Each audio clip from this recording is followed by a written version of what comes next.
Okay. Assume the position. You covered me. Well, good morning, everyone. We are now beginning day 30 of the Democrat shutdown. And as there are millions of Americans this morning that are embracing themselves for further pain and hardship, we'll highlight some of that this morning. The Democrats, incredibly, are showing no signs at all that they want to end their shutdown.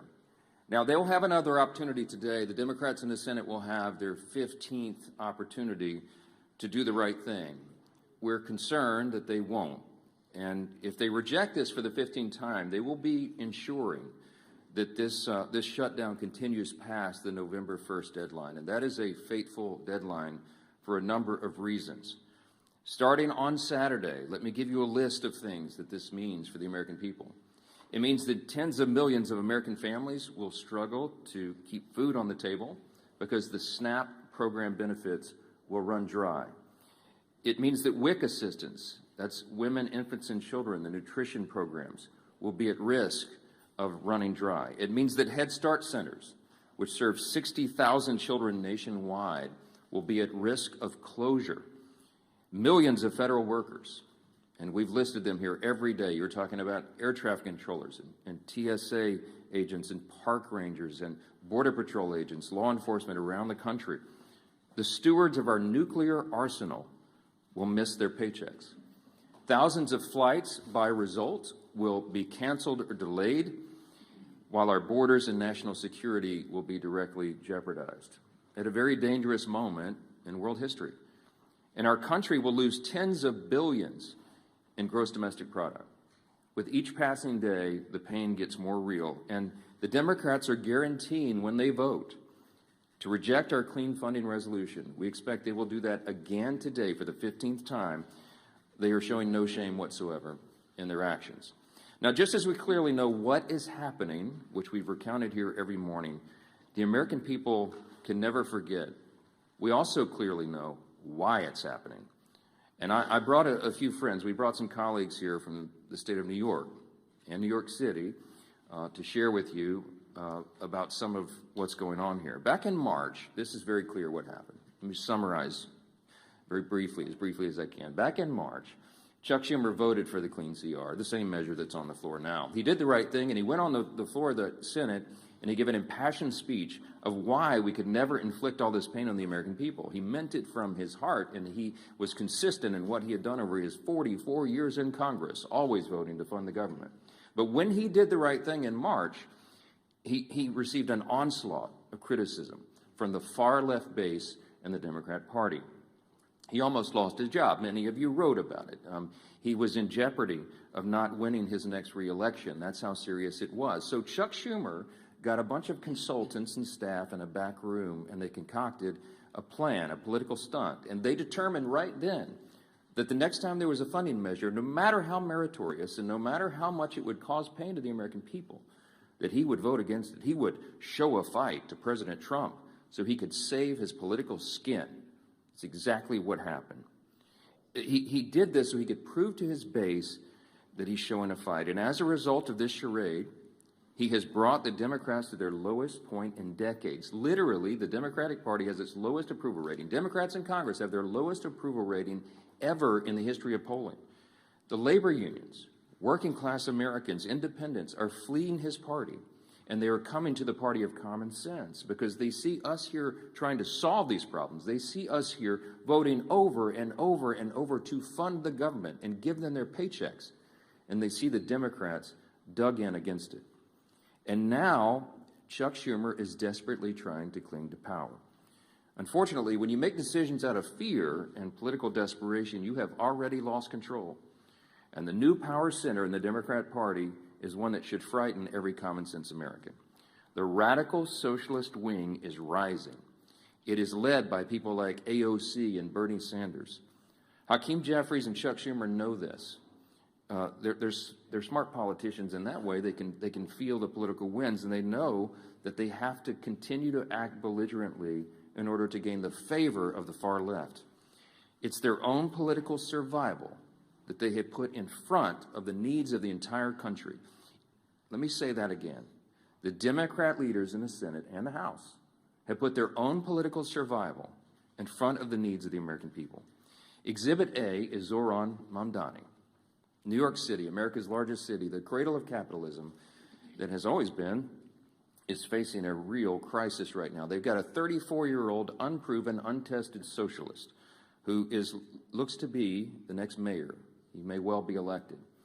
Mamdani winning New York City would be the biggest win for the Marxists, the socialists, in the history of this country. We have, to this point, in nearly 250 years, been able to hold off those kinds of ideas. We've been able to cling to the foundational principles of America, the ideas of individual freedom and limited government and the rule of law and peace through strength and fiscal responsibility and free markets and human dignity. All those things are in jeopardy when the Marxists take over. And it's the clearest sign yet that the Democrats' radical Marxist wing is winning the battle for control of their party. Look at where the energy is. This should be alarming to everyone around the country. Mamdani has, of course, called to defund the police, to abolish all prisons, to legalize prostitution. He lambasted the New York PD, New York Police Department, as a racist system.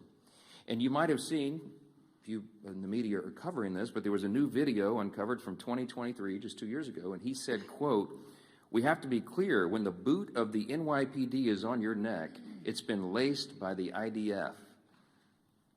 Look, it's a unique talent to merge one's loathing for American law enforcement with their loathing for the Jewish people. But this guy's, he's managed to do it. New York is just the tip of the iceberg. It's not isolated to America's largest city. It's other cities as well. Look at Seattle, where the leading candidate for mayor is an open socialist. Look at Minneapolis, where the sitting socialist mayor is facing a challenge from his left flank. And look here in Congress, where we have our own wing of Marxist acolytes serving here. Amazingly, the media is criticizing Republicans for fixating on Mamdani. I read some of that yesterday. This socialist uprising is something that we have a responsibility to call out and sound the alarms. That's what elected representatives of the people are supposed to do, and we take that responsibility seriously.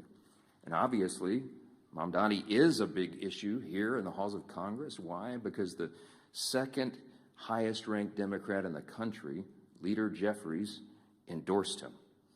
They're making Mamdani a mainstream Democrat now, and this party has left the people. Of course, the press wants us to ignore Mamdani. Here it's an embarrassment because most of the press is on the side of the Democrats. They don't want us to talk about that, but we have to. Because by endorsing Mamdani, Hakeem Jeffries has endorsed and co-owned his positions, his past statements, his Marxist playbook, and everything else that that guy espouses. And so, too, does every single House Democrat who will be inviting their leader, Jeffries, to their campaigns and to their districts next year. Every single one of them at every campaign stop should be asked, what do you think about Mamdani? What do you think about his positions? While House Democrats court Marxists in New York, Senate Democrats have chosen to shut down the government over a totally clean, nonpartisan CR. It's the first time in history, in the history of this country, that any party has done that, has chosen, had the audacity to shut the government down over a totally clean, nonpartisan funding measure. They're bowing to the demands of their far-left base, and no one can deny that. The facts are very clear. The American people are intelligent. They understand what's happening here. We pray that the Democrats, at least a handful of centrists, if there are any moderates left in the Democrat Party in the Senate, we pray that they will come to their senses and they will do the right thing by the American people, that they will stop all the pain and that they will reopen the government. As I mentioned on Saturday, things are going to become very dire. There is one way out of this, the easy way, the obvious way, and that is for the Democrats to do their job and vote for the CR. Now, I mentioned we brought some of our good friends and colleagues here from New York to talk about the mess that the Democrats have created in the Empire State. Now, why are we focusing on New York? Because, again, it's a bellwether for the rest of the nation. If you're watching at home, you need to understand the dynamics of what's happening in New York, because you have to ensure that it doesn't happen in your city, in your town, in your state. And these folks are watching this, and they're fighting it. Our Republicans in New York are trying to hold the line. They're trying to defend what is great about this extraordinary and exceptional nation that we have. But they have a lot of headwinds. And they're here to share how this reckless shutdown is impacting everyday New Yorkers. And I'm delighted to bring up to the podium, before we get our leadership reports here, one of my dear friends and colleagues and classmates back from the 115th Congress when we came in as freshmen together, Congresswoman Claudia Tenney, who is from the 22nd District of New York. She does an extraordinary job here for her state and for the country. Claudia, go ahead. Thank you so much, Mr. Speaker, and my colleagues. I actually hail from the 24th District, a little bit of we've had some redistricting in upstate New York a couple of times, but I just want to say good morning and thank you again to my colleagues for being here. This is really important, and I wish I could say that I am surprised by what we're witnessing, but this is exactly what happens when the Democratic Party surrenders to its most radical fringe. Chuck Schumer and Hakeem Jeffries lack the political courage to stand up to the Marxist, anti-Semitic, anti-law enforcement base led by Mamdani now, AOC, and Bernie Sanders. Schumer and Jeffries are both weak leaders from New York, and specifically New York City, where they have never had to face serious political opposition and have enjoyed nothing but glowing praise from their friends in the media. They are ill-suited to lead the Democratic Party at the national level, which is on dramatic display with each passing day of this tragic shutdown. They have traded true leadership for appeasement, responsibility for disorder, and principle for political survival. This shutdown is their choice. They've surrendered to radicals funded by dark money groups pushing anti-police, anti-Israel, anti-American garbage. Now the country is paying the price. I served with Hakeem Jeffries in the New York State Legislature. He sat right next to me. I've seen this playbook before, as have my colleagues in New York who also served in the legislature. It is the same corrupt Albany routine. Reward insiders, punish taxpayers, and blame everybody else. Today, it is something far worse. A movement run by socialist Marxist activists. I don't like to call them socialists, they're really Marxist. And extremist networks, and they have hijacked the Democratic Party. And as the Speaker pointed out, just look at Zohran Mamdani, a member of the State Assembly, by the way. He actually defeated a fairly liberal member of the Assembly, who is, in a narrow election, but there he is in the State Assembly. He is the face of the new far-left coalition, and make no mistake about it, the new leader of the New York Democratic Party. His campaign is not grassroots. It's bankrolled by Soros money, radical clerics, and communists working together to push a Marxist agenda in America's largest city. Schumer and Jeffries will not stand up to this movement. We've seen this because, as the Speaker pointed out, they're terrified of it. They have built their political survival on appeasing the far left, and now our entire country is being held hostage by it. They cannot open the government without angering the radicals who radically run their party. The Democratic Party is now controlled, as I said, by the Marxist activists, dark money donors. This is not a grassroots effort. And anti-American ideology is dominating this. And they would rather destroy the system than to lose power. And unfortunately, Leader Jeffries and Leader Schumer are just succumbing to this. New Yorkers are already paying the price, and we have been paying the price. From Albany's Medicaid for Illegal scheme to Mamdani's socialist city agenda, working families are being crushed under taxes, mandates, and ideology. And if we don't stand up, the damage will not end at the Hudson. It will reach every corner of upstate New York and across this country. We are here to fight for the men and women who build, farm, serve, and raise families across New York and our nation. They are the backbone of this nation, and they deserve a government that works for them, not the political insiders who have created this mess. So my message to Chuck Schumer and Hakeem Jeffries is simple. Stop playing games. Stop bowing to this mob and reopen our government. Pay our troops, fund essential services, and start putting American families and especially in my case and my colleagues here, New York families first.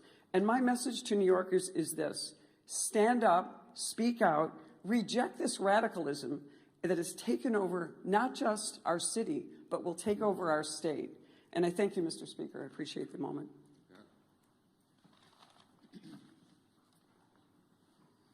Well, thank you, Claudia, and my other colleagues from New York for coming. And it's so sad to see what's happened to that great state of New York. But if you go back to November, when President Trump won an overwhelming victory to come back as president, defeating Kamala Harris, winning every one of the 7 swing states. In those months after, what you saw was this internal conflict within the Democrat Party. Who is the head of the Democrat Party? You heard it over and over. Some people are trying to raise their hand. A very, very weak bench of failed leaders, primarily governors from failed states, wanting to jump ahead of everybody else and claim the title. And yet, as the Democrat Party stayed that rudderless ship for months and months, because of this perfect storm, that the 2 top Democrat leaders in the House and Senate both hail from the state of New York, with the emergence now of Zohran Mamdani, you have seen Zohran Mamdani quickly become the new head of the Democrat Party nationally. Because Chuck Schumer, who is the head Democrat in the Senate, and Hakeem Jeffries, who's the head Democrat in the House, both hailing from New York, are scared to death of that far-left extremist, radical, socialist, Marxist movement in their own party, starting in New York. And because Mamdani has taken off there, it is affecting real people everywhere in America. Devastating consequences. We've talked about it over and over.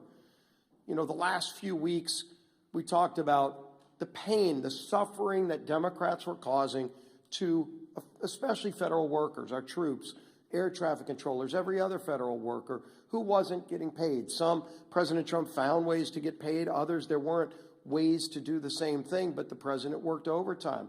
Look at what the president did working overtime, at least doing his job, in China this morning. A historic trade deal with China announced, where they resolved some issues on tariffs. Our soybean farmers are going to be able to sell more of their products into China. Critical minerals that we'll be able to get. All of those things President Trump continues to do while Democrats want to try to spew chaos around the country. But the harm to families, as we've been talking about, while real, is unfortunately going to get worse. And we've been telegraphing this for weeks, pleading with our Democrat colleagues in the Senate. Just five Democrats need to get the courage to end the shutdown. And only they can do it. They know that. And what are those consequences? We've been talking for weeks. Coming this weekend, Saturday, 42 million SNAP beneficiaries will lose those benefits. Those cards are going to go to zero. When they go to the grocery store to try to put food on the table, there will be no money in those accounts. And what is Chuck Schumer going to tell those families? It's no longer hypothetical. It's no longer theoretical. It's real suffering and pain, and they know that. We've given you the quotes over and over these last few weeks. They admit they are causing suffering. They're using the American people for leverage, and they just don't care. But I think they're going to start hearing more and more from people. There's some people we've been hearing from. The National Veteran Advocate, his retired U.S. Army Sergeant Eric Donahoe, said this, quote, "The decision to vote against advancing the CR is now causing financial harm to families who serve this country." He went on to say, quote, "When I spoke with Democratic staffers that I know they called this shutdown a political opportunity. They think the more Americans hurt, the more power they gain. They even bragged about it," Donahoe said. Quote, "This isn't a headline to us. It's rent, it's groceries, it's mental health, it's stability." And of course, you've heard just a few days ago, we had the National Air Traffic Controllers Association and the American Federation of Government Employees demanding that Democrats pass the clean CR. More and more, you're seeing this growing chorus of people from all corners, including Democrat corners, telling their own party leaders, stop this madness, end the madness, and vote to open the government. But again, this weekend, it gets even more painful, more suffering that they will impose if they keep this madness up. And so I'm going to try to find 5 Democrat senators. It's all we need is 5. So let's start with John Ossoff in Georgia. Starting this weekend, over 1.3 million enrollees in SNAP in his home state of Georgia lose their benefits. 1.3 million, Senator. What are you going to tell those families if you vote no today? If you vote to take their food away this weekend? That's what your vote means today.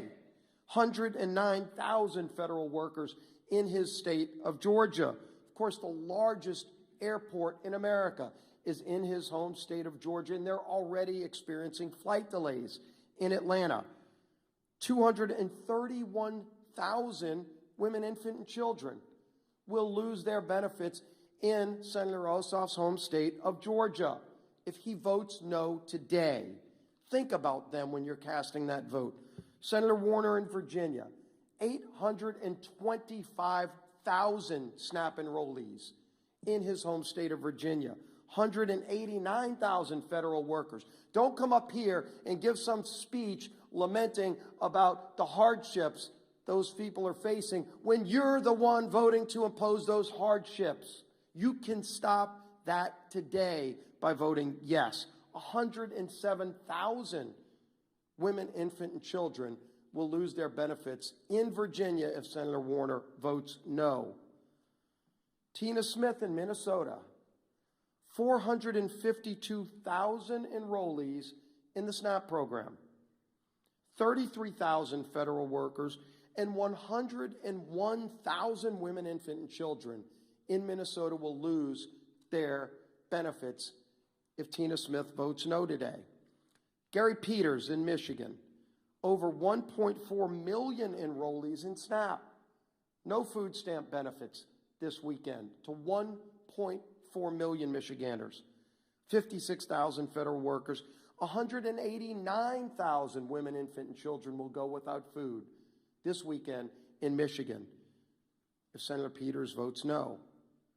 Senator Sheehan in New Hampshire, 76,000 enrollees in SNAP, 9,000 federal workers, and 12,000 women, infant, and children will go hungry in New Hampshire if Senator Sheehan votes no.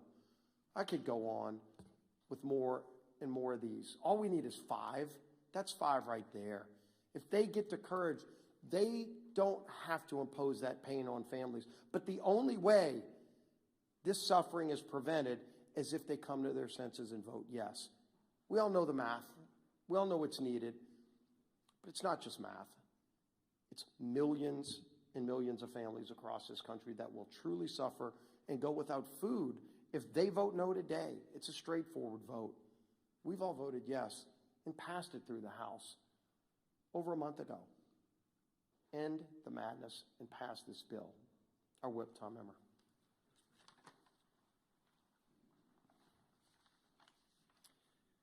We are officially 30 days into the Democrats' needless government shutdown. 30 days that millions of federal workers have gone without a paycheck. 30 days that critical telehealth services and in-home hospital care programs have been put on pause for the vulnerable Americans who need it most. 30 days that our national security has been put at risk due to staffing shortages. Not to mention the SNAP benefits that you've heard our leader go through in detail that will be cut off for more than 40 million low-income Americans if the Democrats fail to reopen the government before Saturday. It's been 30 days of pure obstruction from Democrat lawmakers who care more about appeasing the radical Mamdani and Omar Fata wing of their party than reopening the government for the people they were elected to serve. Americans are hurting. Families are turning to food banks. Major airports are issuing ground stops. But the Democrats don't care. In fact, they've orchestrated this chaos by refusing to support our nonpartisan government funding bill 14 times now. And for what? So that they can kowtow to the people like Kami. And I will just say to my great friend and colleague, Claudia Tenney, socialists are now the moderates in my grandfather's Democrat Party. These are communists and Marxists. They are kowtowing to the people like Kami Mamdani ahead of the election. People are struggling in the meantime to put food on the table, and the Democrats are too busy playing politics to do anything about it. It's disgusting, and it needs to end.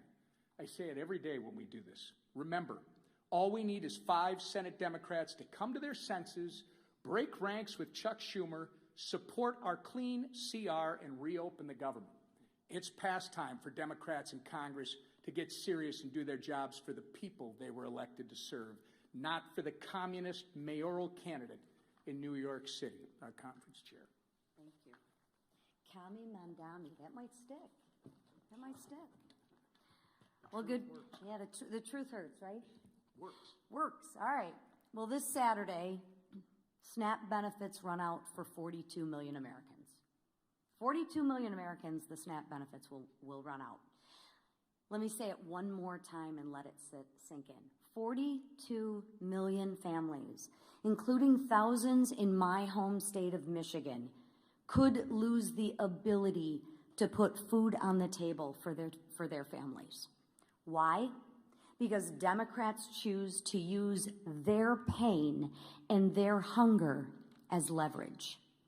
Leverage for more wasteful spending, leverage to satisfy their radical base.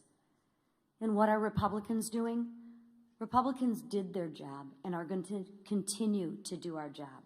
We voted for a clean, responsible bill to keep the government open and fully fund SNAP.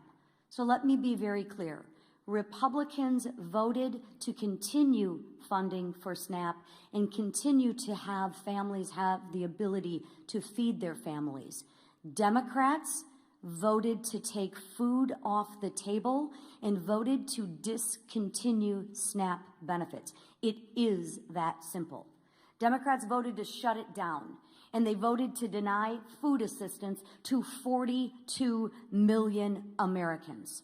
And they voted that way more than a dozen times. Just so y'all didn't get confused, they wanted to make sure that they rubbed it in your face more than a dozen times that they wanted to stop the SNAP benefits. Not just once, not just twice. They wanted to make doggone sure you knew they voted more than a dozen times to kill the SNAP benefits, to take food off your table. Just so you're clear. And let's remember, they did it, and let's make sure that we don't forget, and let's make sure we remind them who voted to keep food on the table and who voted to take food off the table. Because at some point in time, they're going to reverse what they're talking about and do what they normally do, and that's try and blame us. But let's hold them accountable for once to the votes that they've taken. I can assure you I will. I met one of these recipients last weekend while I was volunteering at a food bank in St. Clair County. His name was Jim. Jim's wife is a teacher, and he's a retired auto worker. They rely on SNAP to help cover the cost of groceries. Jim waited in line for more than 3 hours because he knows he won't be getting his benefits. That's what he told me. But you know what he told me? I thought this was very insightful. He told me, thank you. He told me, thank you for all you're doing to keep the government open. He also told me to please talk to our senators and ask them, since they voted and they campaigned on being moderates and reaching across the aisle, to fulfill their campaign promises and stop using families like Jim as leverage and care about the people that they were elected to represent. I also spoke with a woman who recently lost her husband She's now raising her grandkids and told me she's never needed help before, but now she's struggling to afford groceries. These are real people struggling, real people that Republicans are actually fighting for, and real people that I am fighting for. Jim is not leverage. Jim is a person with a family to feed. Open up the government and stop using Jim and his family as leverage to kowtow to your radical political base. Do what you know is right and what you have said is right, and open up the government. A farmer back home once told me, when you're not hungry, you have a lot of problems. When you're hungry, you have one. Right now, families on SNAP have a problem. And that problem should never, ever be used as political leverage. So Republicans, we're going to keep on working, and we're going to keep on fighting. And you know what? We will keep showing up. And while we keep demanding that Democrats stop using suffering Americans as pawns in their political games, I implore my two senators, do what you said you were going to do. Do what you said that you are. You've reached across the aisle. You're moderates. You care about people. Well, show that in your actions and vote for a clean CR for families like Jim who you represent. Please, they are counting on you. And every no vote means that you are keeping food from their table. So please, it is time to pass the clean CR and actually put the people who you represent, Americans, first. Thank you. We'll take a few questions. I just want to thank again our colleagues from New York, LaLota and Lawler, Garbarino, Langworthy, and Tenney. It's a difficult job to hold the line in that state, but they do it very, very well, and we're grateful they're there, and that there are so many common sense New Yorkers who still believe in freedom and in the greatness of America, and they keep sending us patriots like this to do the job. So we'll take a few questions. Yes, sir, Secretary. Thanks, Mr. Speaker. During the last shutdown in 2019, it was the first Trump administration, and they made sure that in the second month of the shutdown, SNAP benefits would go out. They had them sent early. Why do you think they shouldn't do that this time? Well, the president, this administration has done exactly what he did in the first term, and that is bend over backwards to make sure that we mitigate the harm. We explained here yesterday that any administration in a shutdown scenario has figuratively a control panel of pain dials.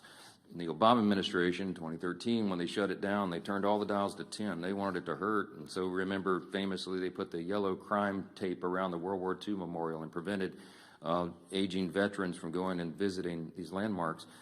They made it hurt. President Trump has done exactly the opposite.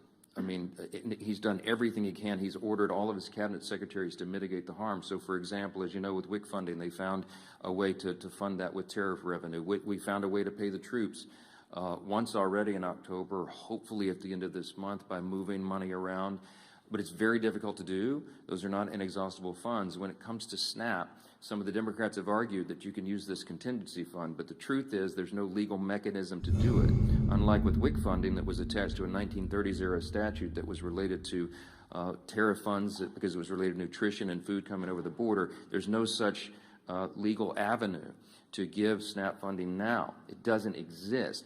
The problem is the contingency and the authority to do that was voted down in the CR when the Democrats themselves did it. So the president has lamented this. He has informed USDA and everybody.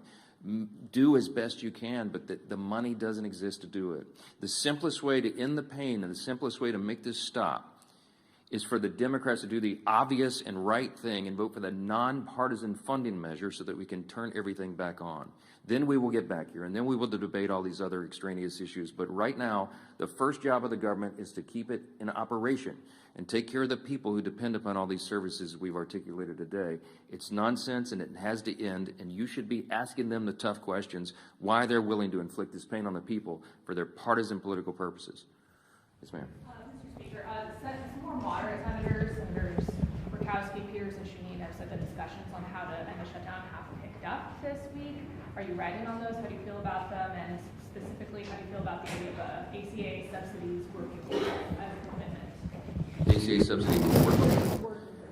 Look, I'm not surprised that the conversations are turning up in earnest. I mean, when you're talking about the handful of centrists and moderates that are there, they feel the pressure of this. You have all the major unions now coming out, as we've noted, demanding that they do the right thing and get the paychecks flowing again. You have flights being delayed and canceled. It harms people on their nutrition and their food and everything else. And so this is not a surprise to us.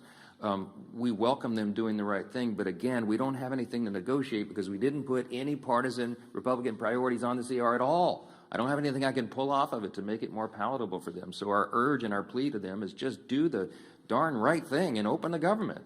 And then we'll figure all the rest of these things out. We were always planning to have the debate about the COVID-era subsidies and all these other issues in October, November, December. The COVID-era subsidies don't expire until the end of December. There are all sorts of discussions going on about that, all kinds of ideas. I could give you dozens of them that have been collected just in the House Republican Conference. There needs to be massive reform. There need to be income caps. There needs to be the elimination of fraud, waste, and abuse in that program, which we think is rife in it, and many other things.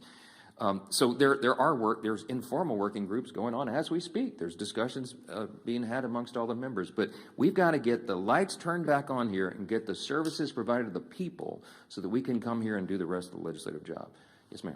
Would you be willing to fund part of the government for the full year, as some of the senators are discussing, without a CR to open them? These rifle shot bills that you keep hearing about deviates from the goal. We have one singular purpose, and that is to reopen and fund the entire government.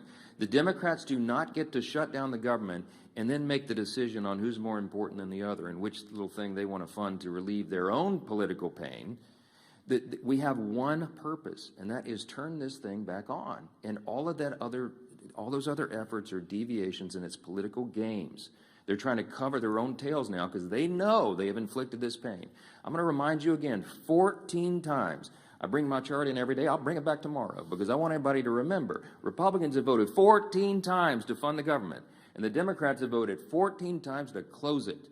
They are imposing the pain, and now they're feeling a little pain themselves because people are starting to let them hear about it. They better do the right thing. That's all we can say. Yes, ma'am.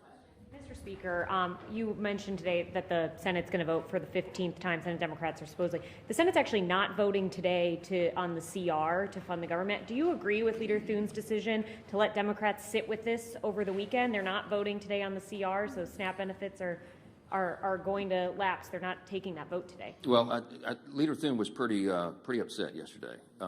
We've all seen the video. Mad John on the floor, and it's appropriate. When we come in here and do these briefings, I can empathize with them because we're happy warriors. I like to come in and have a good time in press conferences and tell you good news and all of that. But this feels very much like in my state, Louisiana is a hurricane state. It's like giving a briefing during a hurricane, a Cat 5 hurricane, right before it hits shores. We put the sandbags around our homes and we board up the windows and we do everything we can to prepare, but we know the real pain is about to hit. And we feel helpless in doing anything about it. And that's the same emotion and that we feel here at the podium and when we're on the floor. And Leader Thune let them have it yesterday because they were trying to play games, and we're just fed up with it. He's a very even-tempered, calm guy. I mean, I try to maintain the same demeanor, but it's infuriating to us. I'm not going to second-guess his decisions on when they schedule the votes each time, but he's probably about had it with their nonsense. And when they tell him and they thumb their nose at him and give him, and say other things that they like to drop the F-bomb now for fun, for emphasis apparently, when they tell him those things, he probably recognizes it's a futile effort. He realizes they're dug in, they don't care. They're more afraid of the Marxist, socialist, far left in the party than they are the harm that they're going to cause the American people. That's a fact, and you need to make them try to refute that because they can't. I'm grateful again for our New York colleagues for holding their ground and standing guard as they do and for being here. Thank you all so much.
Man, you guys just missed a great speech.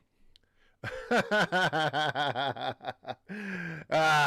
I can't replay that. I cannot replay that. That was a great inspired message that I just gave you guys, and it has been ruined. It has been ruined. No, so I want to say thank you to everybody that has been tuning in, and I understand that there is party loyalists.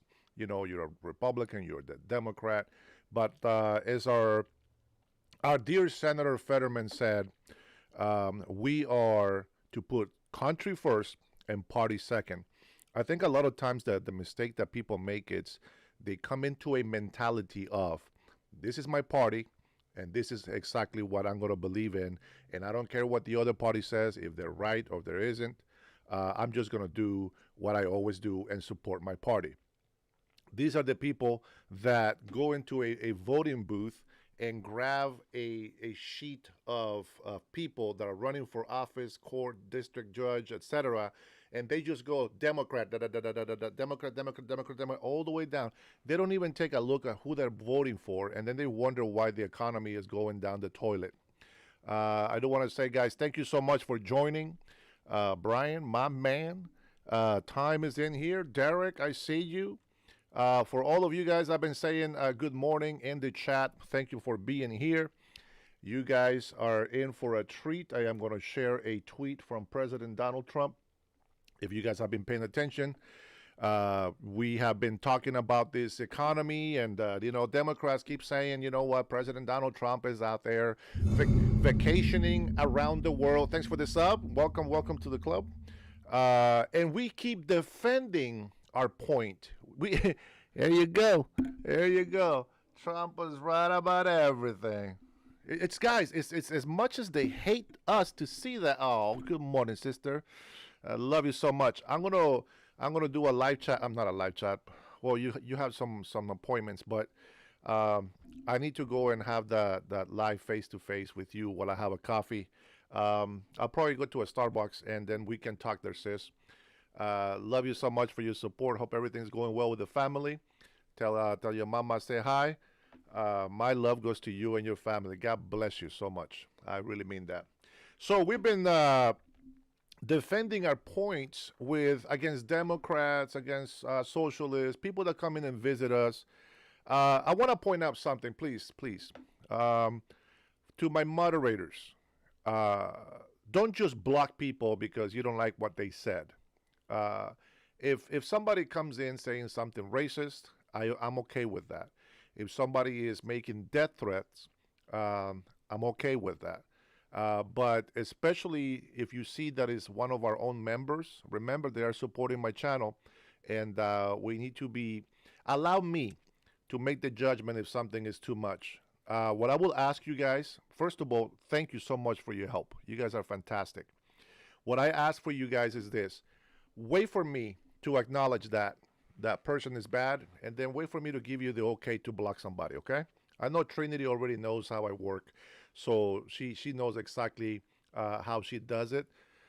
She has helped me a lot with death threats and stuff like that, so I do appreciate all of you guys, but I don't want you guys just blocking people, okay? They have their freedom of speech, and there is certain things that I will not accept, but for the most part, we have people in here like Güero. Güero comes in here and talks shit. That's the way he is. I bet you if I meet him in person, we'll be laughing our asses off together. I already know it.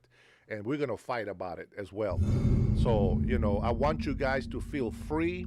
We're adults. We can have, hard conversations. Sometimes we're going to hear some things that we don't want to hear. But, we have to be tolerable as much as we can. Many people come and insult me. You guys are witness. I'm okay. I'm okay with that. I really I love all people. It's really difficult, and I want you, man, I'm sorry I have to say so much. I really want you to look at it this way. When somebody puts time, thank you so much for letting me know I was muted, bro. And welcome in, my brother. When somebody puts a comment, the way you read it is the way that you're gonna take it at heart. So if I read a comment and somebody calls me a wetback or a beaner, I look at it, I laugh at it, because I don't take that hate against that person some things that they say is very obvious, very direct, and we can think about that, right? But anyways, going back to the subject, we have been defending what President Donald Trump has been doing around the world, and it doesn't matter how many times, what the hell is wrong with this picture here?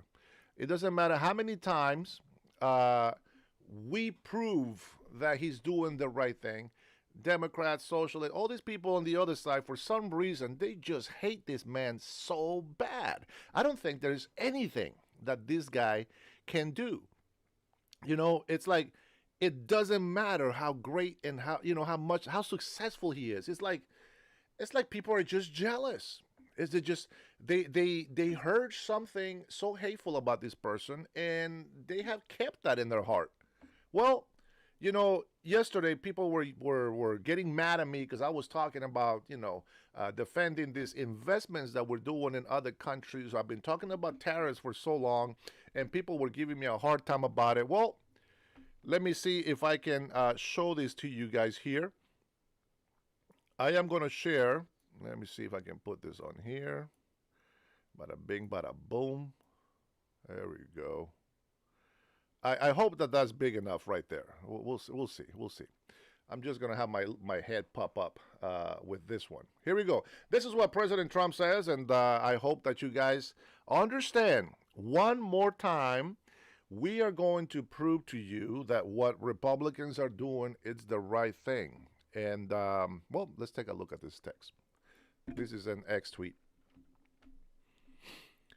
Donald Trump says, I had a truly great meeting with President Xi of China. There is enormous respect between our two countries, and that will only be enhanced with what just took place. We agreed on many things with others, even of high importance, being very close to result. I was extremely honored by the fact that President Xi authorized China to begin the purchase of massive amounts of soybeans, sorghums, and other farm products. Our farmers will be very happy. Man, I love that right there. I love that right there. In fact, as I said once before during my first administration, farmers should immediately go out and buy more land and larger tractors. I would like to thank President Xi for this. Additionally, China has agreed to continue the flow of rare earth, critical minerals, magnets, etc. Thanks for the subbing. Openly and freely. Very significantly, China has strongly stated that they will work diligently with us to stop the flow of fentanyl into our... Man! Just so you know, I haven't read this tweet. Doggone it, that makes me teary of joy. Ow, how can you not celebrate that? Well, I lost my brother-in-law to fentanyl, so maybe that's why. But, man, that's such a good news, man. And yes, guys, I am getting sick. Had not been getting my sleep. They will help us end the fentanyl crisis. Man, thank you, Jesus. Thank you, Lord. China also agreed that they will begin the process of purchasing American energy. In fact, a very large-scale transaction may take place concerning the purchase of oil and gas from the great state of Alaska. Chris Wright, Doug Burgum, and our respective energy teams will be meeting to see if such an energy deal can be worked out. I hope it does. The agreements reached today will deliver prosperity and security to millions of Americans. After this historic trip to Asia, I am now heading back to Washington, D.C. I want to thank the great countries of Malaysia, Japan, and South Korea for being so generous, gracious, and hospitable.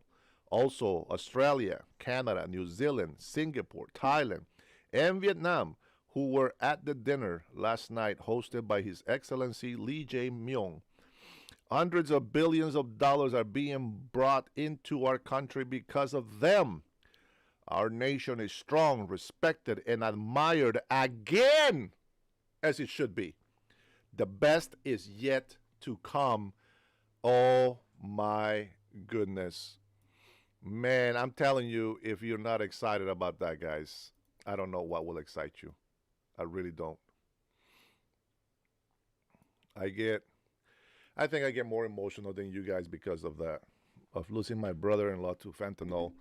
Of course, nobody puts them in his mouth. Nobody puts drugs into people's hands. But, at the end of the day, if it wasn't for the fentanyl, he would still be alive and he would still be having another chance to change his life, So I'm sorry, I get very emotional with that. But I'm so excited because I'm sick and tired of people fighting us, and that we had to keep this faith and that we had to keep pushing forward with all the weight of the negativity from the left, and they keep calling us liars and they keep putting us down, and here we are trying to keep America great. We're trying to push things forward for Americans. And these people, for Pete's sakes, their emotions are what runs their lives. We cannot run our lives on emotions. You got to use common sense. You got to be able to make the tough decisions. You cannot be going over there feeling sorry for yourselves. You got to sacrifice that. Those feelings are not going to get us anywhere. Man, you guys don't feel the excitement, but I feel it. I'm ecstatic. I don't understand why people wouldn't be happy about this. Like, why wouldn't you be celebrating that right now? I think right now is the time for you to celebrate. And you keep saying, they're liars. They're lying. Every time they move their lips, they're lying. Bro, how many times they have to keep proving it? We keep showing you facts after facts after facts. And now I want to point something out. Every time Democrats talk about how bad President Trump, they include every single one of us, everybody that voted for Trump. They say, that's your fault. Well, I say, you know what? That's not my fault. That was my doing. And I am so glad that I did, because now I can take credit for all the good things that are happening into our country. I am not ashamed of being a migrant from Honduras that came to this country the right way, became an American citizen so that I can have a voice like the rest of the American people. I can vote, and I'm glad I voted for the right person. The reason why we voted for the right person is because we follow God's guidance through our vote. I am so proud of President Trump. You guys have no idea.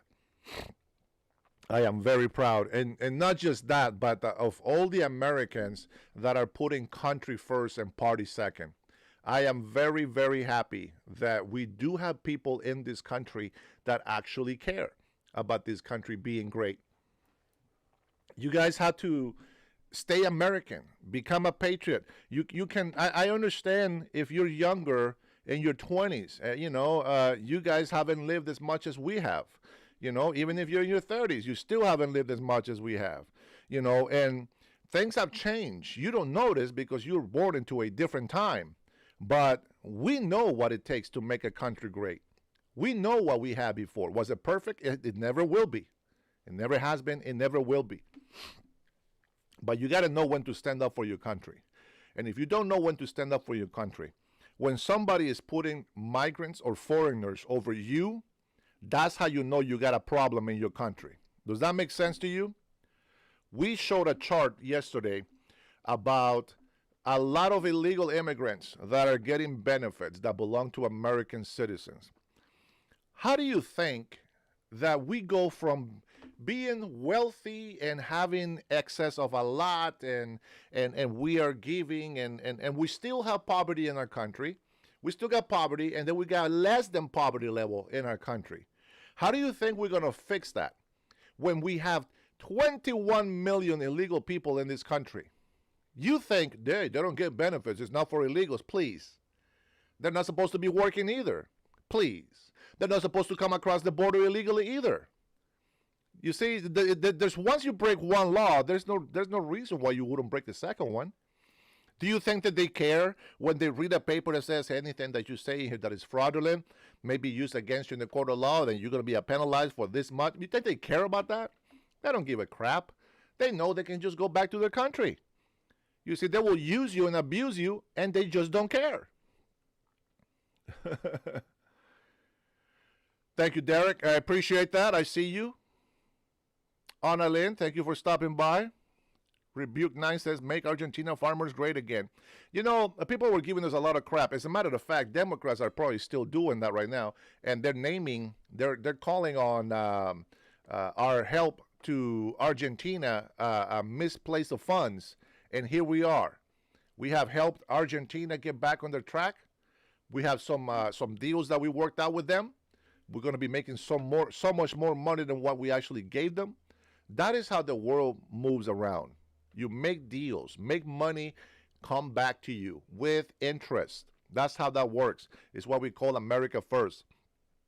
Look at right now. I'm so excited. Finally, we get to hear something that comes from President Xi and President Donald Trump talking. Do you know why President Xi talks to President Trump now? Because of everything that he's been doing from day one. Now, people have been fighting us every step of the way, but we haven't given up. We get fearful of the things that are unknown to us, but we still have our faith in God that he put the right person in office. And we have been told all kinds of names since we started campaigning for our truth. You know, I've been doing this for almost 3 months now. And I think we have come a long way. We have come a long way. I see a lot of patriots along the way, which, by the way, is if some of you don't know this, I appreciate, because that's actually given me hope to continue doing what I'm doing. It is very important, guys, that you stick to what you believe in, and you gotta do it. You gotta do it no matter what. If you know that it's the right thing to do, you gotta continue to do it. You can't just let somebody call you a Nazi or racist or bigot and start insulting you. That's what Marxists do, okay? That's what Marxists do, and that is meant for you to fall into a emotional trap. They use guilt a lot, especially against white people. They make you feel guilty about everything. They make you feel guilty about slavery. They make you feel guilty about making this great nation. They make you feel guilty about everything that you believe and do. Let's get the point straight here today. Let's make the point straight. Now, to all my Native Americans in here, I love you very much. You all know that. I don't see Meldon in here today, or my Navajo Nation. But let me tell you something. Our natives would not be prepared for the world that we live in today. It is thanks to the settlers that came here and founded this land to be a great nation. Now, with that being said, a lot of people think that just white people did this. No. Native Americans were also included in making this country great. Was there a lot of atrocities? Absolutely. Castrations, you know, in a way, right? There was scalping. That's not what the white people were doing. That was the natives. There was a lot of killing for territory, for land, and for hunting, for game, they call it, right? Nobody talks about these atrocities that they were doing to themselves back then. I know in my native heritage, they were sacrificing our children to a fake rock god. They were sacrificing our stronger warriors for being so good that they thought they were worthy of being sacrificed to false idols. So there's a lot of atrocities and bad history in all of our countries, in all of our native heritage. It's okay, guys. You let him spam that bull crap. Let him speak his heart. Don't block him.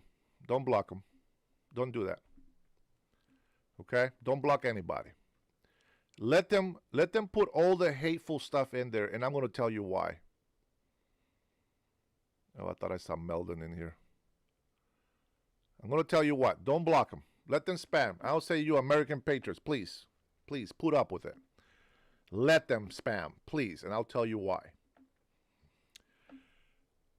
Settlers came in here, and I'm going to say this. Even our own native people,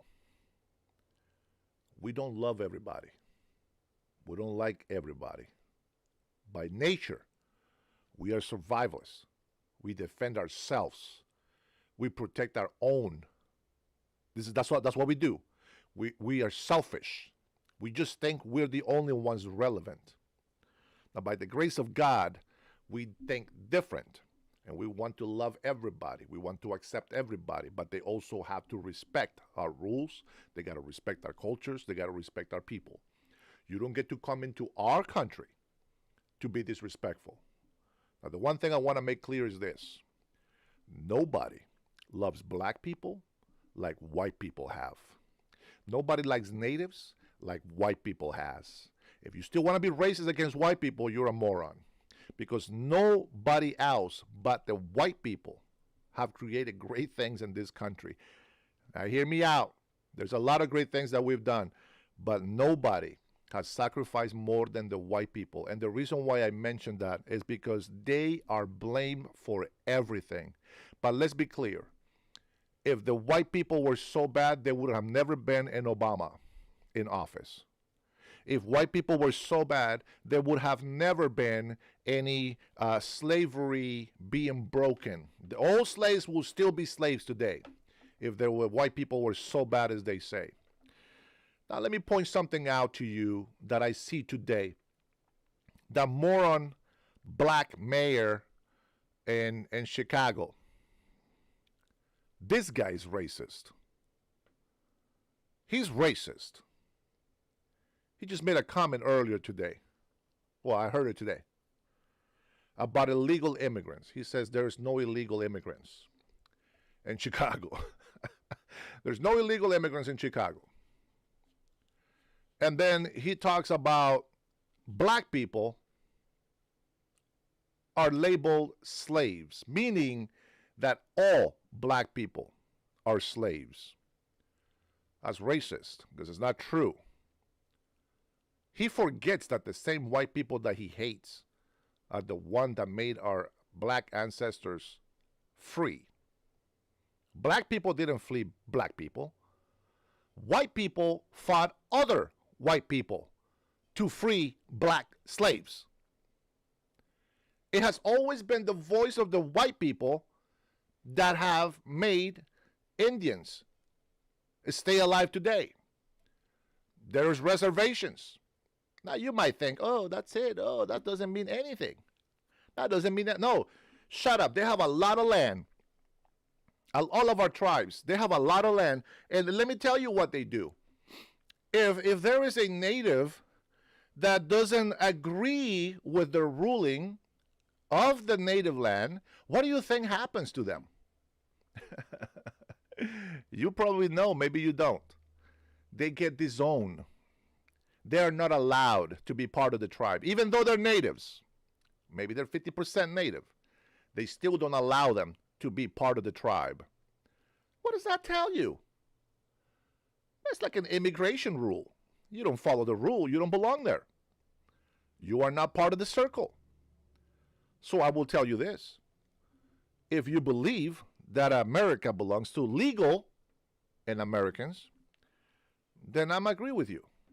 But if you believe that this land belongs to illegal immigrants and that white people are hateful and they are racist, I don't agree with you. This country is what it is because of what we have gone through in history. Now, let me tell you why I say let these guys spam hateful stuff on here. It's not for the algorithm. I don't give a shit about that. But I want you to look at how much love do they have in those words that they're spamming. They don't have 1 ounce of love. And yet, they expect us to love them anyway. They say they want their freedom of speech, and yet they don't like it when that freedom of speech goes against what they say. So you look at that. People that support illegal immigration. So ironic. They support illegal immigration, but here's a Honduran guy. Now, I love my country of birth. Of course I do. I think it's beautiful. Is it poor? Yeah, many places. Is the government corrupt? Absolutely. Do I want to go back there? Yeah, of course I do. But I'm also an American. And right now I'm doing something here in America. And you know how I know that I'm doing the right thing? You know how I know that I'm being a good, grateful migrant to be accepted as an American citizen? You know how I know? Because of all the spamming that you see on the chat. Because of all the hateful trolling that these people be doing in here. That's how I know we're doing the right thing. That's how I know we're on the right path. Because everything that I have spilled from my heart to you ever since I started doing this has always been very honest. It is my opinion. It is my belief. And though I scold them sometimes, and though I go off on them sometimes, we still love them. And you're my witness. All my members, all the people that have become members to my channel, you guys hear me all the time. And you know what the difference between us and them? You know what the difference is? That we're honest and we speak the truth. When we call them liars, we tell them why. When they call us liars, they don't even know why. I said, listen, President Trump has stopped 8 wars. No, he hasn't, blah, blah, blah, blah, blah. I read the article from MSN. I read the article from CNN. They both say the same thing. President Trump claims that he stopped 8 wars. Let me tell you something. If you think, you know what, it doesn't matter. Those people will never be happy with no matter what answer we give them. They don't care because their mind is already made. The Democrats are right. You guys lost the Democratic Party. That doesn't exist anymore. I think that there's still a lot of Democrats out there that truly are patriotic, but they can't see, somehow they can't see past, okay, Democrats suck now. I gotta switch. You know, people can't, sometimes I get it. Loyalty can be a disease. You see, I support President Donald Trump 100%. Oh my gosh, and I am so happy that I do. Because everything that I voted for, he's been doing. Everything he campaigned on, he's completing, he's fulfilling. Every promise he's made, every promise kept. And what do I see on this equation of American lives? Democrats, crazy, mentally unstable people out there protesting, acting a fool. You ask them questions, they don't know how to answer. They already have their own truth and they don't care. They're rebellious. They don't give a shit about nobody else's physical health. They don't care about anybody else's success. All they think about is being jealous and being hateful and being demanding that they get their money as if they earned it. No, I'll be darned if I'm going to allow you to keep talking all that nonsense. You don't get to claim and demand something that you don't deserve. What the hell have you done for this country besides bitch and complain? How many taxes have you paid? Have you paid more taxes than the rich people that are actually sacrificed their whole lives so that they can become successful? Go ahead and show me and tell me that you pay more taxes than the rich. Shut the hell up with this make the rich pay their fair share. They're paying more than all of us combined. Man, the ignorance of people, the entitlement, it just gets really annoying. It gets old. It gets old. I see the way you guys go and protest on the street. You're a bunch of bums. You're a bunch of homeless recruits. That's what you do. You're a bunch of crack addicts, going crazy, always angry, speaking. That's what you do. Angry all the time. Well, guess what? You're going to make us angry eventually. And then you might just get a bitch slap. But that's what you're asking for. If you're asking for freedoms, okay, well, let's be free together. Let's go for freedom of speech. But your freedom of speech doesn't trump my freedom of speech. You go out in a public park. Hey, you can't be here. Oh, what? Why? It's a public park. Well, we're having a meeting here. It's a rally. What, so? Who gives a shit? It's a free country. Hey, you can't be recording here in public. Well, we're in public. It's what you do. You can record me. That's fine. Hey, matter of fact, I'm here live on YouTube. You know who I am. You see what I stand for. I don't go around on the street and start beating people up. On the contrary, I put myself on the line so that you can hate me freely. Why do people think that you are entitled It's a human right to have free health care. What makes you think that? What have you done to get free health care out there? What investment have you made? How hard have you worked your ass off to get free health care for every American? What have you done to make the economy what it is today? What are you doing to help this country become great again? Nothing. You've done nothing. Leeches. You guys don't love this country. If you love this country, you will stop bitching about it and go out there and make something of yourself. You think AOC, a bartender, is in office because she's a great Samaritan of the people? She's making money. She's got millions. How does somebody get millions? Being a servant? Really? That's your servant? Somebody that takes advantage of the system? Somebody that doesn't care about your livelihoods? Come on, man. Amber, hey, Bernil, buenos dias. Good morning, brother. I see you. I'm sorry, man. I've been, concentrating on the camera. But I see Amber's name pop on here a lot. Let me see. What's Amber saying? You're full of it. Why did I even take the time to read that? I don't understand. Let's see. Bell. We pay taxes. That's what Americans do. All right. I'm going to bust out your stupid theory that you pay taxes. Now, nobody here knows who you are. Nobody knows where you work. I don't need you to tell me. I don't want you to tell me those details. Tell me, how much do you make a year and what state are you in? Remember, nobody knows who you are.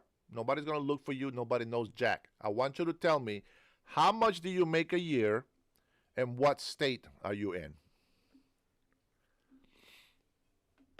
Let me see how many taxes you actually pay. And don't lie either. Now, you know what? You don't have to tell me.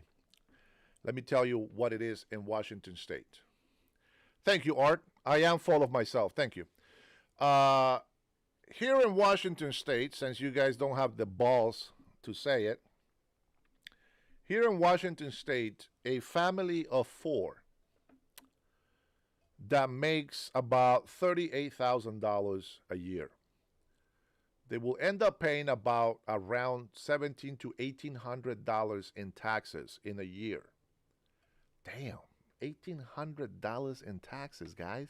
That is a lot of freaking money. That's a lot of taxes. You're right. The American people are paying taxes. This is why we should have free health care. Oh, wait. What? April 15th? What the hell's that got to do with anything? Well, April 15th is the last day that you can do your tax returns. Oh, that's right. Tax returns. Let's take a look at here. What's going on here with the tax returns? Oh, family of 4. Yeah. How much you make? 38. Yeah. Okay. And how much tax? Okay. Yep. You pay that much. Okay. You get back $9,000. Oh, you pay taxes, all right. No, you just made over $7,000, you hypocrite. You don't pay jack shit for taxes. Just because they take them out of your check doesn't mean you pay it. That what they're really doing is saving it for you to give you more the next year that you claim your taxes. So shut the hell up with that you paying taxes. You don't pay jack shit. You know who pays taxes? Middle class people. The people that don't get any return back, those people are paying taxes. $80K in Puerto Rico? Damn. Okay, that guy's paying taxes. That guy's got to be paying taxes unless he's got like 10 kids. Oh, my goodness. All right, let me read some comments here from some of my patrons. I see the green color, the blues. Let's see. Renee, welcome, Renee. Good morning. I haven't said hello to you yet. I just told you how to get free health care. Join the military, says Renee. No, Renee, why would they do that? It's so much work. Nobody can pass the physical test anymore. Nobody wants to lose their breath when they're running and they're the pain. Nobody wants that, Renee. Nobody wants that. Trinity says the $3.8 billion to Israel isn't a blank check anymore, thanks to Trump. Take that to the bank. We buy intelligence, medical discoveries, military technology, and they can only purchase weapons from us now. Now, I will say this. We need factories back so that we can create lots and lots of weapons, because we create the best weapons on earth. Some of the best weapons on earth. And we can still make a lot of money from that, but we need those manufacturers to come back to the States so that we can make those weapons and keep selling them.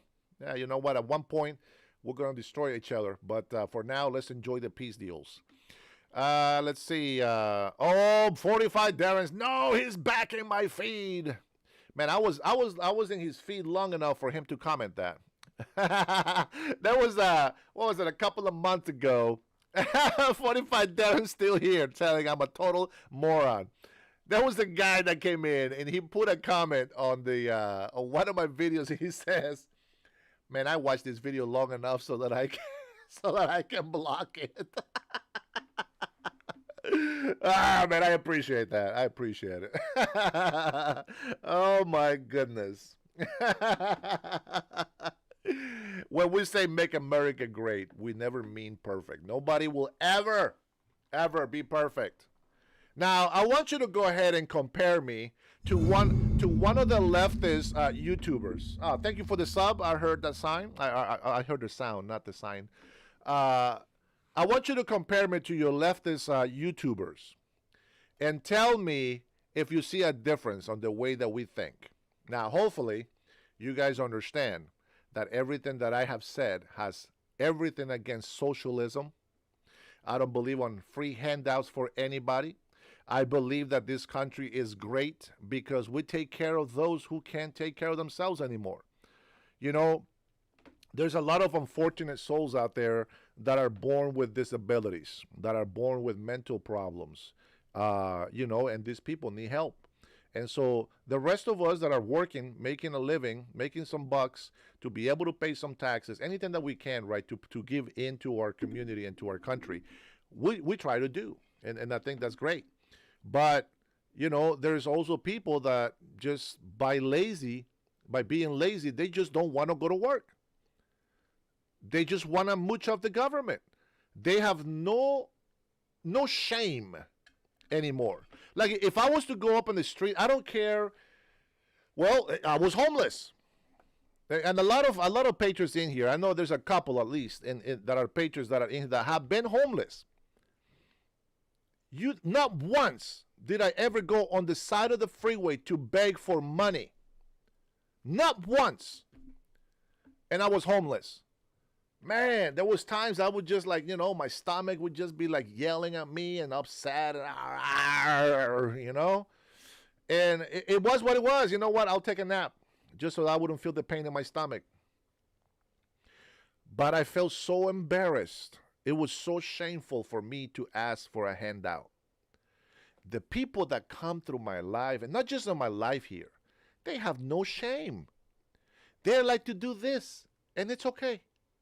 Give me money. Where is your pride, man? Grown-ass man. Give me some money. Such a shame. It's embarrassing. But you know what? The people that do that, they have no shame. You see all these black people out there. I'm sorry, guys, but this is what I see. You see all these black people out there taking all the meats from the Walmarts and the stores. Do you think that they're helping the economy? There is literally people grabbing full carts of a lot of meat, throwing it in their car, in the trunk of the car, taking it home. Oh, my EBT is canceled. I got to be a thief now. Instead of saying, shit, I need to go get a job. I need to go work. I'm going to tell you something. These people are out there running, stealing food. You're not disabled. If you're able to run up there, and you're able to run your math and grab the things that you need, you're smart enough to get a job. Very simple. You know, people, they defend criminality. And then they want to say, oh my God. They act like a bunch of those criminal gang rappers. Got it. All eyes on me. You remember Tupac? Man, he was not Christian. But all rappers that are out there selling drugs and killing people, they're out there, oh, God, God guides me, God gives me wisdom. Shut the hell up. I know which God you're talking about, but it's not my God. My God is the creator, the God of Abraham, Isaac, and Jacob. Your God is named Morning Star, Lucifer, Satan, the devil. That's your God. Isabel, my point exactly. This guy is a moron that doesn't even know what God is. Let's see. I bet Dennis doesn't make his money in the morning because he doesn't have one. Yeah, you know what, John? It's very funny, right? Until you're actually homeless. Art says you're racist, Dennis. You know what? F your opinion on me being racist. F every single one of you guys out there that thinks I'm a racist. You're a freaking moron. You guys are so stupid. You have no idea who you're calling a racist, man. I don't have, as Trump says, I don't have one racist bone in my body. But yet, I guarantee you that you are a racist. You calling somebody a racist and a bigot tells me that you are those things. And Trinity, these guys don't know that. These guys don't know. They don't know me. You don't know me. You don't know me. These guys don't know at all, man. Yeah, I'm very racist. Yeah, absolutely. John says Dennis is gay. Guy who loves men. Yes, I love all men and women. I'm the biggest racist you'll ever meet. I believe that the human race is superior to any other race. I don't care, Art. Does it hurt? It doesn't hurt me. Does it hurt you? Man, this guy. Trinity, I really don't know what else to do but to laugh at these idiots that call me racist. These guys are so stupid.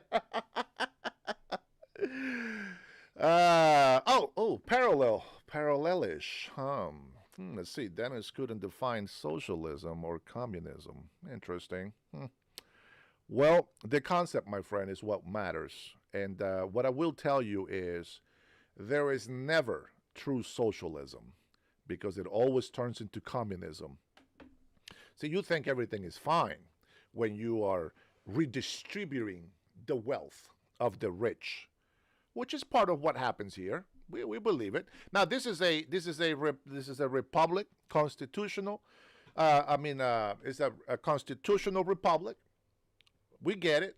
We are based on a capitalist system, and interestingly enough, we have socialism in this country. All these welfare projects, that is part of socialism. You put money together from other people that have been paid taxes into the system, and then you disperse them amongst those who have need. That's what socialism concept is. Communism, they will take those benefits away from you, which Exhibit A, the government shutdown. That's communism. They have taken away all your SNAP benefits. So I don't give a shit what anybody says about socialism and communism. We know exactly what it is. And the fake Democrats right now are showing you what communism is like. Bad for you is that we have an awesome president that doesn't give a shit about what they say. And they actually fight for us. Isabel says the ballroom. What about it? You ain't paying for it. They're not using your miserable tax. Never mind. You don't pay taxes. You get a lot more money back. Shut up if you don't know what you're talking about. Now, if you're for all of you guys out there that are really asking because you don't know, the big beautiful ballroom. You like what I did that right there? The big beautiful ballroom is going to cost about $300 to $350 million. Man, I need some hot coffee. Let me get my water going here again. Man, I'm getting sick, Trinity. President Donald Trump and some of his, some friends, they happen to have a few $1 billion laying around. They're going to go ahead and pay for it themselves. Now, what's crazy is, and even Barack Obama don't get it. Barack Obama don't get it. He's like, wait a minute. I made a basketball court in the White House. You know what I'm saying? I had to use taxpayer money for that. What do you mean he's going to pay for it? Who's stupid enough to make a beautiful ballroom in the White House that they are not going to keep for themselves? Who is stupid enough? Well, Donald Trump apparently is stupid enough to go out there, raise $350 million by taxing the poor. Oh, yeah, no. I guess that he's not taxing the poor for that. That's the Democrats' techniques. He goes and finds people with money and says, hey, how much do you love me? How much do you love this country? Come on. You know we're friends. Come on. What you got? Give me some money. Let's go. Let's put this together. Let's show this world why we need to have rich people getting tax cuts. Why do billionaires need to get a break once in a while? Because they didn't become billionaires so that they can be broke by giving away their wealth to lazy, ungrateful people. That's hot. That's hot. So yeah, the ballroom. You're not paying for it. Don't worry about it. Don't worry about it. That's funny. Misinformation. Sure. The Obama thing showed you're ignorant. Okay, sure. You know what? I'll tell you what. I am going to indulge you real quick. Let me, first of all, let me switch this here really quick. There is a reason why I have a second camera. And, yeah. Okay, here we go. Oh my gosh, I should have saved this. Yeah, here we go. Let's take a look. Let's see. Did Barack Obama spend $376 million for the White House? Well, here's the truth, guys. Actually, we're gonna watch some videos. Let me find a video. I don't trust that. I don't trust that. Let's see. Tennis court into basketball court. No, that's not what I want. Where is the news report? Man, that was a good one. There was a news report. Was it on my X account? Oh, maybe it's on my X account. Let's see. Oh, man, I should have saved it to my damn homepage here. But anyways, I saw that he was building this thing in the White House, and regardless of how much he actually used, it doesn't matter. The fact is that he used taxpayers' money. And you guys are morons for not supporting or giving Trump any credit for doing that. Man, I don't have it. Doggone it. I wish I would have given you that. I should have saved it. They were showing the construction. Or maybe I can look at it that way. Let's see. Construction. Let's see. Constructions on the White House.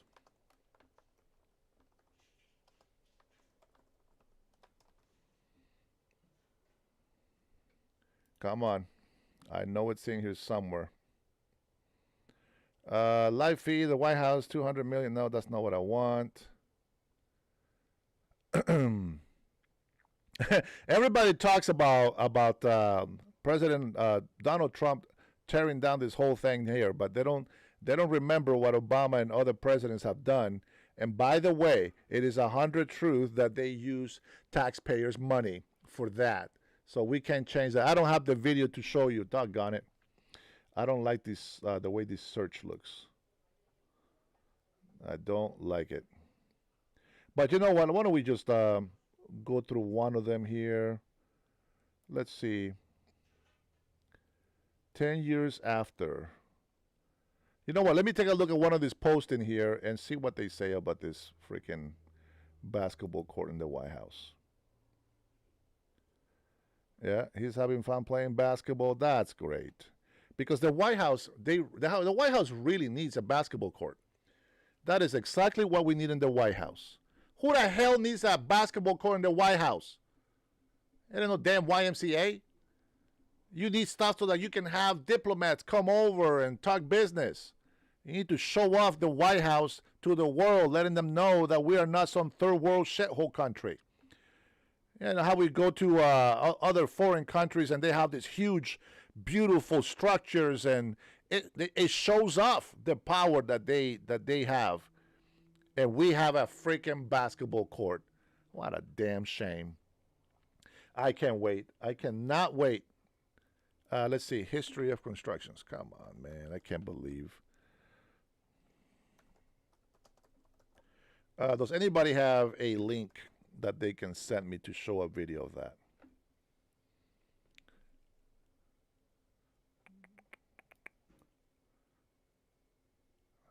Freaking YouTube. Oh, that's why. It's freaking Microsoft Bing. Fuck Bing. You guys suck. There we go. Okay, let's see what let's see if I get a different answer here from Google. Let's take a look.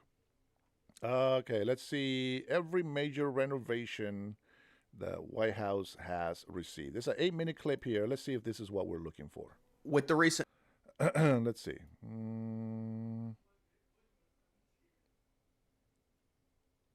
Okay. Here we go. This will allow me to get a little break. But let's go ahead and watch this video. Every major renovation the White House has received. Let's listen to this, guys. You guys hang in there. We'll continue this live, and I'll come back to you after this video. Let's see. Where are you?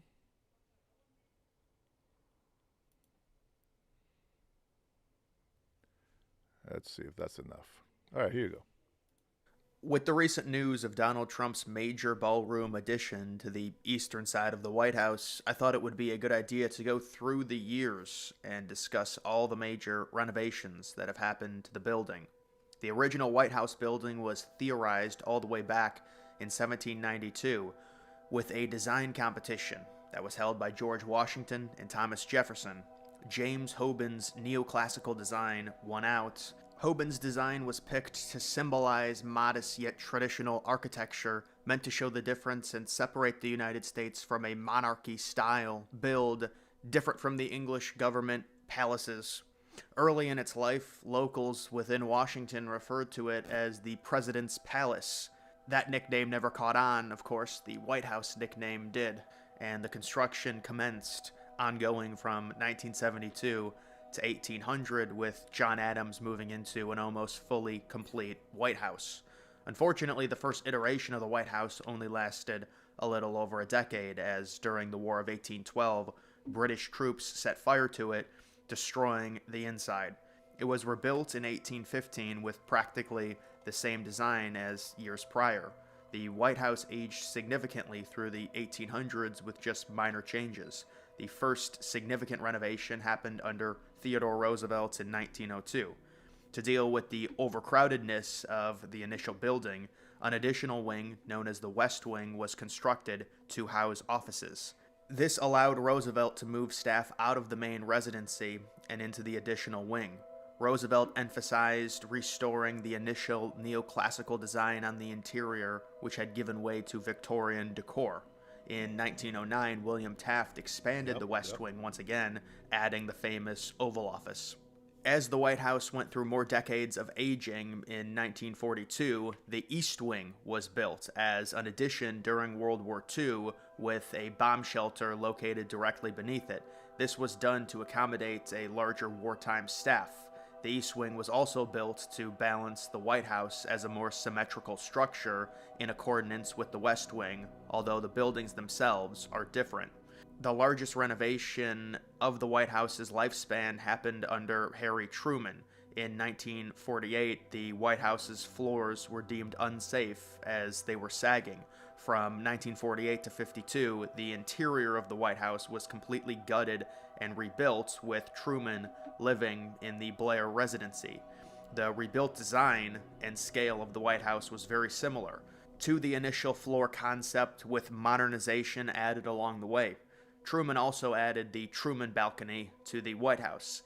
Since the renovation, much of the construction and changes to the White House have been subtle, with modernization efforts including new security features being installed at the start of the 21st century. That brings us to Trump's second term. Now, Trump did overhaul the West Wing during his first term, although it didn't change the exterior look of the building at all. Trump's new plan for a 90,000 square foot ballroom Gorgeous. certainly will, with construction already commencing. As we currently stand right now, the entire East Wing has been demolished to make way for the ballroom. The ballroom will be connected through what is described as a glass bridge with a multi-level corridor. I could not find any current renderings on the corridor or the multi-level terrace, which has been hinted at, depicting a different type of design from the West Wing corridor. This is to rebuild the original corridor in a more grandiose way and to separate the White House residency from the ballroom, as the ballroom will be significantly bigger than the White House. For context, the White House is around 55,000 square feet. The ballroom will be 90,000. Trump has emphasized the importance of being able to host large dinners with proper grandeur and architecture. The ballroom will be able to accommodate anywhere from 650 to 1,000 people. There is a clear need for something like this as a large gathering room that has the convenience of being connected to the White House has been requested by previous presidents. To be fair, the size of the Trump-designed ballroom may be the biggest complaint. The ballroom's architecture style of traditional neoclassical matches the White House. Republicans have suggested the ballroom to be named after Charlie Kirk, although a name has not yet been picked. It will be funded entirely by private donors and Trump himself, possibly costing over $300 million. The original White House was built for around $7 million, that's inflation adjusted, and the Truman restoration cost around $70 million, that's also inflation adjusted. There have been theories that due to the size of the ballroom, a similar structure should be built on the other side, possibly as a rebuilt West Wing, although that's just early speculation. There is also speculation that if a Democrat wins, they will tear down the new ballroom in 2029, although that seems extremely unlikely. Another renovation that Trump made was filling in the grass area of the Rose Garden to make the space more functional. A common misconception is that Trump eliminated the garden, but the garden itself has remained. It's the grass in front of it that was removed, as the area is used heavily for speeches with people conjugating on the grass, causing the sod to constantly be replaced. Personally, I'm not the biggest fan of this redesign. This is the earliest known photo of the White House. It was taken in January of 1846. The U.S. Treasury Building has a unique and direct relationship with the White House. The first White House had a small Treasury Building just to the east of it, which was burned down during the War of 1812. A second Treasury office was completed in 1833 by Robert Mills. The structure was criticized for obstructing views, although Andrew Jackson defended it. That same Treasury office has gone through several different large expansions throughout the years, with the fourth and final expansion completed in the late 1860s. The building sits to the east of the White House. Discussing some expansions that never happened, going back to the 1902 West Wing addition by Theodore Roosevelt, he originally thought of a Grand Palace expansion. The expansion would have included 2 long corridors on each side, connecting to new buildings which would have contained a massive reception hall. Congress didn't want to fund such a massive project, so it was scrapped for the smaller West Wing, with the eastern side of the White House remaining bare until the 1940s. During the 40s, questions arose about the White House's structural integrity. Plans were in the works to completely demolish the building and rebuild it. This didn't happen, as it was agreed that the outer walls would remain and the interior was to be gutted. The White House did previously have an indoor swimming pool, which was constructed in 1933 under FDR. The pool was eventually covered in 1970 and is used currently as the press briefing room. When the Trump ballroom renovation is complete, it will be the biggest addition the White House has ever received. It's a way for Trump to emphatically entrench his legacy within the White House grounds. The ballroom will likely be completed by 2027, with Trump himself presiding over the opening ceremony. Based on the Trump brand, the size shouldn't surprise anyone. And with Trump, a multi-billionaire, having been involved in so many construction projects over the years, it gives him a unique advantage to oversee the massive addition. There you go. What do you guys think about that? since you want to be over here judging me for everything. Oh man, you guys crack me up. So what is it that that you think that I'm supposed to be knowing about you, right? I put it on the chat, and as I said, you know, you're gonna be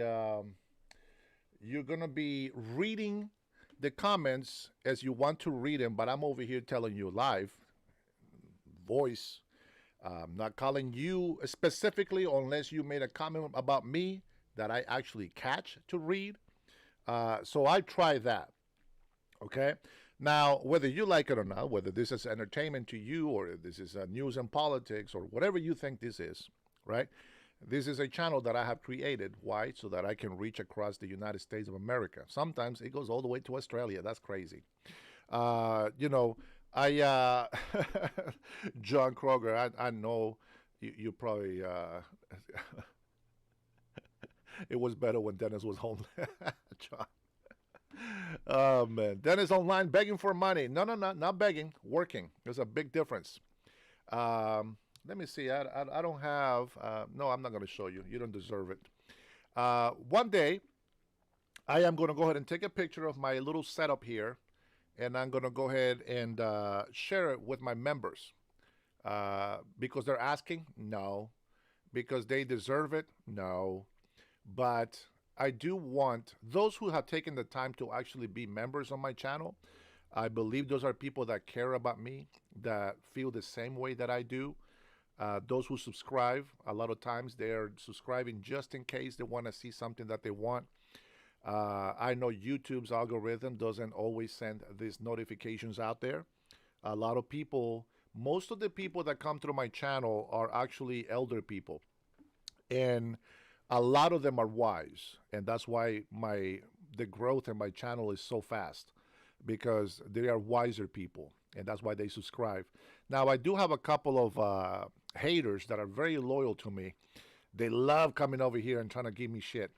So I'm going to share a photo of my setup here to show this ignorance that they can't have what I have if they're begging for money. I'm telling you that right now. You know, it's nothing for you guys to know exactly how much money I have and what I'm actually doing these videos on. Just because my videos are shitty doesn't mean that what I have hasn't cost me a lot of money. But you know what? This is what we do, right? This is, some people do their work. You know, here, I'm gonna say, let me ask you something. I know there's only like 50 people in here or 60 or something. Let me ask you something. Do you think that basketball players, football players, soccer players, do you think that professional athletes work for a living?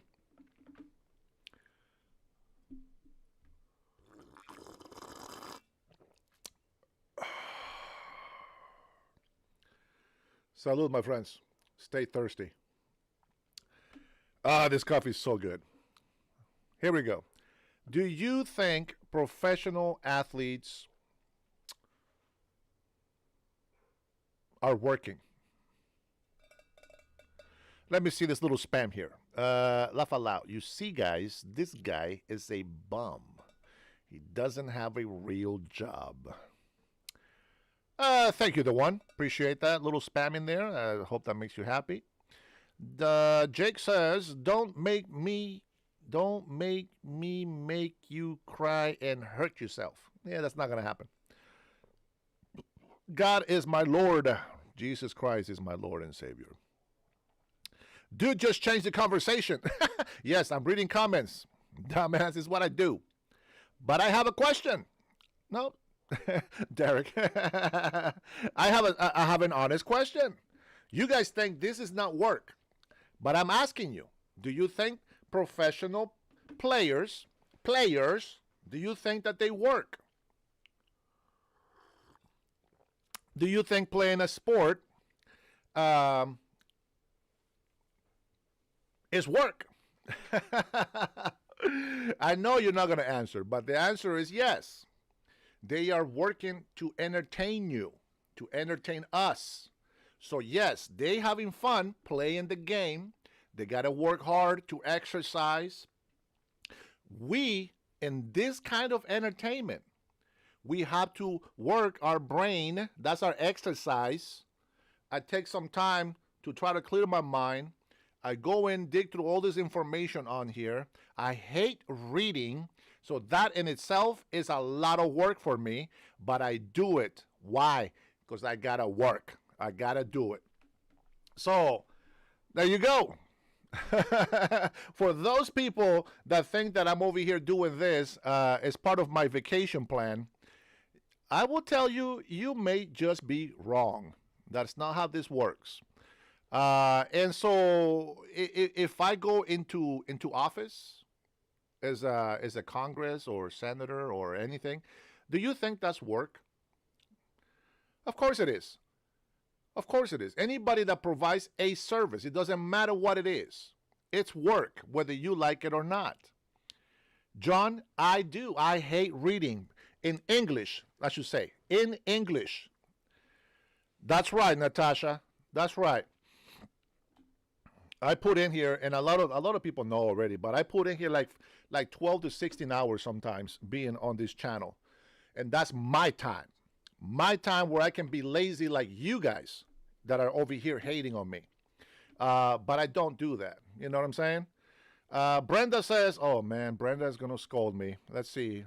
What's going on, cuz? When you go to a college or university, learn a thread. Yes, athlete does work. And the sport is their dream. To be the best they could be by the way. Good morning. It is work. Absolutely. Everything that you put time into is work. Now, you can get paid for it or not. It's still work, okay? Oh, jeez.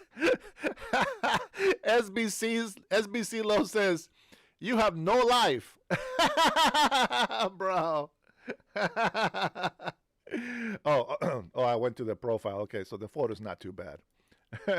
But the little tiny photo on here on the chat, he looks like one of those cavemen from the Geico insurance commercials.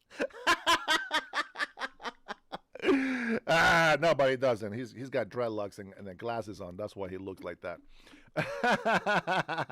Sorry, SBC. I mean, I guess you deserve that because you did say I have no life. Oh, no, I have a life, my friend, and I am a very blessed, very, very blessed man. I'll tell you that right now. What do we got here? Leave the U.S. and go back to Honduras, says Positive 26. Hey, Positive, man, I haven't seen you here for a while. Welcome back. Martin loves the poorly educated. I bet you do, and I bet you go protesting with them, and I bet you go over wait, is that a positive thing or a negative thing before I go off on you? I don't like to give this kind of love to people that don't deserve it. Man, my hair is freaking hot. Let me see. Pit says, Derek says, I can see the resemblance. It's so easy. This is so easy. Even the cavemen can do it. Man, whoa. Stupid hat, guys. All right. You're right. This is a stupid hat. I should put a better one on. There we go. Thank you for saying that because now it feels nice and cool in my head. I guess I think it was due for a change. I appreciate it. Let me see. Let me get the next one ready because I have a few hats. I'm a man of many hats now. I'm going to say this, though. Look at this. Oh, man. Just the Made in America product is so much better. What is this? You see that 45, 47? You see the American flag right there? Oh, yeah. Oh, yeah. Here we go. My favorite hat, says Trinity. I agree. It is my most favorite hat. Honestly, it really, really is. I have never been a fan of the white because it gets dirty very, very fast. But Derek says, much better. Yeah, I don't like red, by the way. I don't like red. My favorite color is blue. And it's the beautiful sky blue. The dark blue sky. And you see that sometimes in the ocean. Ah, that's my favorite color. You know, I love the ocean colors, but the dark blue is just I don't know, it turns on my brain, you know? Why did Israel paint? Oh man, you guys can see that good? Israel paint. That's a Honduras.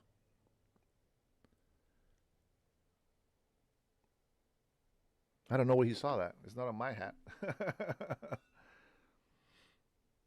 Did I put it on this one? No. What Israel print? Do I have a print on? Oh. Upside down heart. That's about all I can find. Well, I support Israel. So there's that. You're a disgrace to your race. It's sick, says John Cook. Hey, John, why are you such a racist? Tell me that. Why are you such a racist? What makes you think that you are better than me? Why are you better than me? Tell me that right now. Go ahead. If you say you're a disgrace to your race, what the hell does that mean? Do you think I'm something not good enough to be a human race? See, that's racist, and you don't even know that. But it's okay. I'll give you a break this time. The glare made it look like Israel. No, this is the Honduras and the United States flag, my friend. No, but I do have one. I do have a pin from Israel, which is this one. I don't know if you can see that. Let me switch to my actual software. That's the Israel United States pin. Yeah, but I support it for two different things. You know, one of them is a religious, a religious belief. I believe that God has chosen Israel as His people, and as Americans, Israel has done a lot of great things working with us throughout the years. So a lot of people complain about AIPAC and all this money going in there. They don't understand what the hell that means. People like to come in with some theories about assassinations and all this stuff. We had yeah, well, I see you comment, but I'm already telling you. The people come in and have these theories about how, Netanyahu killed, Charlie Kirk and blah, blah, blah. Let me tell you something. People that do that kind of stuff, man, they go out there. These people, they think they're judge and juror and executioner. And I don't agree with that. You have Candace Owens that has over 6 million subscribers following her, and she's out there convincing 6 million people approximately of her little theories and lies because she hates Jews. That's all I can say. Oh, that's so good. Guys, I'm addicted. I need to stop drinking coffee so much. What do you think? I am addicted to coffee. It might be a bad thing.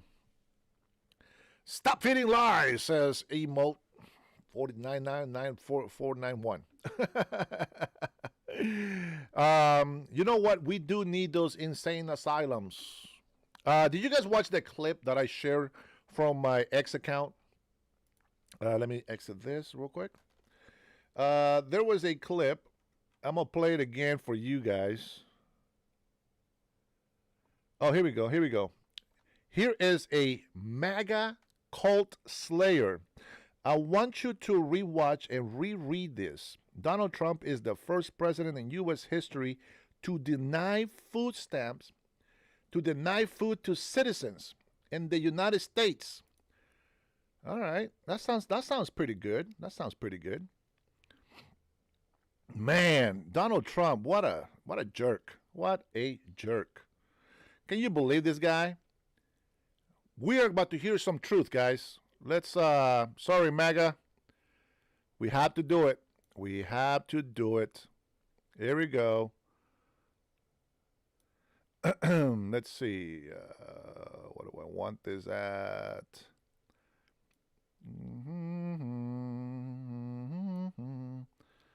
Okay, turn that off. All right, here we go. Let's go ahead and why don't we just listen to this? You know, just so that you guys know that I allow everyone to come in and say it's peace. Here we go. Derek says, I'm a soda addict, primarily an ice cold Coca-Cola. Hey, if you're drinking Coca-Cola, you ain't white.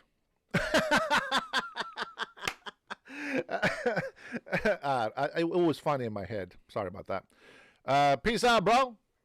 Thank you for stopping by, Bernil. God bless you, bro.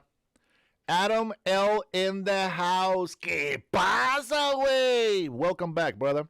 All right, we're going to go ahead and give some truth over here.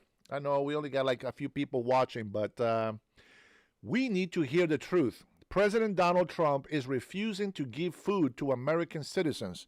What a tyrant and what a communist. How dare he? Let's listen to this, guys. Let me put my headphones on so I can hear it with you guys. All right, lady. Let's see what you got. Here we go. Chelly Pingree. Let's see what she has to say. I want to be 100% clear. We are not cutting SNAP because we are shut down. We are cutting SNAP because the administration had decided not to spend the reserves at the USDA in November and to deny people their benefits. So we have the money. We don't have to do any fancy, complicated thing that we can't do during a shutdown. There's $5 billion there in reserves. In case you haven't heard, we had $20 billion to give to Argentina. And we're building a new ballroom on the White House. So we seem to have plenty of... Wait a minute. We have $5 billion on the reserve, but we're giving Argentina $20 billion and we're building a ballroom. That's what I heard, right? Money. And let's get the... look at him. Yeah, I miss this guy. Don't you guys miss this guy? It was funny, man. He always made me laugh. So, the plan for Democrats is let's tap into the reserves. I mean, we've hit rock bottom right now. Let's tap into the reserves. $5 billion is a lot of money, she says. I know my patrons already know this, but I want to ask a question out there. Just a stupid question. Adam, I love you for saying that, bro. It makes me laugh every single time.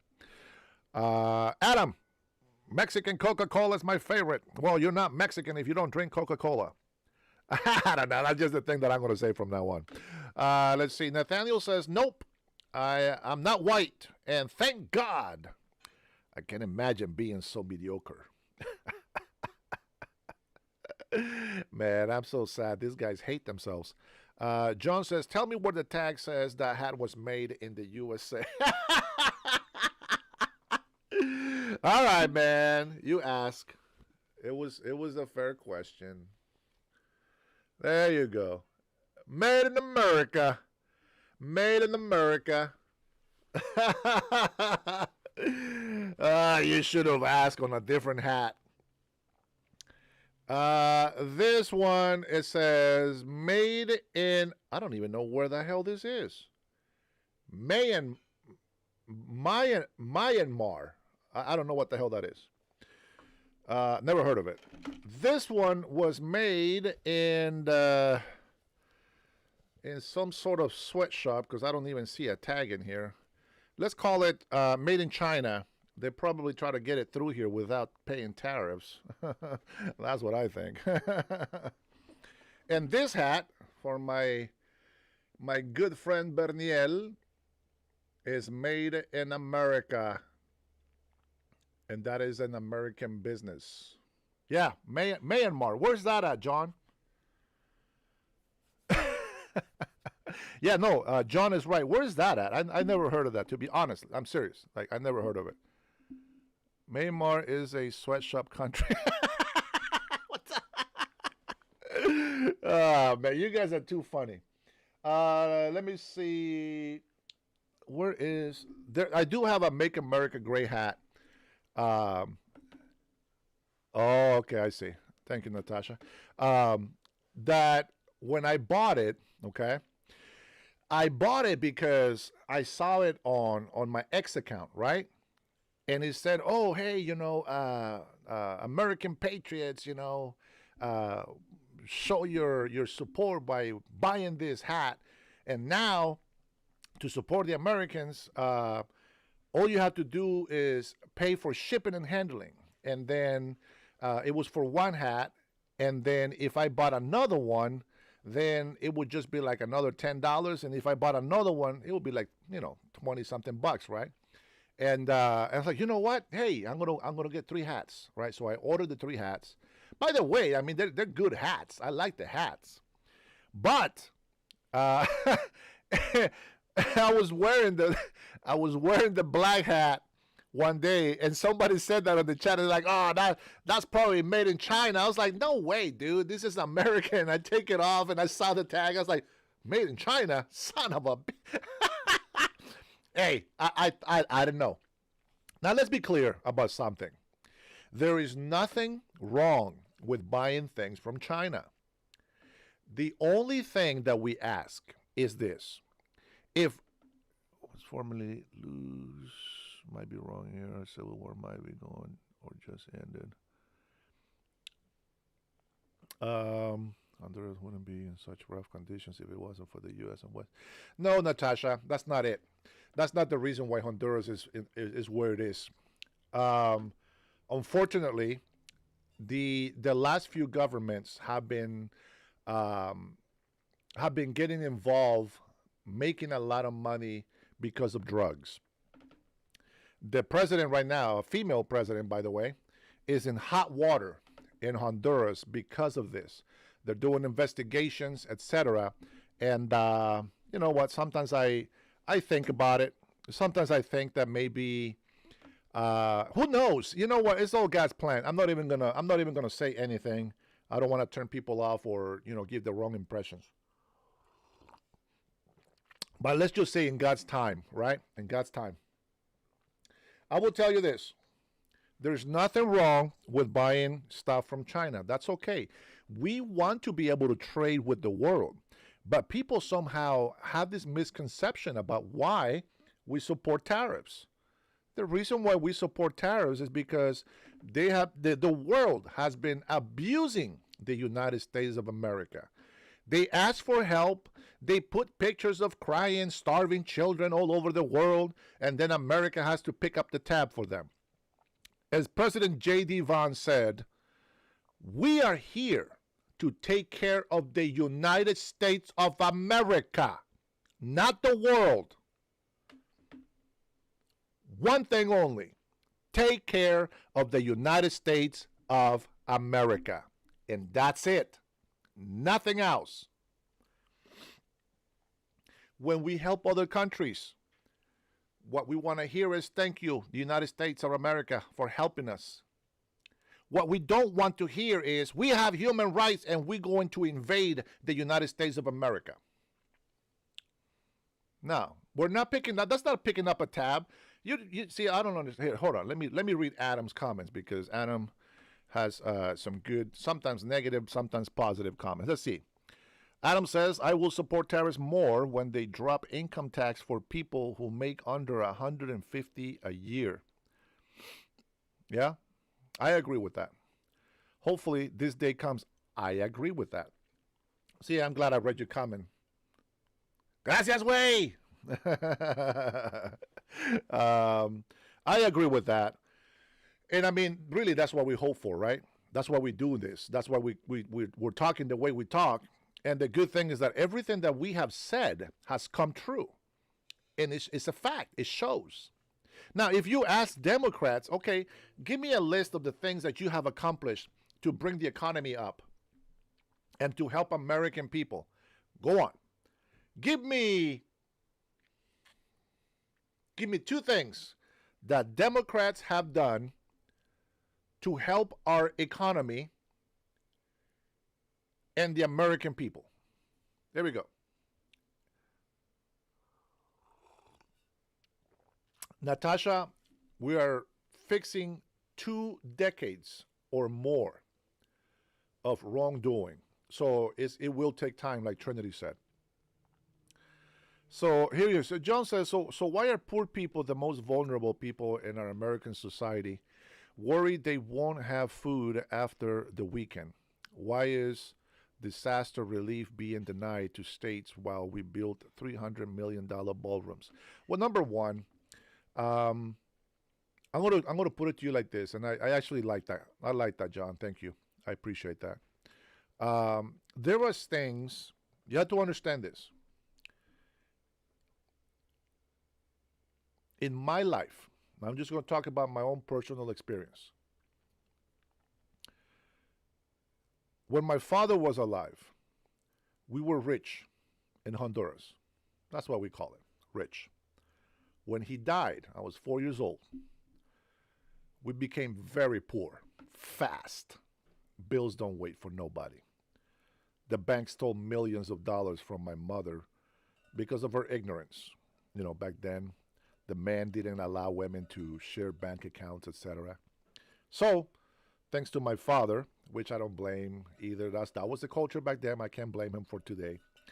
I love him very much. I learned from my mother that sometimes, as I said before, we have had to tighten our belts. You know what that means, right? You're going to have to tighten that belt, you know? Meaning that you have to go hungry for a little bit so that we can have power in the house.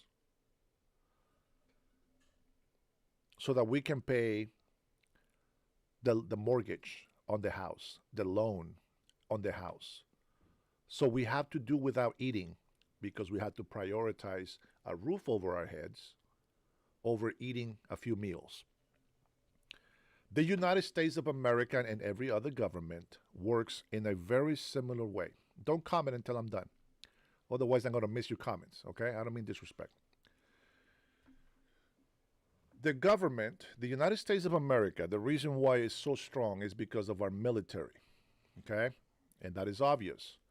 But you cannot have a strong military to give people in the country peace and security unless you give them money. So Democrats like to play the emotional field, and they don't understand that, yes, some things need to be sacrificed. And it's a righteous sacrifice, not a selfish one. You say 2 jets, which carry out very important missions, very important leaders that we have in our country. They are worth about $170 million. It's worth it. The other jets, they're past their usage age and etc. So we need to pay for that so that we can have our leaders go back and forth as fast as possible across the whole United States of America.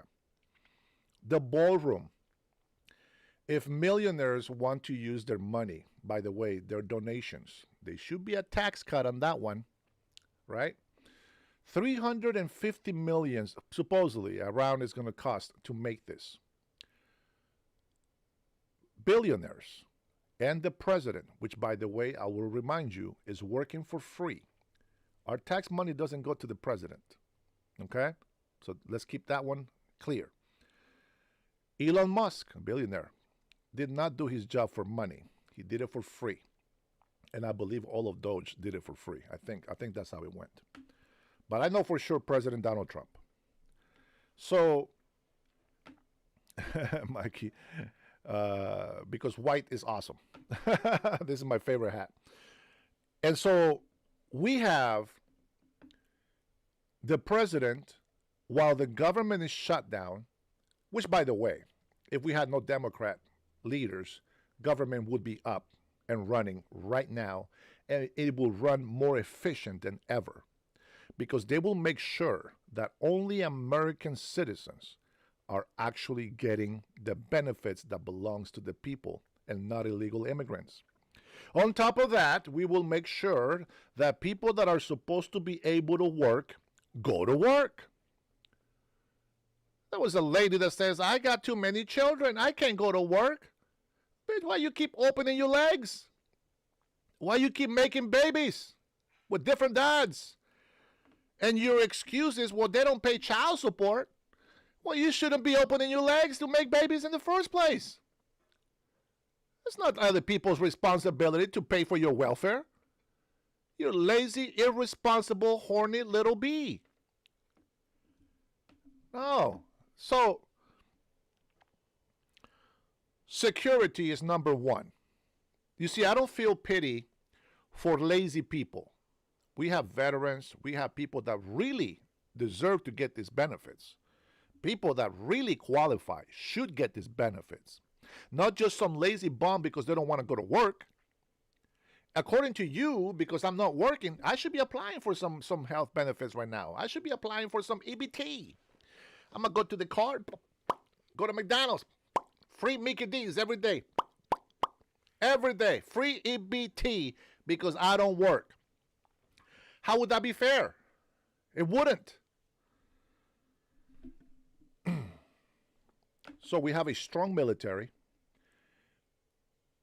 All the people in the world, all the leaders that were mocking us, laughing at us when Biden was in office, they thought Trump was playing. They're like, please.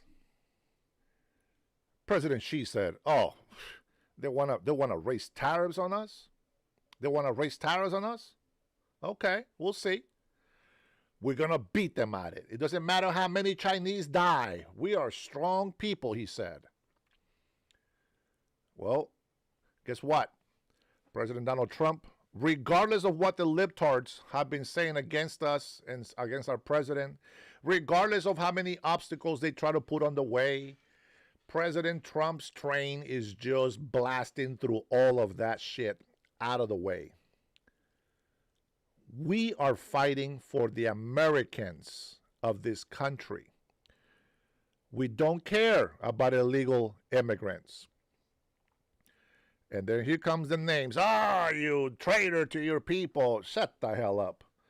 My people are the ones that follow the law, that respect others, and are willing to love and die for this country. That's who my people is. The reason why Hondurans are my people is because they are from the land where I was born, and they are willing to die for their land. But the ones that come here illegally, those are not my people. If they want to be my people, they can, but they got to be doing the right things. Does that make sense? Now, oh, I love this one. Hold on. What is it? What was it? Why are you a bootlicker for billionaires trying to start a civil war? Nathaniel, are you retarded? Like a serious question. Serious question. Are you retarded? How is that going to cause a civil war? Giving thanks to millionaires and billionaires that help this country go about. How does that?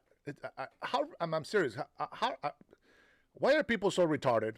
I just don't understand. Please, somebody, give me a good argument. All right, the one says, just a friendly reminder that Dennis Herrera came here illegally and ended up getting his papers. He what?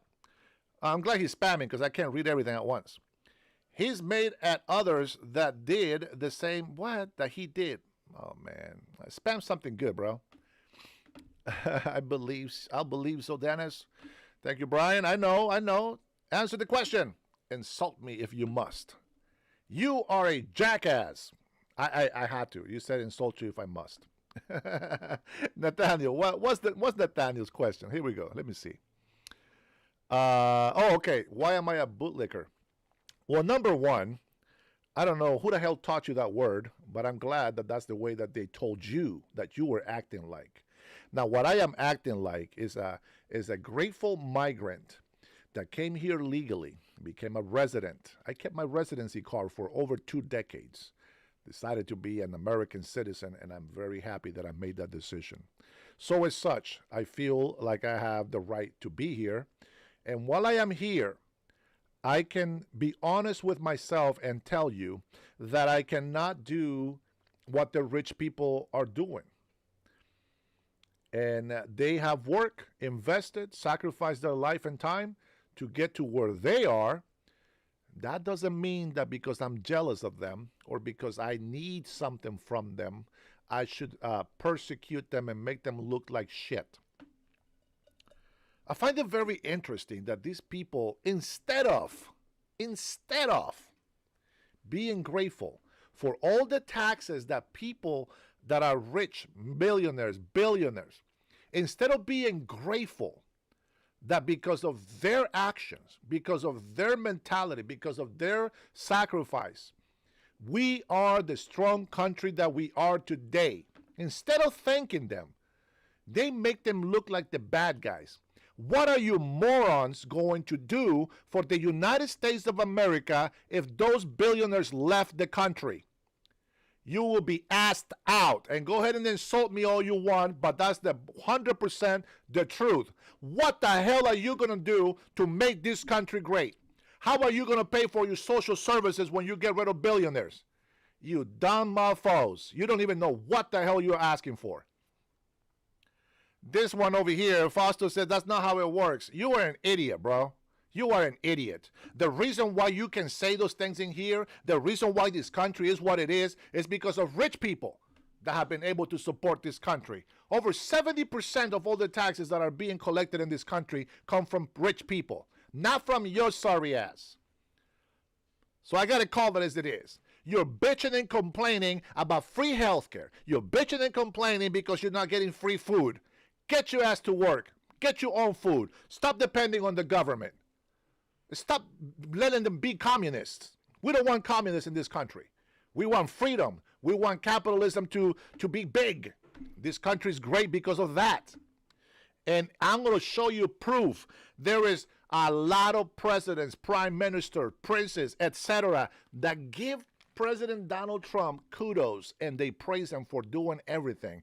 President Xi today, he goes and he says, President Trump, you have done a great job with peace. You have been a tough leader. You have been this, you have been that, and let's make a deal. Now shut the hell up about your stupid comments because of our president today.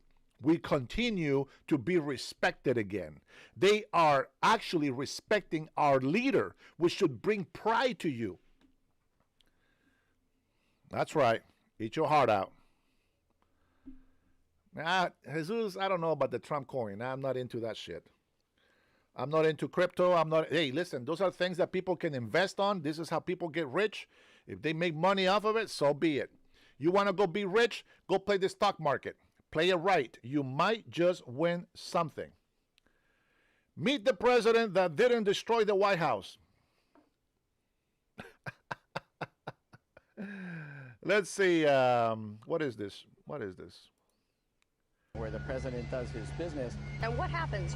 Does the president call and say, my toilet's not flushing? Bob Peck of the General Services Administration is overseeing the massive makeover of the East and West Wings, which include the Oval Office, the Situation Room, and the offices of the Secret Service and First Lady. So tell us what's actually happening here. Well, we're digging trenches. This project is going to cost some $376 million to the taxpayers. Some would say, really? Why would you spend that kind of money simply on a makeover for the White House when there's so many folks who are not doing well? Yeah. Why? Oh, that's why. Brick. Brick. Where the president does his business. And what happens? Does the president call and say, my toilet? Go ahead. Keep arguing, morons. Bring the ballroom back up again. $376 million taxpayer dollars back in 2010. 2010, 15 years ago. $376 million is probably over a trillion dollars. Of $1 billion today. 15 years ago, 376 million would have been closer to 500 million today. And that was taxpayers' money. And that was what? Why would you do this? Why would you renovate when there is people that have needs? There will always be people that have needs for one reason or another. A lot of them is because they're morons and they don't know how to work and invest and save. I'll give you the biggest example of those people, Democrats. They have been wasting trillions of dollars, and they have done zero to bring money back into the United States of America. Go ahead, argue with me about tariffs. Go ahead. Why are tariffs bad for us? Here we go. I'm going to read some comments now.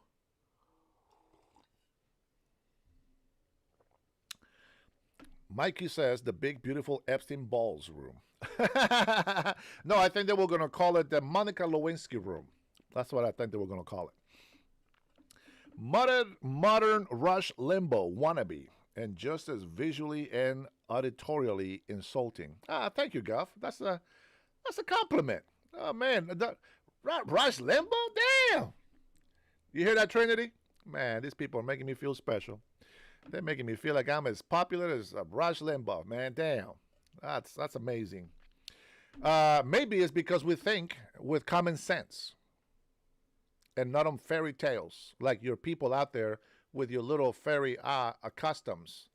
Adults playing to be little kitties. Adults playing to be animals with a collar and a leash and everything. That's the people that you are. No, thank you. Chair Bear, thank you for the jewels. Somebody's going to get some jewels. Somebody's going to get some jewels. Man, I don't know how the jewels works, to be honest. Let me see. Brian says, bye, Nathaniel. Don't let the door hit you on the way out. Guff, ignore the wannabe. Thank you, Guff. I will ignore all these wannabes that come through here. Wise words. Rush was the man. Yeah, man, I heard very little from him, but yeah, he was tough. I would like to think that I'm tough in some way. Adam thinks a 1-by-1 is a loss. You all don't understand basic numbers. Yeah, we don't. The boom boom room, says Derek. Guys, it's an open freaking room. You guys are a bunch of perverts. There is no beds. There is no rooms. It's just one open big auditorium. That's all that is, which, that's what a ballroom is. I can't believe that this is the video that I was watching, that I was looking for to show you guys. And, easy there, Tiger. And it just happened to come across. That's AI. What did Megan say here? Let's see. I don't know what that is.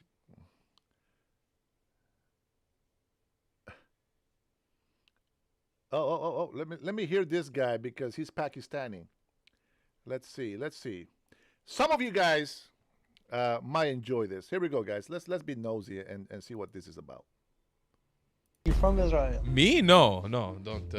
No, me? Pakistan. I'm safe. Don't worry. And when انت? من سوريا. You like Jolani? Yes, I do. You want to kill the Dursi? I want to kill Israel, Dursi, Alawi? Alawi, everything. Anyone that's not a Sunni, huh? Yes. Shia also? Shia too. You are a Sunni Syrian in America. Yes. You want to kill the Jews. You want to kill the Druze. You want to kill the Alawi. I'm curious. You live in America. Do you like America? Yes. You from Israel? Me? No.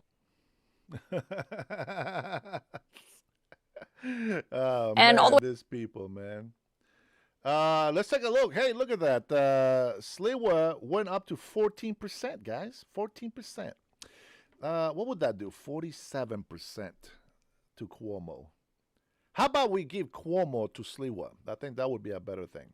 Away from Asia, President Trump weighed in on the race tonight, claiming, quote, the more people learn about Mamdani, the less they like him.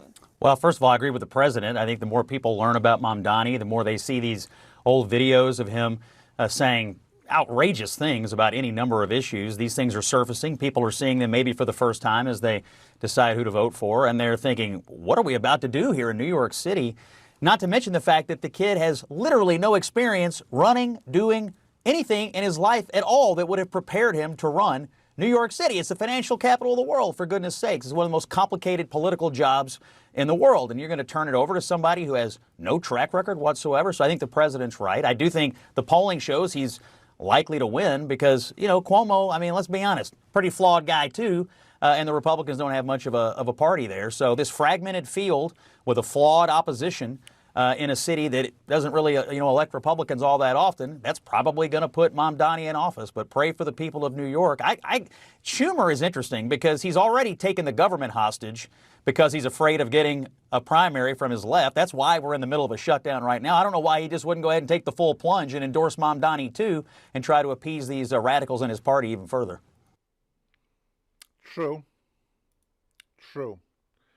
Well, and this is how Democrats prove to us that they don't know what a communist is. They like to come in here once in a while and say, oh, this guy don't know what a socialist or a communist is. Well, they don't know either, apparently, because they are voting for one.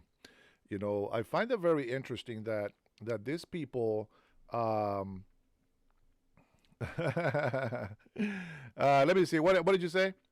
Let me finish that thought. They wanna challenge me on socialism and communism, and yet they're over there voting for one, and they don't even see it. What did you say there, my friend? It says Brian really says, "Put it up, Lakers. I'll bet Dennis takes it." Let's see. Call this guy a retard. Sure. What did he say, Brian? Let me see. Who said? Put your money where your mouth is, Lakers. I'll take that bet. What did Lakers say? Let's see. Hey, retard! I'll send you $10,000 if you take an IQ test and score higher than 50. Hey, that can be campaign money right there. Let's go, baby. I'm down 100%. I bet you I can get at least a 60.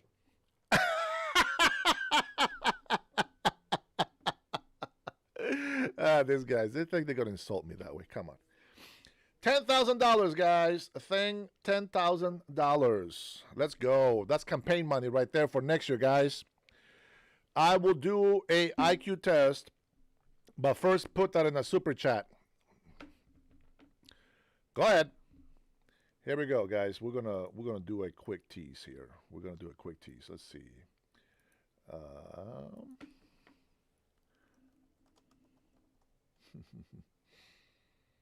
Let's see.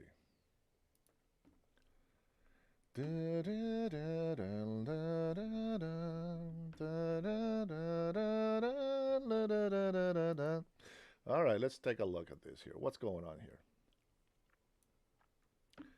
All right, let's see. The IQ official test. You guys ready for this?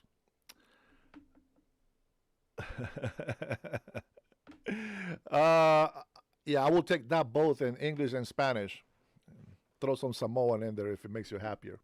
Hey, guys, let's take a test together. Here we go. Let's take a look. What do I have to block off over here? All right, let's take a look. All right, here we go. Try to put this right in the middle. Now, it might be a little bit small for you guys, but I will read to you what it says, okay? All right, here we go. Okay, so it's going to be 25 questions. I think this is going to be fun. Here we go. It says, please select a figure that matches the empty space. Now, Biden failed this test, I think. Let's see. Select your answer.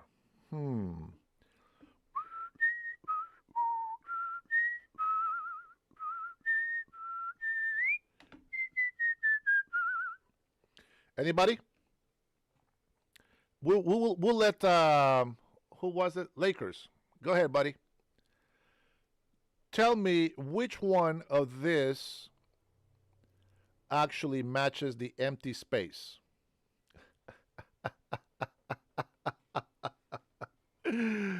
Ah, this is fun, bro. Yeah, let's go. Let's see. Lakers.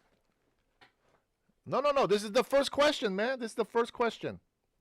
This is just a little warm-up. Show the score, though. Don't get help. Facts check. No, Lakers. I want you to give me the answer on this one. Let's see. We got 1, 2,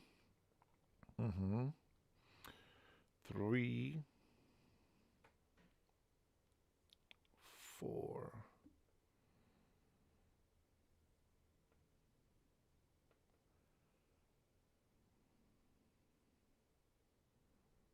Okay, I got my answer. Which one is yours? Top left, middle, bottom middle. Go ahead, Lakers. Hey, it's a guess. Maybe I'm wrong, right? This is the first question. My head hurts.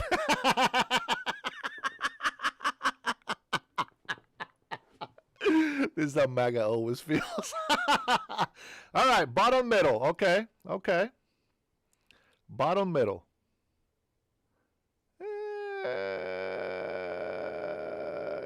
Yeah, okay. Bottom middle. Decisions, Derek. I can see the steam coming out of his ears. Yeah, hold on. My ears are actually kind of getting hot with the headphones. All right, so this is logical stuff. Now, not everybody's going to be able to get this answer, okay? All right, so Sonny says bottom middle. Joe Biden's calling this test.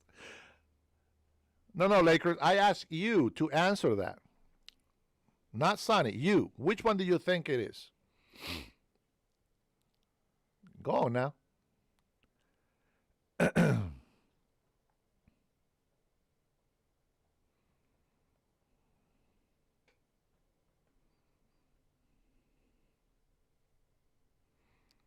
Do you agree with Sonny?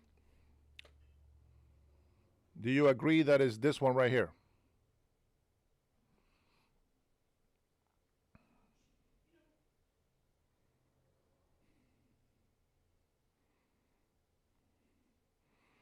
Jesus is going with bottom middle.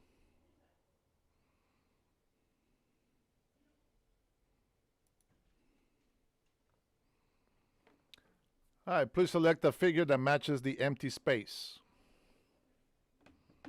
Let's take a look. Oh, wait a minute. It was $10,000. I don't see that in my account yet.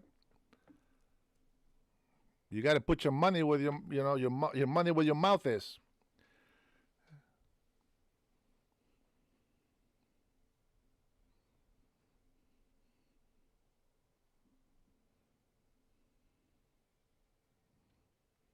Anybody?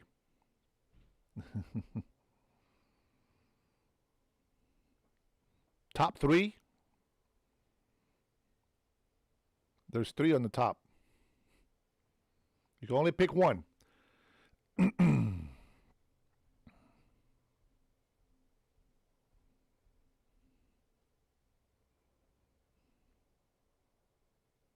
that's tough. That's a tough one. 3, 3, 2, 1, 2, 1, 2, 1, 1, 2, 1, 2.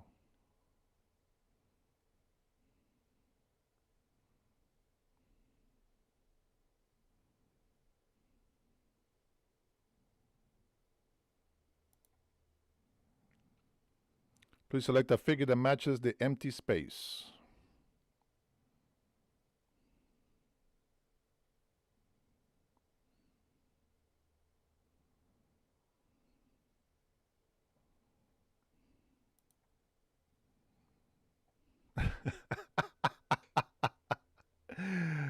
There we go. You guys are too late because there's a delay. All right, please select a figure that matches the empty space.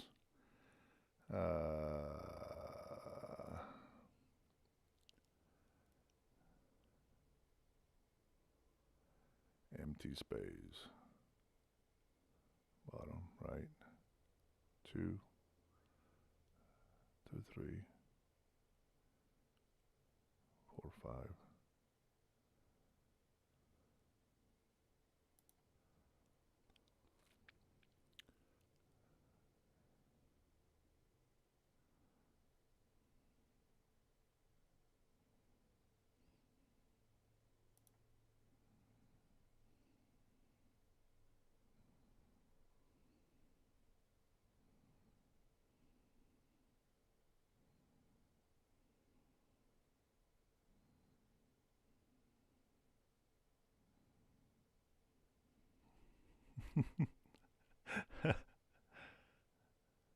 talking to yourself helps too, she says.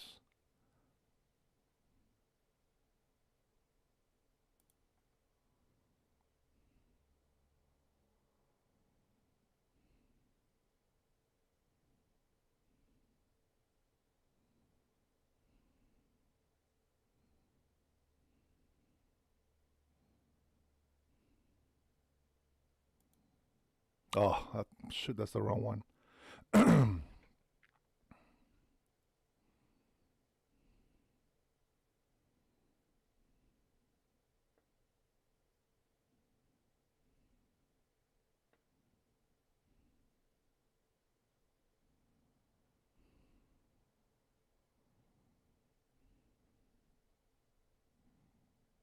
Oh shit, I didn't even look at the left. Up. Right down. Down's up. Left is up. Man, that takes a long ass time, bro. I'm gonna lose all the freaking people on here. That's good because that way not many people are gonna see my failure here. What's going on, Sean? Bro, I don't understand these frames in here.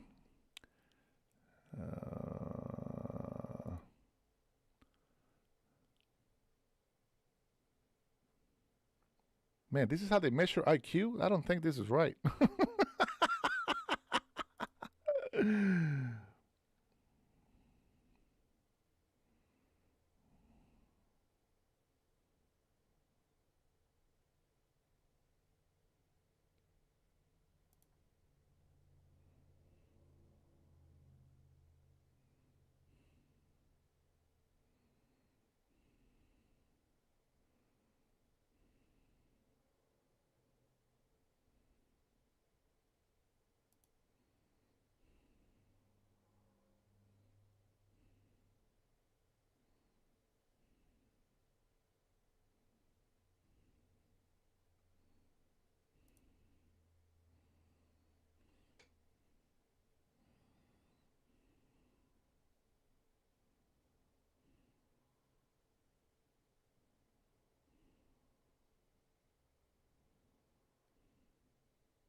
All right, man. 8 more to go, guys. 8 more to go.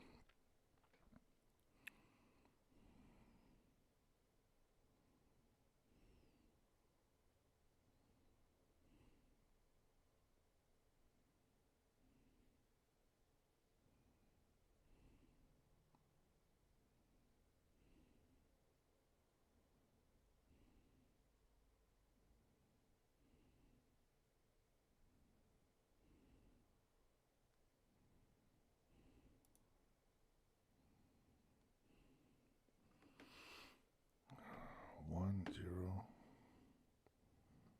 That's half.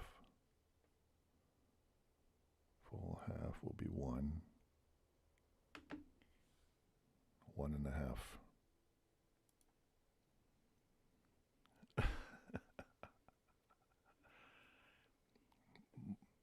Mikey's girl, you don't even know what the hell I'm doing in here. And if you did this test, you would know that I had to figure out what I'm looking at. Which, by the way, being good at puzzles doesn't mean that your IQ is way up there.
Last one, guys. Here we go. Last one. We got 40 people. Don't think about it too hard, Dennis. I got ADHD. I got to think about it really hard.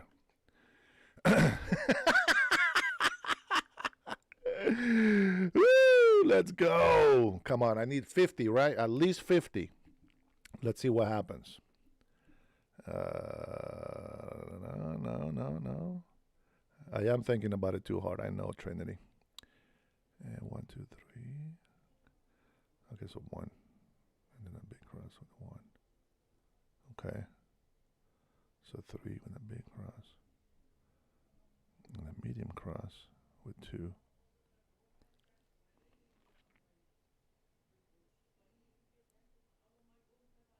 There we go. All right, last one, I guess.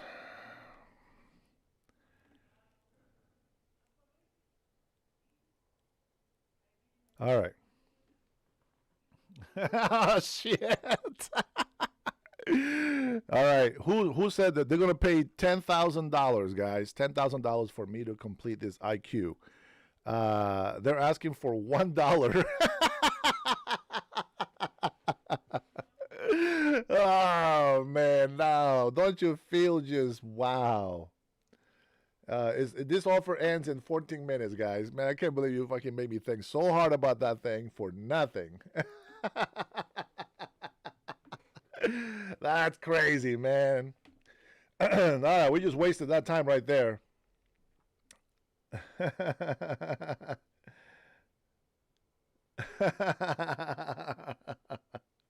I can't believe I was thinking about it so hard, Trinity. I thought I got at least a 50% on that, okay? So, yes, you're right. It's not even math. And I agree. But trying to figure out patterns is a different difficulty on the IQ test. I can tell you that I've always been actually pretty good, especially when you get to use a calculator. My trigonometry score was an A+ in trigonometry, and I failed calculus. Something I put things backwards sometimes, like a little bit like dyslexia or something. All right, but I've been really good at math. I love math. Just not just a memory guy. Let's see. Brian really says looks more like a pattern recognition test than an IQ. I agree.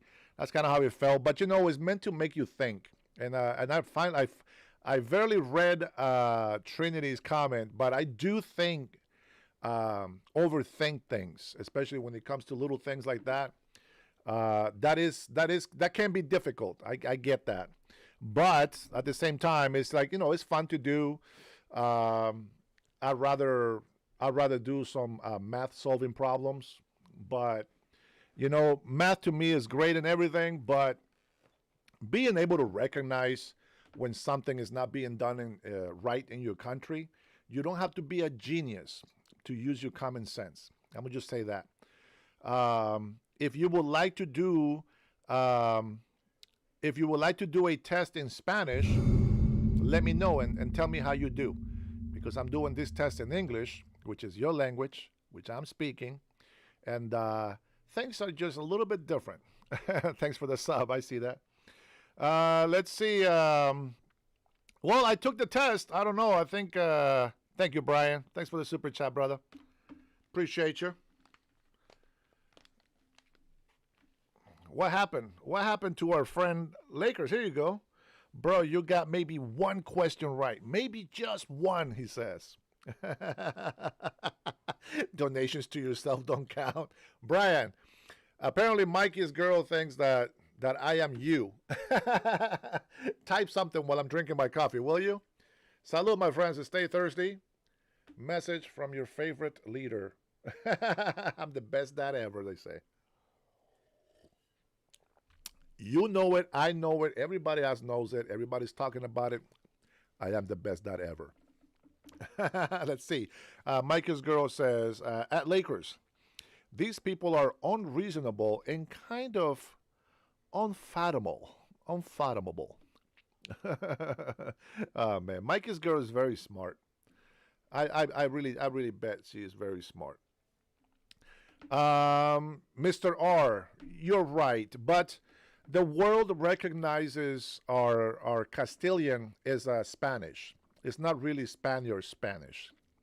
That is correct. It's just like American English, and then there is English. It is the same thing. European Spanish and, native mix with European Spanish.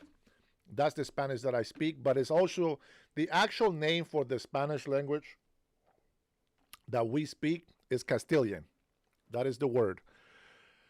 Oh my God, no way they have a Trump drink. I'm sure, man.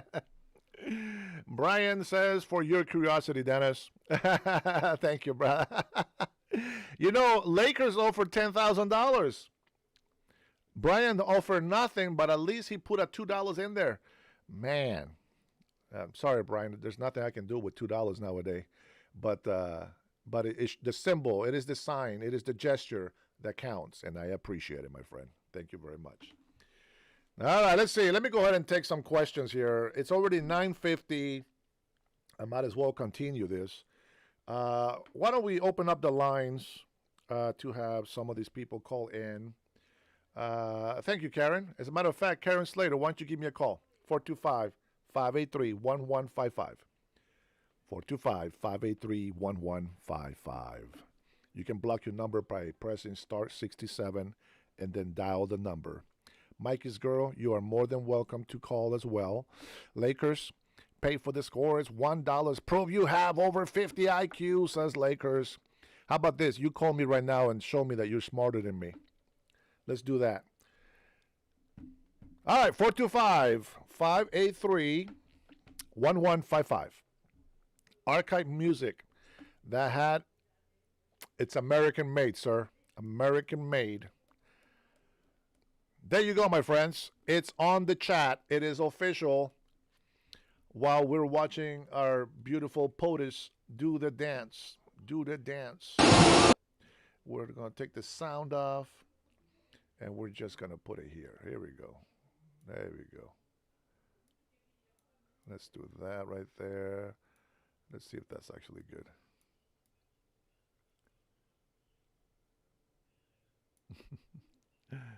Love it. There you go. All right. The phone's not ringing, guys. The phone is not ringing at all. Lakers, give me a call, buddy. You can do it. Come on. I am in the United States of America, so you should be able to just dial the area code and the number. Well, star 67, area code and the number. Just as Trinity posted it on the chat. You can do it! Come on!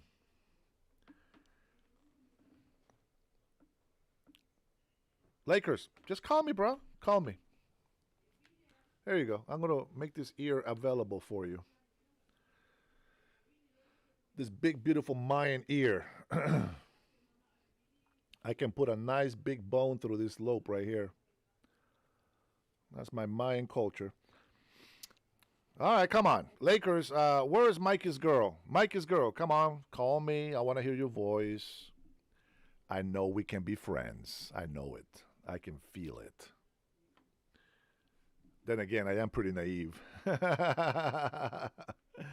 Wedo, he's in the Caribbeans on the beach. You lucky bastard. Man, well, have fun, Wedo. You're not going to come back to Wedo after that laying. By the way, guys, I will be making a trip to Honduras very soon. Very soon. And we are going to have a very good time. To all my members, I will let them know when the time is right.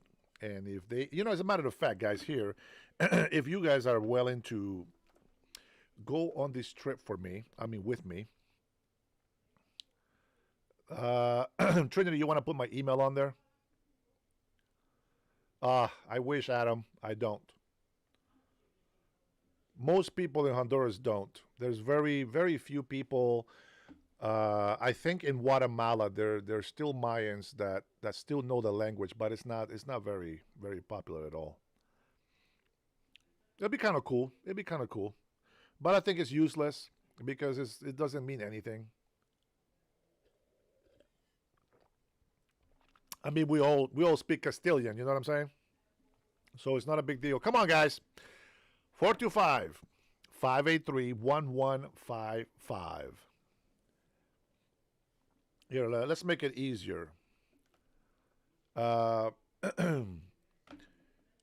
What have Democrats done to help the economy in the U.S.? That's the question. 425-583-1155.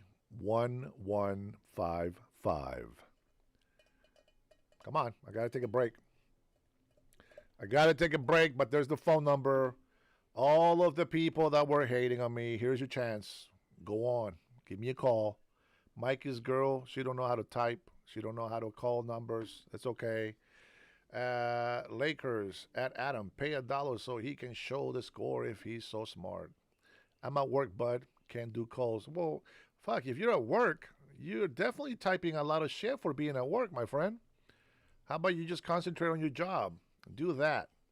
I do appreciate you, being on this live, but you don't have to read the comments. Just listen and do your job. Do a good job, okay? Let's see. Oh, Mike's girl says no one wants to talk to you, dude. Seriously?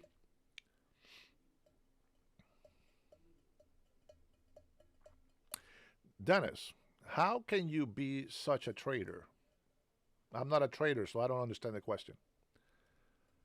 Adam says, Chapinos and some Yucatan Mexicans speak Maya, but it's definitely a minority language. Absolutely. I know some people from Yucatan. One of the guys that I go to the gym with, he actually speaks some, but he doesn't speak fluent, he said. He speaks some Mayan. I mean, it's just the language is not useful anymore. And unless you're going to live, amongst the people that are still practicing that, it makes no sense. Laugh my ass off. Yeah, it's called being a manager. I just supervise my guys. Hey, why don't you go for a smoke break and give me a call? 425-583-1155. I've been a manager, my friend. And I know I can take my own time. I can take breaks when I need them, and I trust on my team to do their job. But it's all good. I get it. You know what? One day you'll have time to call me. We'll leave it for another time. Anybody else wants a chance to tell me what have Democrats done to make the economy grow in our country? Anybody?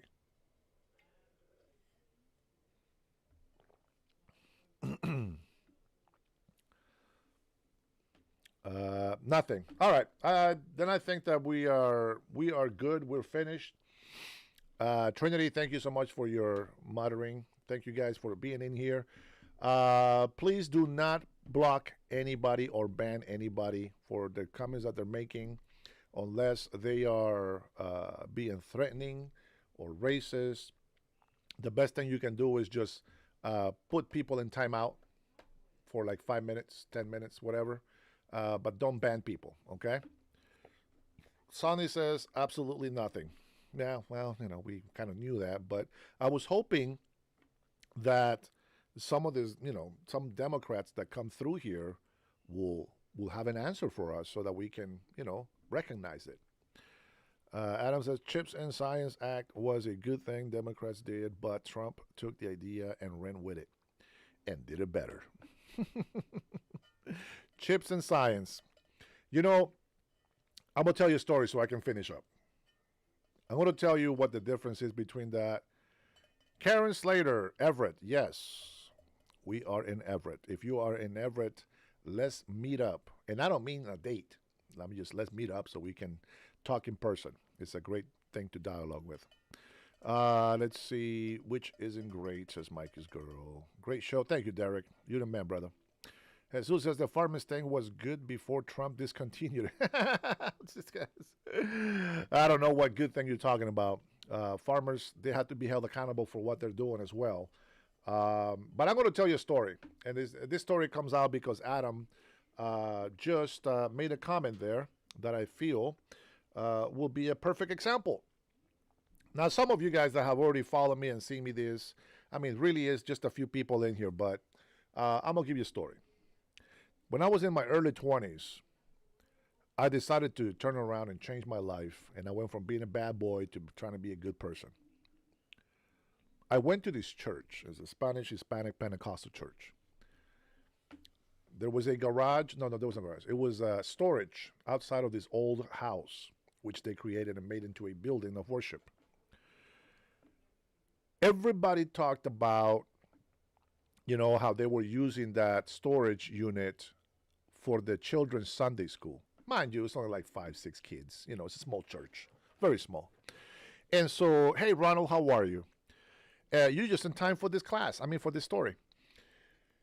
And so a lot of people talk about it, right? This is what Democrats do. Like Adam says, Chip and Science Act was a good thing the Democrats did, right? They talked about doing a lot of stuff. Oh, somebody should do this. Somebody should do that. Oh, we want to do this. We want to do that. Well, nobody was doing jack squat. And so I got tired of hearing this. Somebody should do something. Hey, Scott, how are you, man? I'm glad you made it. I'm glad you made it. And so I said, you know what? I'm going to grab a paycheck, and then I'm going to fix that storage room. Trinity and a lot of people already know my story. So I decide I come in on my day off on a Saturday, and I start taking some of the roof off, right? Because it was leaking inside, blah, blah, blah. The Mexican brother comes by in his truck and looks at me.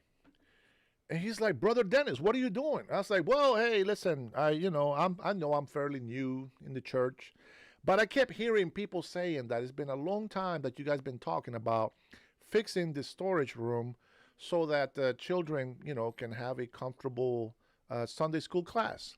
And so here we are. And he's like, oh, man, I can't believe you're doing that. He said, well, God bless you. And he left. And I was like, it would have been nice if he would have given me a hand. You know what I'm saying? I appreciate the support, but it would have been nice. So you know what? I kept taking the roof off, and I have bought the packets of shingles. I bought the rollout paper, etc. And I had bought some sheetrocks, that was enough for the rooms. I bought some insulation. And he comes back with his 2 cousins. So now I got 3 Mexicans on my side, the tres amigos. And they got out of the truck and they put their belts, because they're sheetrock guys, okay? And the cousin does the roofing. So they put their working belts on, tied it up, and boom, they get on the roof and they help me get the stuff off the roof, and they start going inside, destroying the walls, etc. Not only did we make the storage room a very nice room, it was like, wasn't very big. Maybe, I don't know how big it was. I can't imagine. I can't imagine anymore. It was enough to fit at least 15 to 20 people in it, okay? And these guys helped me remove the whole roof stuff, break the walls inside. They put the insulation, everything in one day. Is just a small room. But what a blessing, right? And you know what? Even though the church was talking about it, they wanted to do something, they never did it. That's what Democrats do. They say they want to do something and never do it. Well, President Trump comes over here and says, this needs to get done. And he does it. If I would have not started that project, and this is not to boast on myself, but if I wouldn't have started that project to fix that little storage room, those Mexicans would have never seen me there, right? But because they saw me, they thought, it's not fair. This guy's going to come over here and do this by himself. He went and grabbed a couple of cousins, and they came in, and that room was awesome.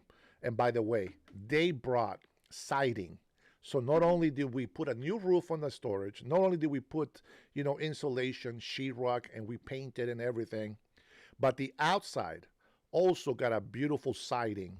And when the church came in on Sunday and they saw the room, man, they were like, oh my God, it's such a miracle. Well, in a way it was.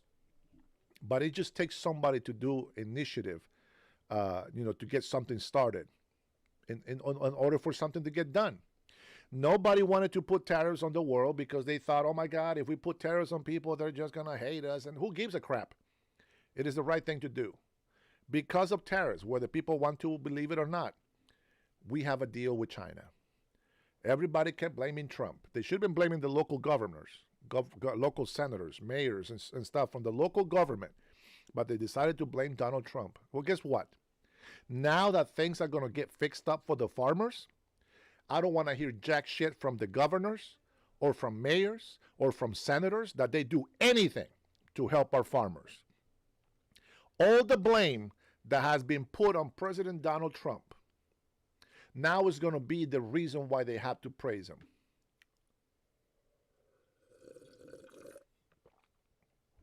Isn't that awesome? It's very awesome.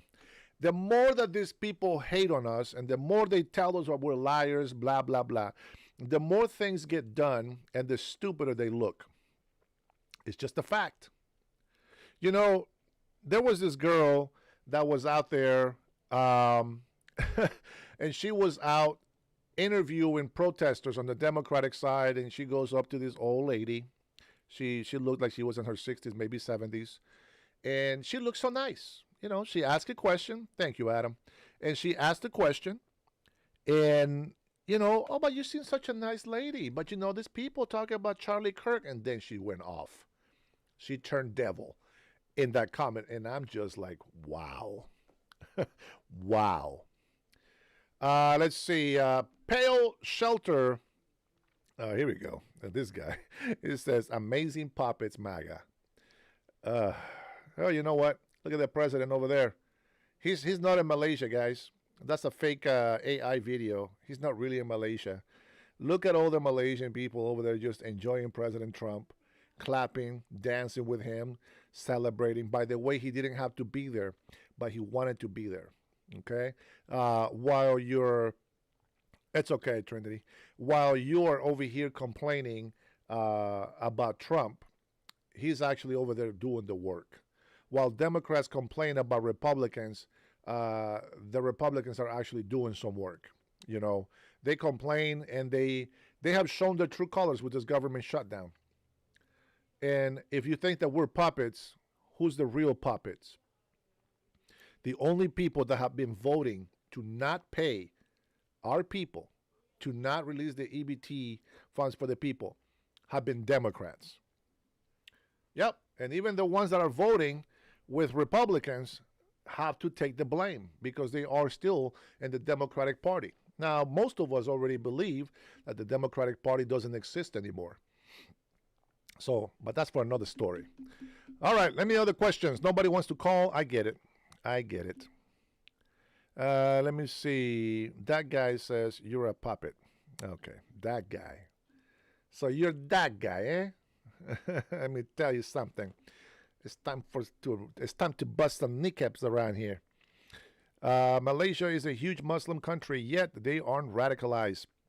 Their women can show their faces. They are a normal country. Well, there's different levels of what do they call that? The jihad, and there's different branches of the Muslim of Islam, but they still have the same punishing rules. You see, Muslims were created 600 years or so after Christ. A lot of the things that I have read in the Quran have been very copycatted from the Bible. The whole idea about Christians, not Christians, Jews, fake Jews, they say, will be punished by God. This is something that was written in Revelations in the Bible. But the Muslims in the Quran, it says that Muslim infidels will be punished by Allah. Now, they will go in and they know the stories. It's also in the Quran. They know the stories about Jesus, they say. And one of the arguments that they say is the reason why they think that Jesus is just a prophet. They say this: when Jesus was praying, who was he praying to? And the person that is answering the question, he's so confused, like, oh my God, why wouldn't you know? If you call yourself a Christian, why wouldn't you know that he is praying to the Father? He makes it abundantly clear that he's praying to the Father. Well, is Jesus God? Yes, Jesus is God. Well, how can God pray to himself? We believe in the Holy Trinity. We have the Father, the Son, and the Holy Spirit. They are one and the same. So the people that can't answer this question, they're always going to fall into it. You know, and what's funny is that I read comments on these videos, and a lot of people says, you know, I used to be a Christian, and that right there just make me think and make me realize that being a Muslim is the true religion, and Allah is the true God. And I'm saying yes, because the Prophet Muhammad, who was an old man, had a 9-year-old wife. Yeah, that makes total sense. Makes total sense, doesn't it? Yeah. Yeah, I don't think so. It is fake. Muslims are a fake religion. Now, I say assalamu alaikum because they believe that themselves. And I only salute them that way because they think that Allah is Yahweh. They think that it is the God. So I will say this. They believe that the Creator is the same as ours. But their religion falls apart when they call Muhammad a true prophet of God and they call Jesus just a prophet. But Jesus is the Son of God. He's above any prophet. And that's where their religion falls apart. You cannot use a pedophile as the best example to be your most preferred and most highly respected prophet. I don't know about you, but I don't think there will be any time on this earth where I would think that me, at my age, can go grab a 9-year-old girl and marry her and make her my woman. It just doesn't fit. It doesn't fit at all. It's wrong. So for somebody to actually go and worship that garbage, something's wrong with them. Now, if I go in here, for example, President Trump doesn't believe their religion, but they're being nice, they're being respectful, they're being great hosts. So why should he be mad at them? Why should he try to be, evil to them? No, listen, they are going to take responsibility when the time comes to be judged. So are we. What did we do in the meantime? Well, we went over there, we respected them, we showed them love, we showed them kindness, we showed them that they are worth being on this earth. There's nothing wrong with that. And I'm happy for it. But that doesn't mean that I'm going to go and pray to Allah. Now, I can have a Muslim next to me, and I can sit there, and we can both pray together. But I will pray to the Father in the name of Jesus Christ. And the Holy Spirit is the one that will take my voice to the Father. But only after I pray in the name of Jesus Christ. That's how the Trinity works. All right, let's see. What did this guy say?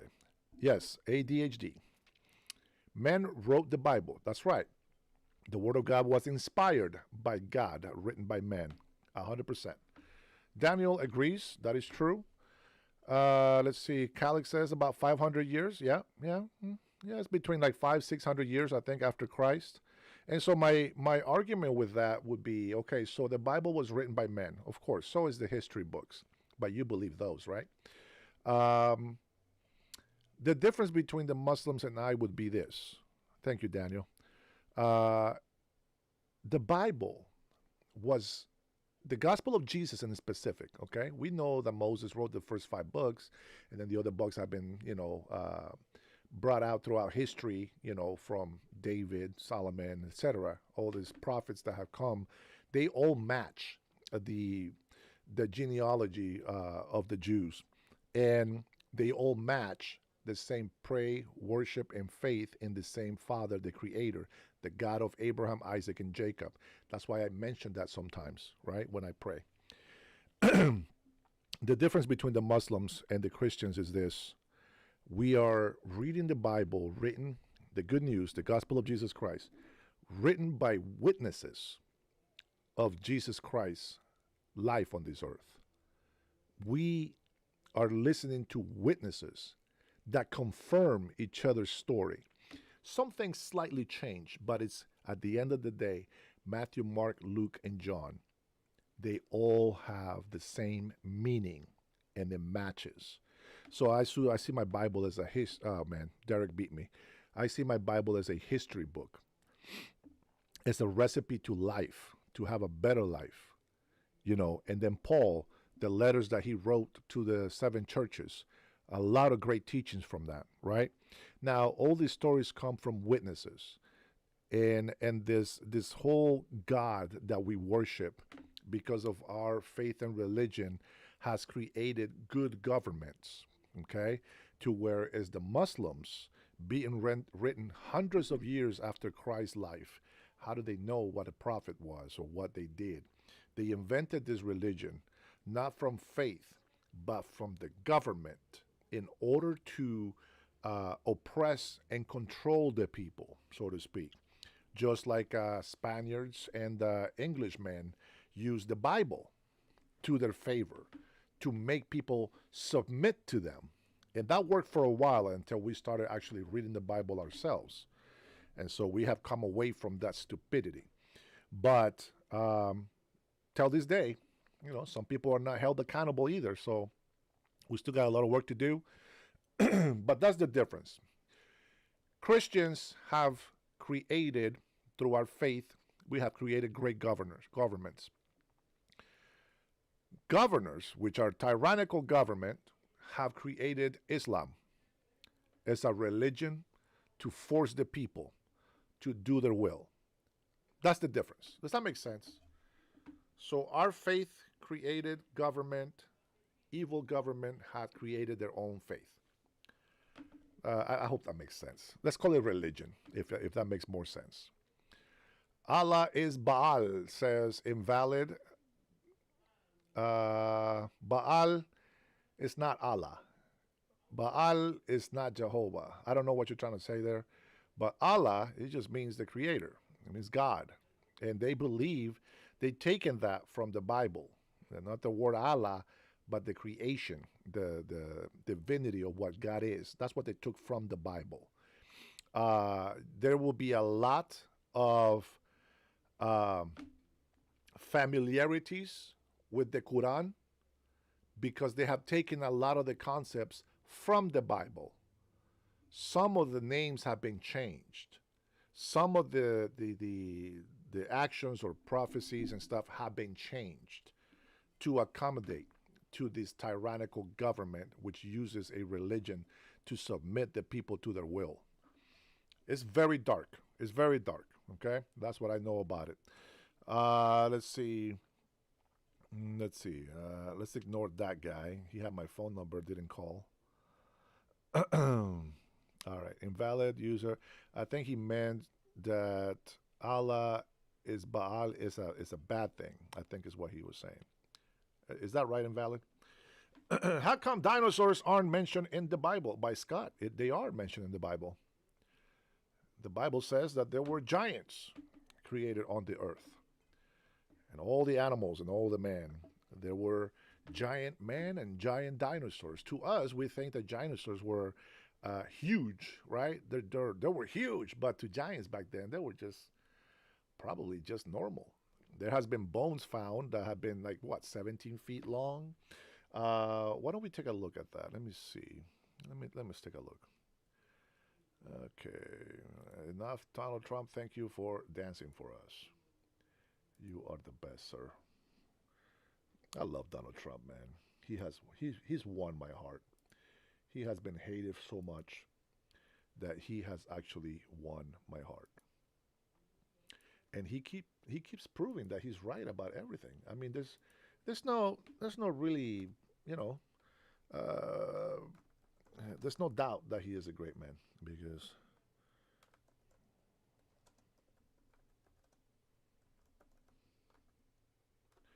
let's see. Now, I don't know if this is going to be true or not.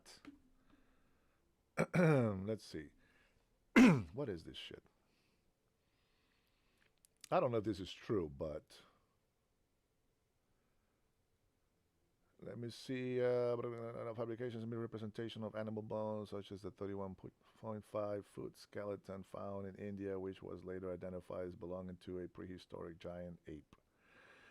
The tallest person in record history, Robert Wadlow, had the largest modern human skeleton, reaching up to 2.72 meters, 8 feet 11 inches. That's about almost 9 feet. I will call that 9 feet. But let me see if there is anything else. Let's see. This skeleton dated 42 to 40 to 41 BC, was discovered in Shangnan.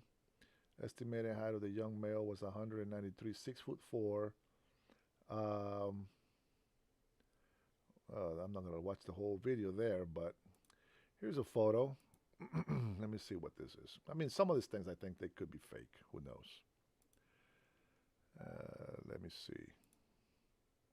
Here, for example, here. Let me see if I can show that here.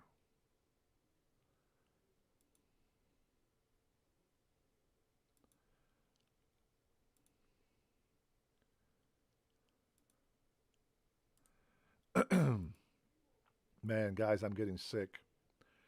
I can feel it in my throat already.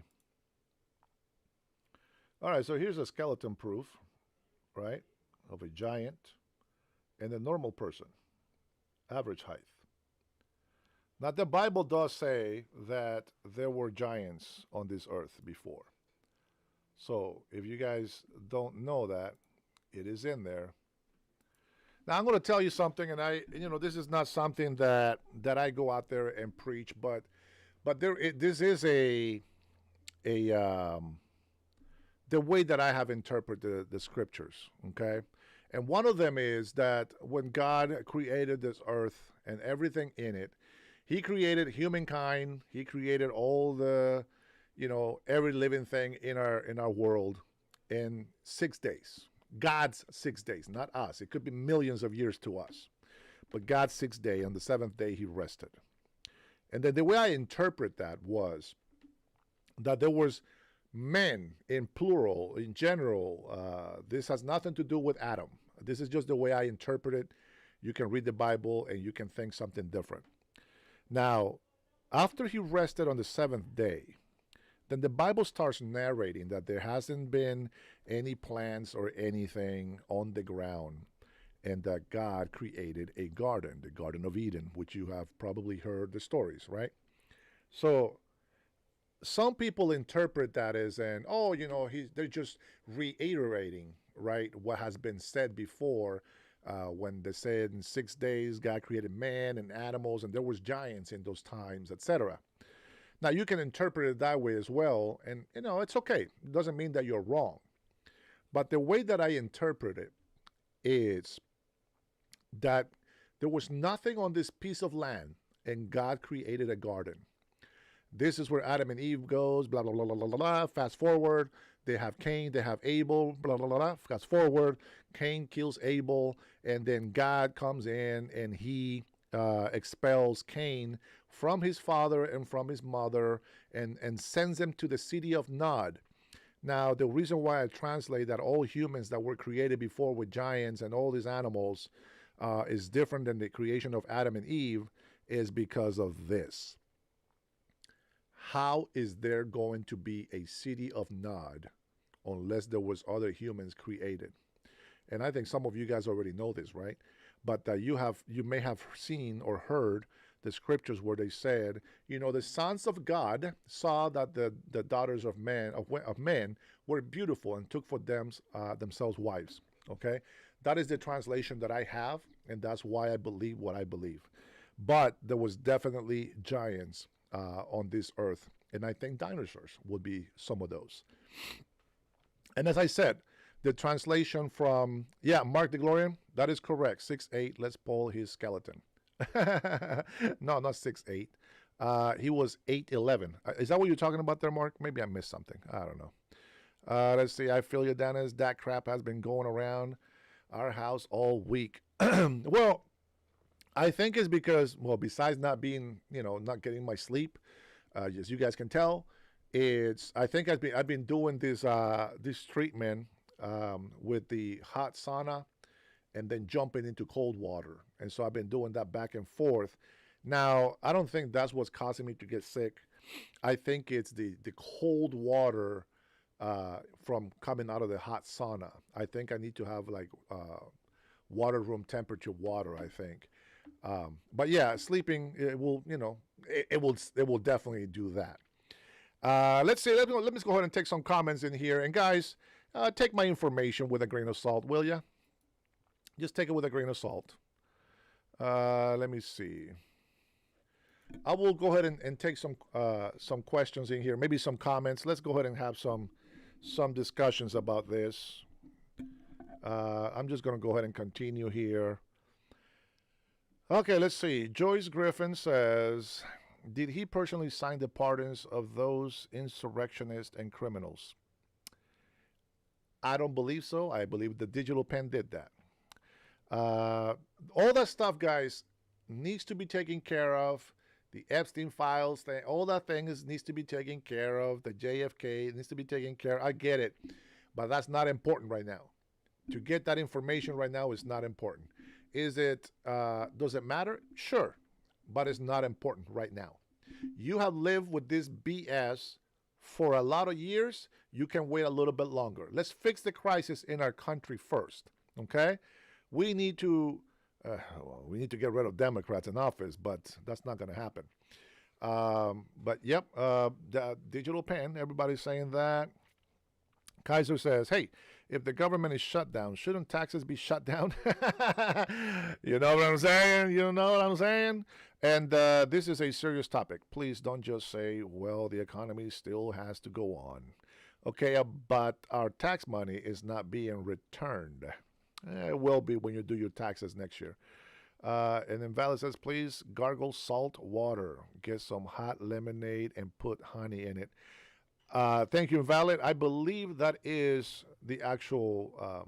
It's a good remedy. It soothes and heals your throat, and it kills the bacteria inside. I appreciate that. Thank you, Brad. Mark says there wasn't an insurrection. Why would you like? Oh, Mark.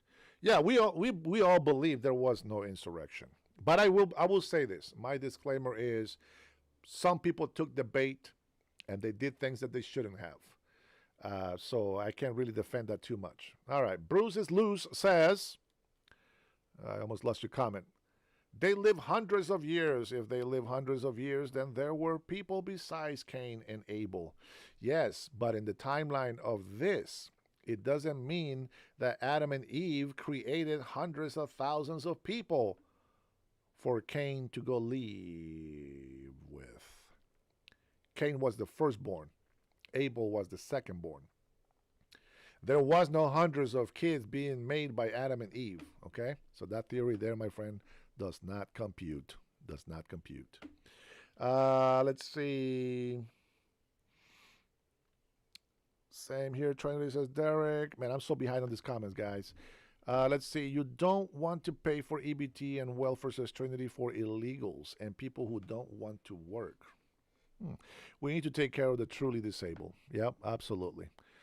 Clip says his loyalty is with Honduras. Sure, some of it. When I go back to Honduras, I don't go through the Honduras citizen line. I go through the American citizen line. Even though I'm still Honduran by birth, I only have a single citizenship, which means that I had to, I guess I am a traitor in some way. But I had to denounce loyalty to my previous government. That doesn't mean that I denounce my country, but just the government, in order for me to be able to assimilate with the government here in the United States of America. So there's that. I don't think that's the same as a traitor, my friend. Traitor would be somebody that goes and turns around and does something evil against their own people. And I haven't done that. As a matter of fact, I show nothing but respect, and I love the people that I represent. Hondurans are not gangbangers. Hondurans are not criminals. Hondurans are actually educated people, and that's who I represent. All you morons out there that feel being criminals is a good thing, you are not Honduran. That's how I feel about that.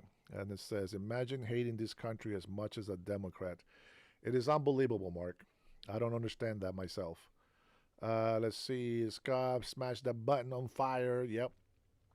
Bruce is loose. It doesn't give us a timeline, he says. Well, read the Bible, my friend. Don't read scriptures. Read the Bible. Follow the story.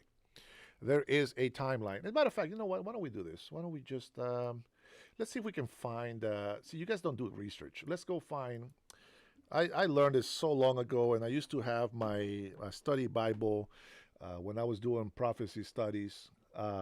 We had this timeline that we follow. Let's see, biblical. Let's see if it shows something. Let's see, from Adam to Jesus. Let's see.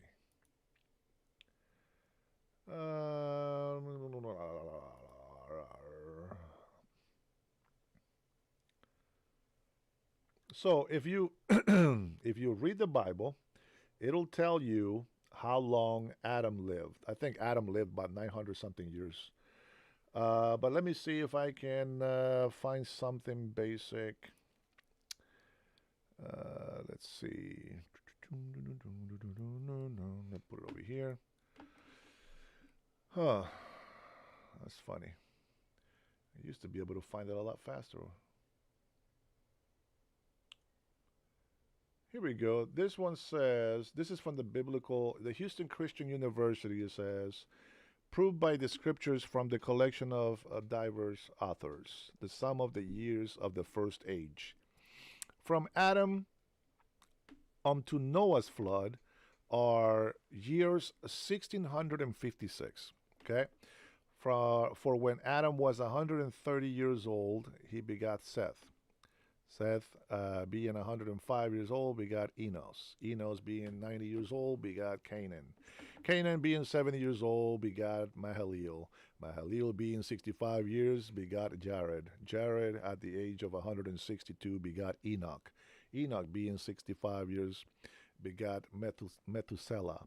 Methuselah, at the age of 187, begot Lamech. Lamech, being 182 years, begot Noah. Noah, at the coming of the flood, was 600 years old, as appeareth in the 7th chapter of Genesis. That together, my friend, is 1656 years. Now, in this particular example that we see here, it's not really telling you how long they lived, but the Bible does tell you how long each one of them lived. All right, and then it says, from the said flood of Noah unto Abraham's departing from Chaldea, there were 422 years and 10 days. For the said flood continued 1 whole year and 10 days. Shem, which was Noah's son, begot Arphaxad 2 years after that. Arphaxad begot Salah. When he was 35 years old, Salah, being 30 years old, begot Eber. Eber, at the age of 34, begot Peleg. Peleg, being 30 years old, begot Reu. Reu, being 32 years old, begot Serug. Serug, being 30 years old, begot Nahor. Nahor, being 29 years, begot Terah. Terah, being 130 years, begot Abraham. And Abraham departed from Chaldea when he was 70 years old. Isn't that awesome? That's pretty awesome, dude. And if I mispronounce the names, it is what it is, okay? Normally, I will read these names in Spanish, but in English, it's a whole different story. And I think that maybe what I understand about the Bible, I have said this before. I hate reading, right? Especially in English. But that's because when I read in Spanish, I can see and understand everything completely. When I read in English, I can see, I can hear, I can understand what I'm reading, but I can't see anything. It's weird. I don't know why. So that's that, you know. I have Discord, Derek. I have Discord. Let me see if I have it here on my computer. I should have it, to be honest. Let me see. Discord. Yeah, there you go. Yeah, I have Discord. Why? What's up, Derek? What you need, brother? Let's see. New device detected. Discord has detected a new audio output. HD audio. Blah, blah, blah, blah, blah, blah. I don't know. Let me see which audio it's actually using. Yeah, I do have Discord, but let me see. I only have Trinity and Graham on my Discord. I don't have I don't have anybody added to my Discord. And let's see.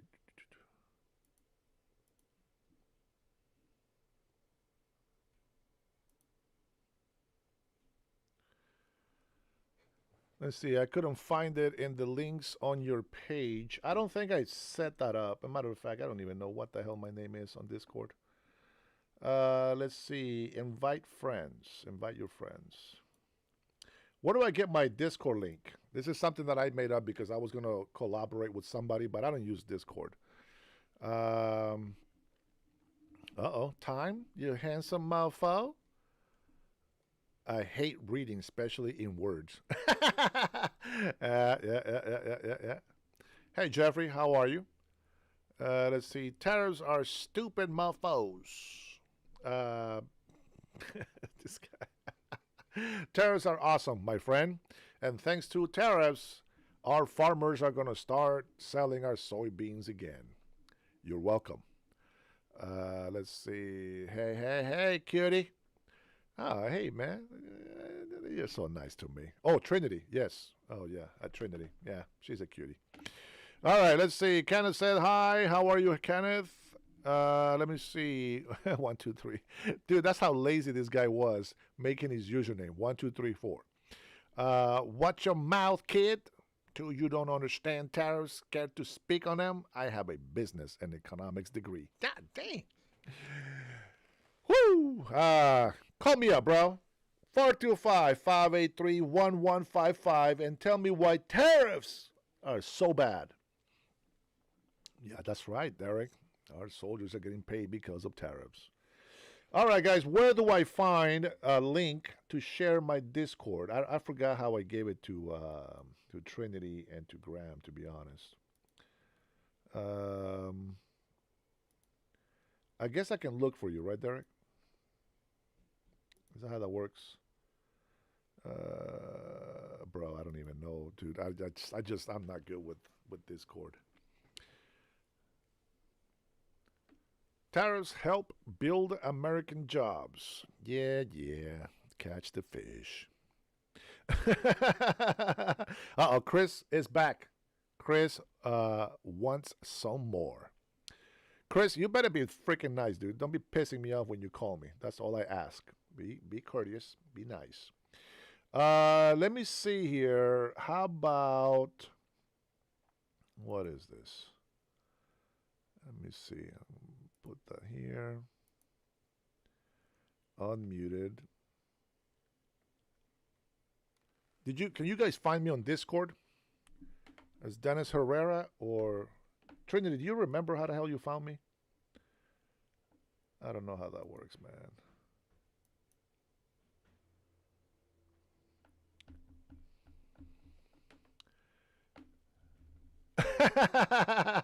Yeah, Trinity, she also needs help with time. Needs help from Time to help her with the Discord link. All right, Time, it seems like you're the expert here. Let's see. If I go to my icon here, it says the Dennis Herrera's server, invite friends, or send a server invite link to a friend. Oh, okay, here we go. Copy, but that's hidden. Use copy button. Okay. I don't know. Let's see if you guys can find me through there. Oh, at Herrera ID. Okay. So if you guys want to go at Herrera ID and you want to go ahead and give me a call, I guess we can try do. Oh, hold on. Chris, you better be nice if this is you. All right. Hello. Thanks for calling. Who is calling and what's you talking about? I am a Democrat, registered Democrat. This is Chris. Oh, Chris. Oh, okay. Fine. You're going to be nice, right? Yeah. This is me. Free speech. Free speech. Let me tell you something. What's up? Y'all got played, man. Y'all don't like to admit Trump supporters got played. You know what I'm saying? You got played by this dude, man. Why? Y'all listen to these lies. I must keep saying President Obama. You know why? Free speech is for everybody. Yeah.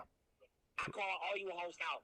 Go to my shorts. I call all you hosts out. You hosts don't like free speech. Like this one dude over here, his name is Brian Craig. He's a narcissist.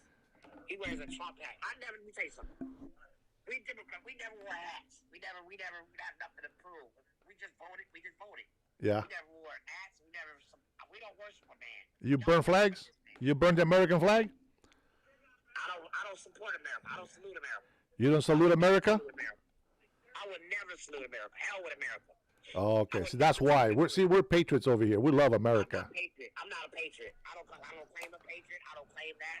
None of that. Uh-huh. I would never follow American. Okay. And my son, youngest son, served in this country, United States Navy. He's retired last year. Yeah. So where do you live? You protect all you Trump supporters, protecting all you guys. Yeah. My son did that in the United States military. Yes, he did. Yes, he did. He's And, a veteran. and where do you live? I'm not telling you. I'm not disclosing it. I live in New York. That's all. Okay, so you live in America, but you don't support America. You hate America. I would never say Trump. I'll say Trump. I will say President. President Obama. You believe in democracy? I'm protected under free speech. I'm protected under the First Amendment. Well, yeah, you're mooching off the freedom of speech, but look up the United States President Obama. President Obama. You can't stop it. You can't go to jail for free speech. Look up the Constitution. Look up the Constitution, my friend. Yeah. President Obama. How do you feel about Democrats attacking President Trump? President Obama. President Obama. President Obama. Okay, how do you feel about Democrats attacking President Trump when he was president? I love Democrats. That was constitutional? I'm being a Democrat. Was that constitutional? I would never be in America. I'm a Democrat. Was that constitutional? President Obama. Was it constitutional? President Obama. Okay. So I guess she's retarded. You know, I gave her a chance, but I can tell that she has mental problems. Okay. Now, you know, just because you can just keep opening your mouth, it doesn't mean that you're using your freedom of speech. It means you're a retard if you don't know how to use your freedom of speech. Freedom of speech was created so that you are able to say what you feel, what you think, and that you can opinion. But freedom of speech doesn't mean act retarded. That doesn't mean that you get to be rebellious and disrespectful to other people. This is why you guys are making people pissed off. This kind of attitude is childish. You have a grown-ass man that has served in the military and you acting like a child. I would have expected you to call in some respect, educated, and tell me, hey, this is what I think about this, but this is why. Don't bring Obama's name to me. That racist idiot that was in office for 8 years, the same one that persecuted my Hispanic people, the one that deported over 3 million of my people. Let's go ahead and talk about that. You want to defend Obama. He didn't do shit for this country except racism in this nation. And instead of bringing people together, he divided this nation even worse with Michelle Obama being put in office by white people. She goes into the White House to say that she fears for her life because white people are so scary. That is exactly the same mentality that you have, ma'am. And I'm sorry to call it as it is, but you know, I try to listen to what you're saying, but when you're just making noise, it's not helping anybody. All of my patrons in here that are probably your age or older can say that you were being retarded. You have freedom of speech. Use it. Use it to your advantage. Give me some facts. Don't just call names. Don't just repeat the same shit over and over. That doesn't make sense. You're just making noise like these retarded Democrats protesting out there with a drum. Boom, boom, boom, boom. That's not communicating. It's not communicating. Hey, you made your bed, you deal with it. I can't wait for Mamdani to tear you guys' city apart and destroy your economy over there. Maybe you'll learn. How about you get off those food stamps and do something for your state and your city? Ungrateful people like you should not be in this country, but, well, that's just the Constitution, ain't it? The hardworking people, the people that care for the United States of America, will always have to carry leeches like you in our country. Very, very disappointed. Freedom of speech is not meant to be used without responsibility. With that same freedom of speech, you can get your ass kicked. And I don't think that's what Americans want. You know, I think freedom of speech is great, but people like you just give it a bad name. And you know what I do to my kids when they misbehave? I put them in timeout. And that's exactly where you're going. All right? Give you 5 minutes to relax and chill. And hopefully you'll learn something today. You know, I want to meet her son. I want to meet this this soldier. I want to know if he feels the same way that his crazy mom feels.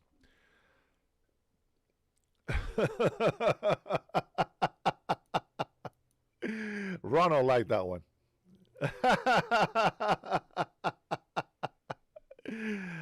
Chris is holding his... No, it's a she. I think it's a she. Chris is a she. That or he's like you know, he's just like an old man that has a really, you know, I can't tell the voice. Too much smoking. It has destroyed the voice. I can't tell. So I think it's a she. Dennis Burnham. That. Oh man, Trinity says EBT like a biatch. Hey, did you take your medicines already, Chris? Come on. You got to take your medicine. Don't ever come into my life without taking your medicine. Okay? All right. 5-minute timeout. I'm giving you the same treatment as my kids because apparently you didn't want to have a conversation using your freedom of speech. You know what, Derek? I have a feeling, bro. I have a feeling. All right. Let's say what else do we got? Time says, yeah, at Trinity. Oh, at Trinity. Love from Canada, Dennis. Scott, yes, sir. Tony, it's okay. Don't feel bad for me. It's all right. Canadians, man, I wish you guys were here with us, man. Alberta, it's not a bad state. It's not. I mean, province. Sorry, I meant no disrespect. Not a bad province, and it would be an amazing addition to our economy, and it will be such a healthy addition to our economy. And you know what's crazy, Scott, is that Albertans, Saskatchewan, and all the natives in Canada, all they want is recognition and fairness. All they want is justice. They want to be acknowledged.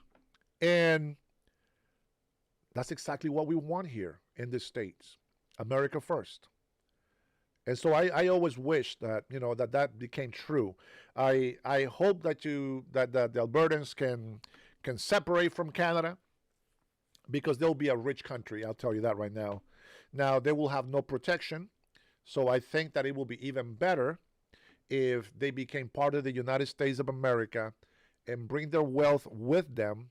And with that, bring a new, bigger border for the United States to protect. I think it will be awesome. USA kind of being one country, bro. You know what I'm saying? I feel the history is a little similar, right? I mean, I know France had a lot to do over there in Canada, and the natives over there, of course, chose to join their own bandwagon. I get that, but it would have been awesome. It would have been awesome to have Canada as a 51st state. And maybe not Canada, but some of the provinces. You know what I'm saying? I know you're good with that. Let's see. Jake, I just saw Jake's comment. It says, pathetic excuse for facial hair. Hey, bro, why you got to do me like that, man? Come on, man. You know, a lot of our natives, bro, we had that Asian descent, bro. We just don't have that hairy stuff, okay? I have a little bit of hair because of my Spanish heritage, but the Indian side, bro, I'm lucky I can grow these hairs as long as I have. Ah, dude, Jake, you're horrible, bro. You're horrible. I can't believe I did that. Okay, Jake says this guy is a joke. Jake, only because you have transferred all the hair from your head to your beard, it doesn't mean you're better than me, bro.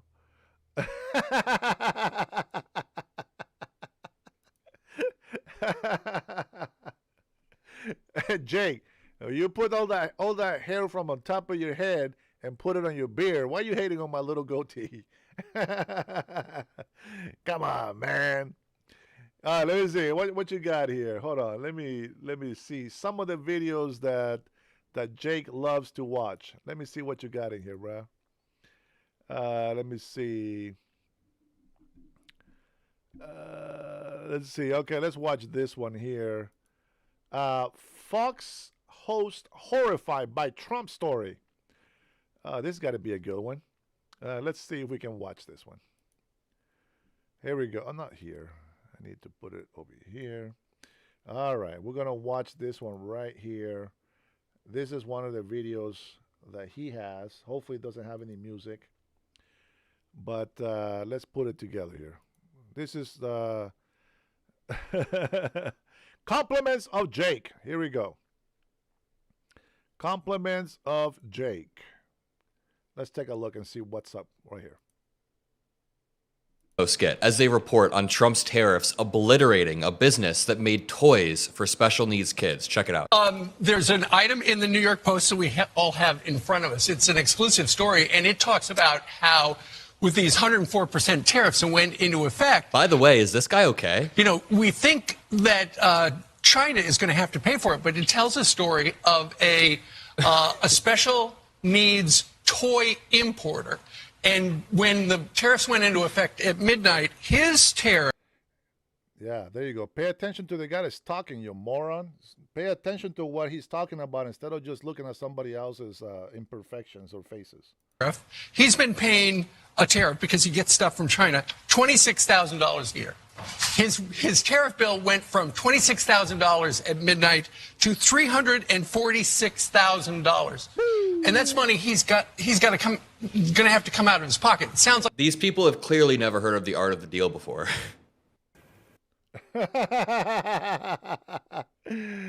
Oh, man. This youngster thinks he's very smart. Well, Jake, thank you for having that video public. Republicans just blocked an amendment protecting married what?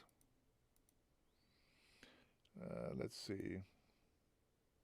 Rejected protection for marriage women from the SAVE Act. Okay. We'll listen to one more. Why not? Why not? Hey, thank you, Jake, for sharing the videos with us. Now, let's go ahead and talk about what we just watched. What do you guys think about that video? What do you guys think about that business going on there? What happened there with the tariffs? Let's see. We're not going to ask Chris because we know that this person is retarded. We will have no common sense, no conversation. It's just probably getting drunk too early in the morning. Don't mix alcohol with your medicines. It's not good, okay? All right. Let me see. Jake, where you at? So care to explain to us a little bit about that video with the tariffs and why you think that was bad?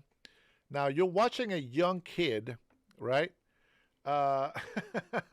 You're watching a young kid giving you, supposedly, this is where you get the best news. Because apparently this is the video that you watch, Jake, with the great beard.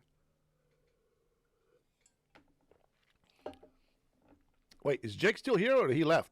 Yeah, he probably left. There's only 30 people on this chat right now. Well, maybe 40.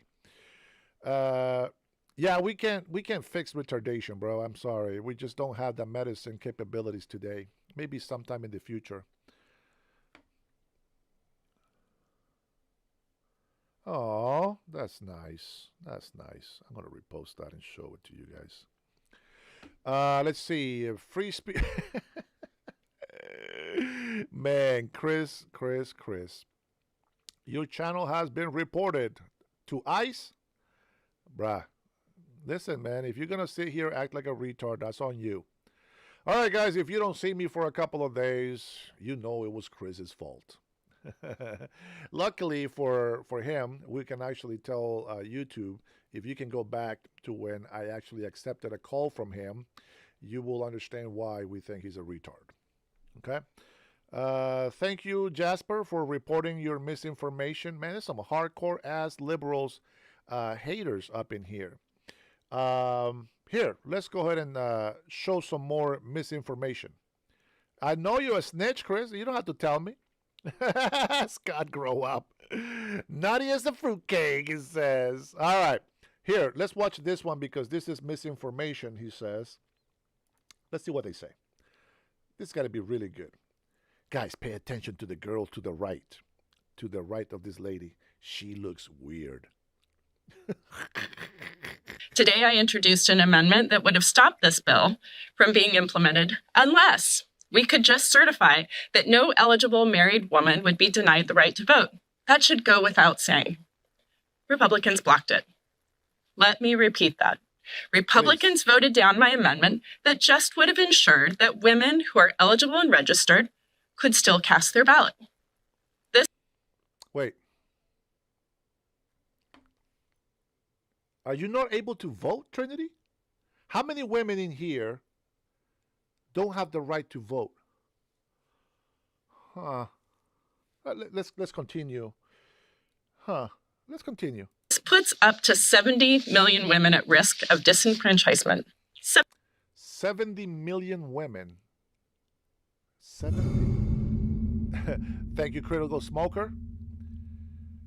Time. Be happy. I respect Dennis or ID. Make this my comedy feel. You liberals. I'm not the nice guy, but I am funny. You got them right. Got that right. What the hell is she talking about, guys? So, I Andy Chris can't vote. 70 million. That's 1 in 4 voters in this country. And the burden will fall hardest on working mothers, caregivers, those juggling jobs and families who have barely a moment to spare. It's outrageous that in the year 2025, more than a century after the 19th Amendment was ratified, we still have to defend a woman's right to vote.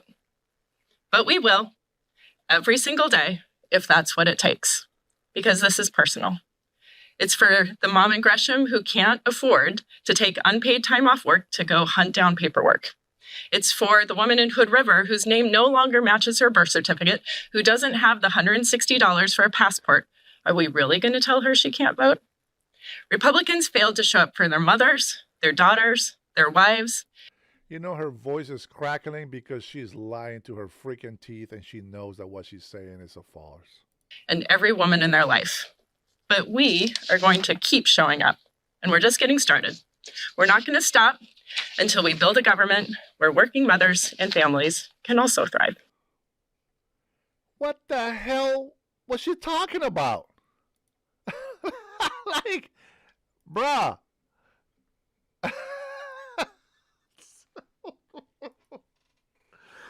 Oh my God.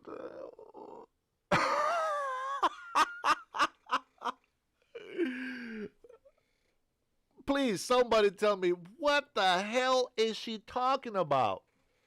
All right, I'm going to go out in a limb, and I'm going to assume that what maybe she might be saying is, no, she killed it. She killed it when she says undocumented.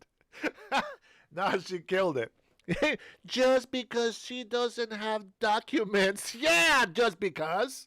What the hell are you talking about? You got to prove you're a citizen so you can vote.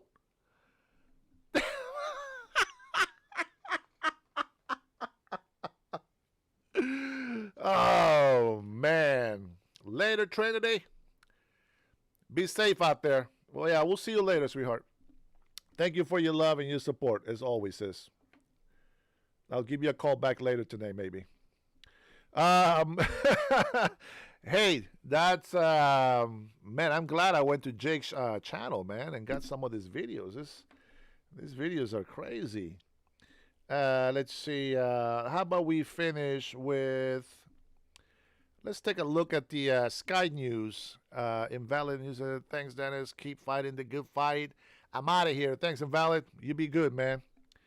Take it easy. Don't worry. We're almost done. We're gonna watch one video from Chuck Schumer. The U.S. here. government. From Chuck Schumer. Compliments of Sky News. Shutdown is now into. Well, hold on, Sky News. Calm down, SA. All right, here we go. Let me put some in here. I'm not going to be able to put this right in the middle, but we'll do our best. All right, here we go. Listen to this. Let's see what they say. I don't know what this is, but let's listen. To its 30th day, and even the Democrats have had enough of Chuck Schumer and Hakeem Jeffries' unhinged demands that are holding the government and the American people to ransom. Well, I think we actually, it doesn't solve the health insurance problem, the premium problem. I think what's a very fair deal and is open the government and let's just vote on extending these premiums for a year or more. Well, I don't understand what's so hard about that. And by the way, Senator Thune has offered that, I believe. He said we'll have he offered up a vote that we can actually have a vote on extending these premiums. I think when put to it, you're going to see Democrat and Republicans, senators and congressmen and women want to vote for that. Why would you not want to vote to extend help with these tax credits, get premiums down for people? People are getting hurt right now in their pocketbooks. They're really need help. So why not give them some help? Outspoken Democrat Senator John Fetterman doubled down, urging his party to reflect, regroup, and reopen the government. If you vote to shut our government down, you are going to harm millions of Americans. And why would you do this? Where's our leverage? It was wrong. It was wrong for the Republicans to do that. Absolutely, that's true. It was wrong for the Republicans to do that. It would just be wrong for us for those things. He added in a tweet yesterday, most Americans would find it incredibly difficult to work for 5 weeks without a paycheck. This shutdown is a choice. Let's end this and pay our workers. A vote that shows principle over political party. Democrats. And even CNN's Jake Tapper is pushing back on the Democrats' resistance to not play ball with the Republicans. Should the Democratic senators from New Mexico, your home state, vote to open the government so that these SNAP funds are not at risk? Wait, now you think that Fetterman is a disappointment because he's not going with... You must be some special stupid, I'll tell you that. Senator Fetterman is right, 100%. They would have said that it would be wrong for Republicans to shut down the government. Of course it would. But so is if the Democrats are shutting the government. And I agree. And that's your Democrat leader. That's actually a real Democrat. You see, the rest of the party, they're fake Democrats. We're communist, socialist, Marxists. That's who they are. So respect the real Democrat, will you? And this is what we do on this channel. We respect real Democrats because they are actually patriots for our nation as well, not like the rest of the retards. Let me be clear. The administration is choosing to starve American children with money that they already have appropriated. I'm not applauding their by tactics. The White House. Well, this is a choice by the White House. This is also, Congresswoman, this is also a choice by Senate Democrats to not vote to open the government. Yes, it is. I understand why they're doing it. Democrat Senator Welch. Here, there's reason why we are not. Now, there's going to be some negotiations, but it's not what they want. See, we do not want any benefits to keep being handed out to illegals and to other countries. We are against that, 100%. You complain about the economy and you complain about the money, and yet you support this? You got to be some kind of special stupid. Welch was also surprisingly blasted by a CNBC host over his party's refusal to cooperate with the Republicans. Are you ready to vote with the Republicans to reopen the government at this point as a reasonable Democrat? Maybe others would follow you. You know, I'm not there yet because we have had literally, Joe, no discussion whatsoever about how we're going to deal with this. Is the right way to do it, Senator? by people not getting paychecks at the TSA? This is extortion. You think this is the right way to do it? In your conscience, you think it's the right way to do it? I never thought I'd say that, Andrew, that it as a human being, he always says that. As a human being, you think this is the right thing to do? That's your line. Well, that's why Senator Hawley and have our bill to make sure that folks get the nutrition that they absolutely need is why the president is paying the troops. The chaos comes after Democrat Senate Majority Leader Chuck Schumer made a list of unhinged demands in order to reopen the government. Just look at the wish list, the hostage list that Chuck Schumer filed weeks ago. His demands that he said have to be met before he'll even open up the government again. $1.5 trillion in new unrelated spending Chuck Schumer demanded, including, yes, eliminating all the verifications so that illegals will get taxpayer-funded health care. That's in Chuck Schumer's bill. Chuck Schumer guts the $50 billion rural hospital fund to give taxpayer-funded health benefits to illegals in his hostage demands. That's not going to happen. And so when are we going to have a rational conversation? When are Democrats going to actually become serious in this discussion where they say, let's open up the government and start talking about our differences, about how we're going to get this country back on track? He is also demanding $4 million for LGBTQIA plus projects exposed by Speaker Johnson just yesterday. Things like $4 million for global LGBTQI plus awareness campaigns around the world. $4 million for the LGBTQI plus democracy grants in the Balkans. They want $2 million for feminist democratic principles projects in Africa. We're not doing that. But again, the question is why? Schumer added to this list. Let me just add here. That's some of the reasons why they are allowing Americans to suffer. Their agenda, their ideology, their indoctrination to our innocent children. That's why they're punishing all of our military, practically the whole United States of America. That's what gives them the cause to make everybody suffer. That's the cause. How un-American is that? You cannot tell me that I am a crazy guy that don't know what I'm talking about. That is loony. This idiot, this clown right here, says that their cause is getting better each day because the American people are suffering. And let me tell you what it's all about on the Democrats. They haven't done shit for this country. Nothing. They haven't made $1 for the economy in this country. All they have ever done is tax the people and tax and raise taxes, and they think that's how you make money in this country. That is not how you make money in this country. That is how you ruin the economy. And that's why they're punishing every single one of our Americans that need those benefits right now. Our servicemen, our federal agents, our federal employees. That is the reason. Yeah, you go ahead and keep supporting Democrats. Today by demanding the GOP vote on a food stamp funding program while still refusing to open the government. House Speaker Johnson has also been on a warpath against Schumer, blasting him for not cooperating for the good of the American people. I mean, you've heard them in their own words say the quiet parts out loud. Chuck Schumer literally said here 6 or 7 days ago that every day of the shutdown gets better for us, meaning his party. You had the number 2 ranked Democrat in the House just the other day say, yeah, we understand it's going to cause pain, but that's really the only time we have leverage. They admit that they're doing this intentionally and that they want people to hurt. And not only are politicians on both sides sick of Schumer's shutdown, so are the American people, particularly those federal workers not receiving a paycheck. And Joe, I was stunned talking to you just before we started here. You missed your first paycheck, yet you're continuing to work. Good morning. Yes, I did. 6 days a week, a lot of times 10 hours a day. You're working without a paycheck? Without a paycheck. What kind of impact is that having on you, your family, meeting bills? You know, the pressure is real. We go to work and we speak with people. That's all we talk about. It's a distraction. You go home to your safe place and it's a distraction there too. Deciding, you know, prioritizing what bills are going to be paid, what's got to get cut. And it's a distraction for your home life.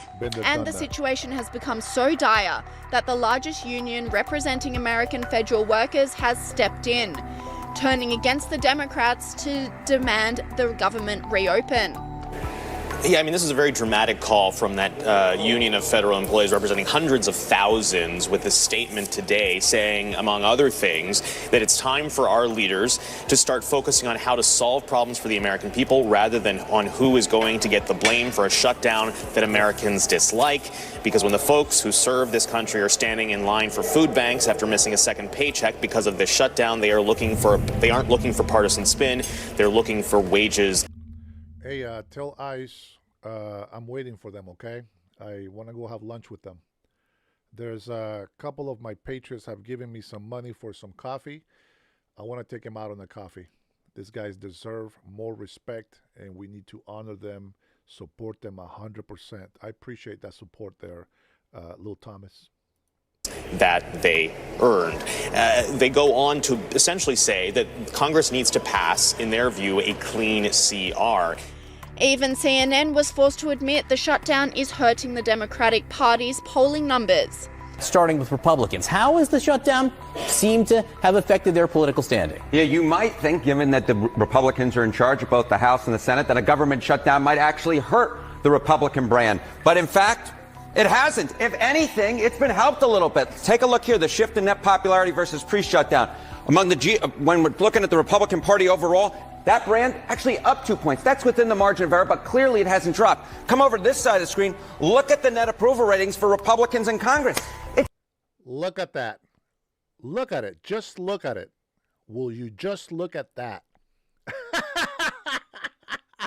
What's going on, Sean? It's actually up 5 points since pre-shutdown. So what we're seeing here is the Republican brand in Congress has actually improved somewhat compared to where we were pre-shutdown, despite the fact that Republicans control. And that's the math that John Thune and Mike Johnson are looking at is, well, hey, why should we give, and electorally speaking, when our brand has actually improved a little bit? And instead of ceding to Schumer's demands, Trump and Vance are not moving an inch whilst the government remains shut. What's not reasonable is to hold those ideas as leverage and to shut down the government unless we give you everything that you want. There were multiple times where Leader Jeffries or Leader Schumer would say, you know what, we should be doing this. And the President of the United States would say, yeah, absolutely, let's have that conversation. But we're going to do it in the context of the people's government being open. We're not going to let you take the people's government hostage and then give you everything that you want. And that's really the state of the negotiation. Yeah.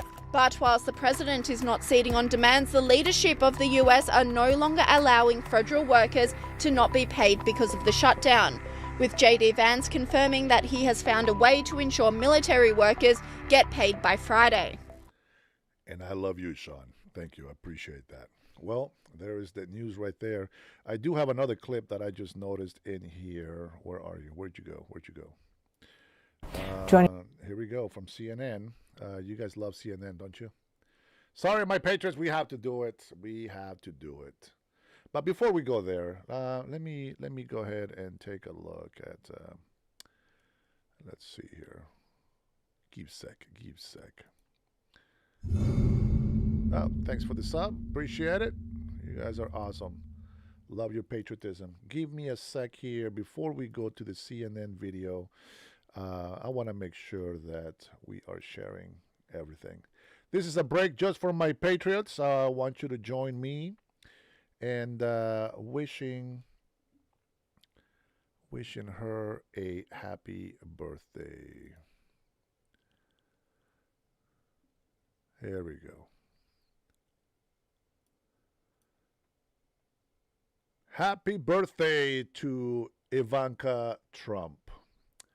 Such a lovely family, to be honest. A lot of craziness that, rich people normally deal with. But you know what? They deserve everything that they have and more. The way that their father has been fighting for this country. That's very special to me. Sonny, take it easy, brother. Thanks for stopping by. We're going to watch another clip here from CNN. And here we go. We'll take a little break just to say happy birthday to Ivanka Trump. God bless her. But she have many more to go. Let me see what we got. Ron says, I'm on SSDI and they can keep mine. Ronald. Frank Zappa, keep it up. You'll find... Oh, what's going on here? Oh, where in the doll did...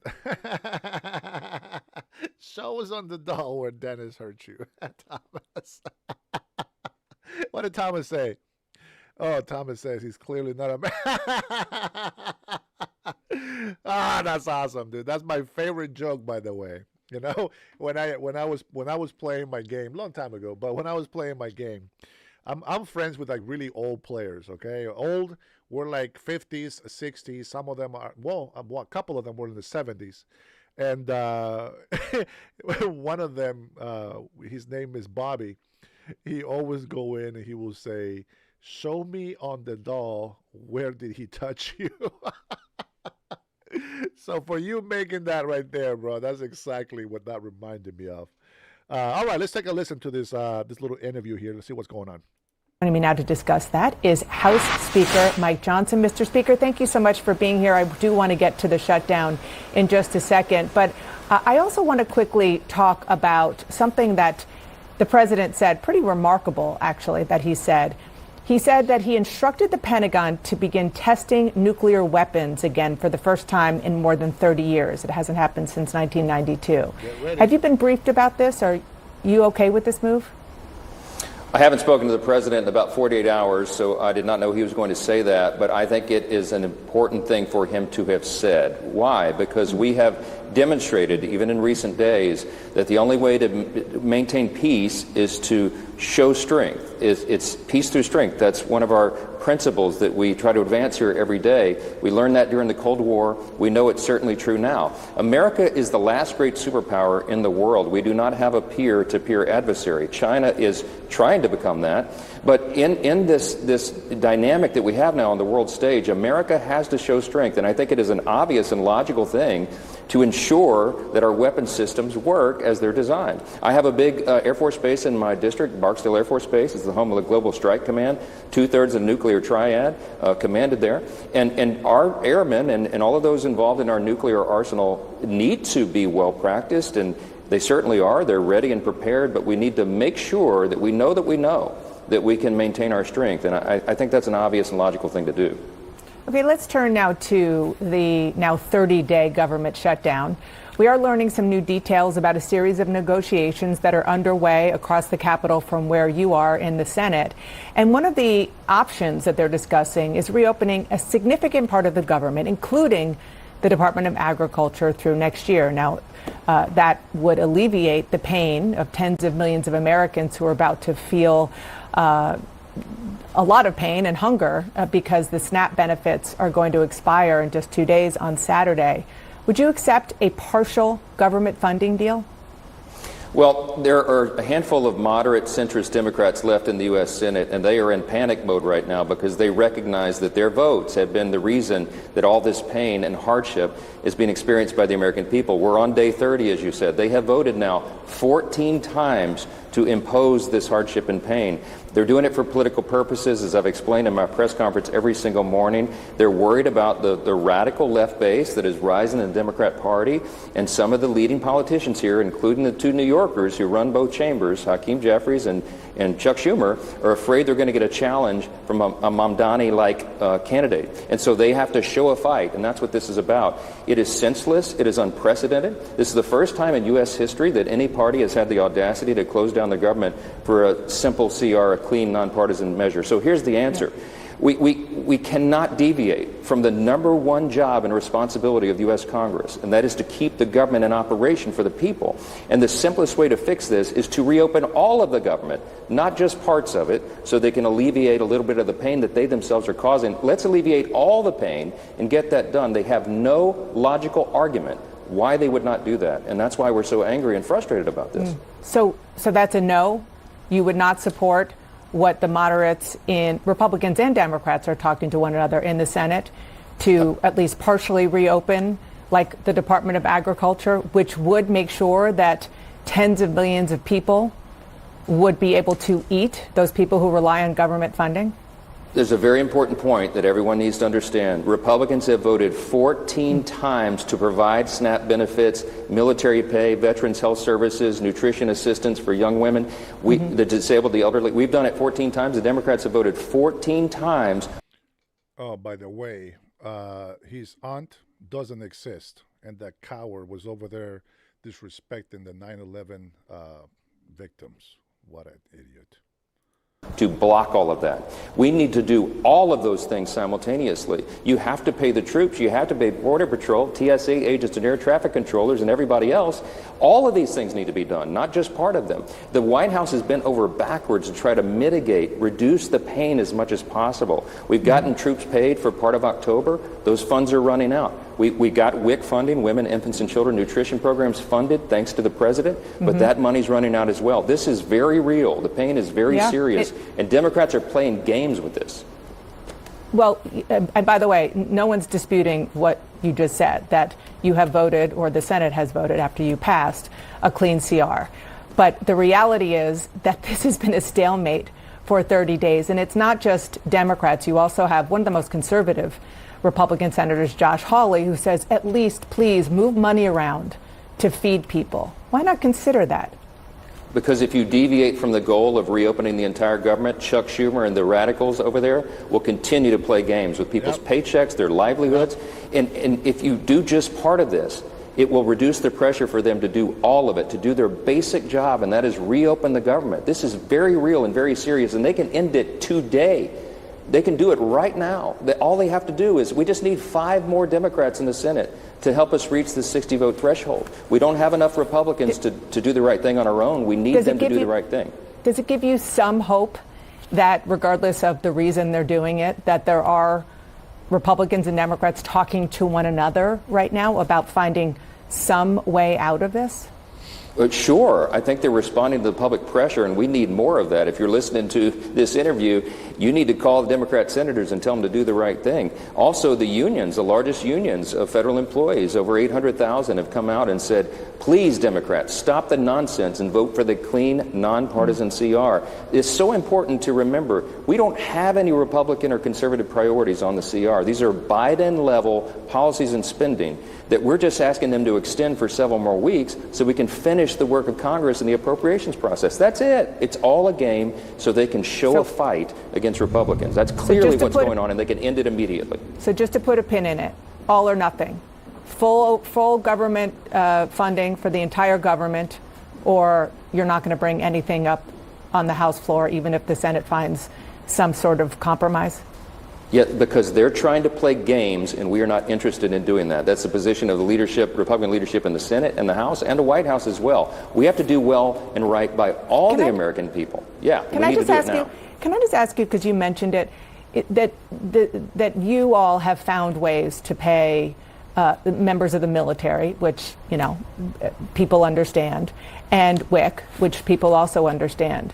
But why are you drawing the line now on 40 million Americans who literally will not be able to eat without government assistance? Why not help them in the short term? And why are they? Wait a minute. Yeah. Wait, I reject the premise of the question. I'm not drawing the line. The Democrats are drawing the line. If we had a contingency fund that we could use, that would be done. The White House has demonstrated over and over, the executive branch, all the cabinet secretaries are doing everything they can to mitigate and reduce the pain. But that ability is not available for SNAP because the contingency fund had to be prior authorized by Congress. Well, they say that that's not what the law shows. No, well, that's ridiculous. Certainly the administration has shown that they are very happy to move money around without Congress saying yes. No, Dan, they're just simply not true. It's already been adjudicated. When they tried to do that in the first Trump administration, the GAO, for example, determined it was illegal. And the Democrats, when they voted against the clean CR, they voted down that possibility. So it is not legally available to do that. Believe me, the White House has already demonstrated over and over they would use it if it was. Let me point out, in case you guys don't know what this is. Hey, man, what's going on, brother? When I was covering the big, beautiful bill Democrats were, just filibustering all night, complaining about this bill being argued in the middle of the night. Well, I was in the middle of the night working my full-time job. I had to sacrifice time to listen and to cover this as it was happening, right? Because it was live. This guy's filibuster, blah, blah, blah. The same thing, that the $1.5 trillion right now that they're shutting the government down for, this is from the people that believe in democracy. Our war will save in democracy. Democracy is so important. Shut the hell up, you bunch of hypocritic liars. They voted, the majority of Republicans, of course, voted. The big, beautiful bill passed. It went to the Senate. The Senate says, there's too much spending. We're going to edit. We're going to do this. We're going to do that. Do you like it? Yes or no? Well, we don't. But let's vote it. And boom, the big, beautiful bill had passed. That today, my friends, after democracy was used, as much as they say to use democracy, they are now shutting down the government, arguing the very same thing that they lost when the big, beautiful bill passed. Let that sink in. That's how wonderful democracy works for the United States of America. It doesn't work when one side doesn't agree what the other side's democracy has decided. So we believe in it, and they don't. And we are not going to reopen the government, because that will teach them, that will show them that if they just, kick and pouch and do all this attitude and be childish and be selfish, you can destroy America because of your stupidity. We're just not going to give in to that. We want America to be great. And in order for us to be great, we need to fight for Americans first, not for other countries to mooch off the American tit. Available. It's not. The Democrats have put the American people in this crisis, and they are the ones that have the power to end it. They could do it today if they feel enough pressure to do so. The president is on Air Force One right now. He's headed home. You and other Republican leaders, I think it's fair to say, have been, okay with him not getting very involved. But is it now time for him to sit down with you and other leaders and try to work this out? Will there be a meeting, forgive me, in the next few days now that he's going to be back?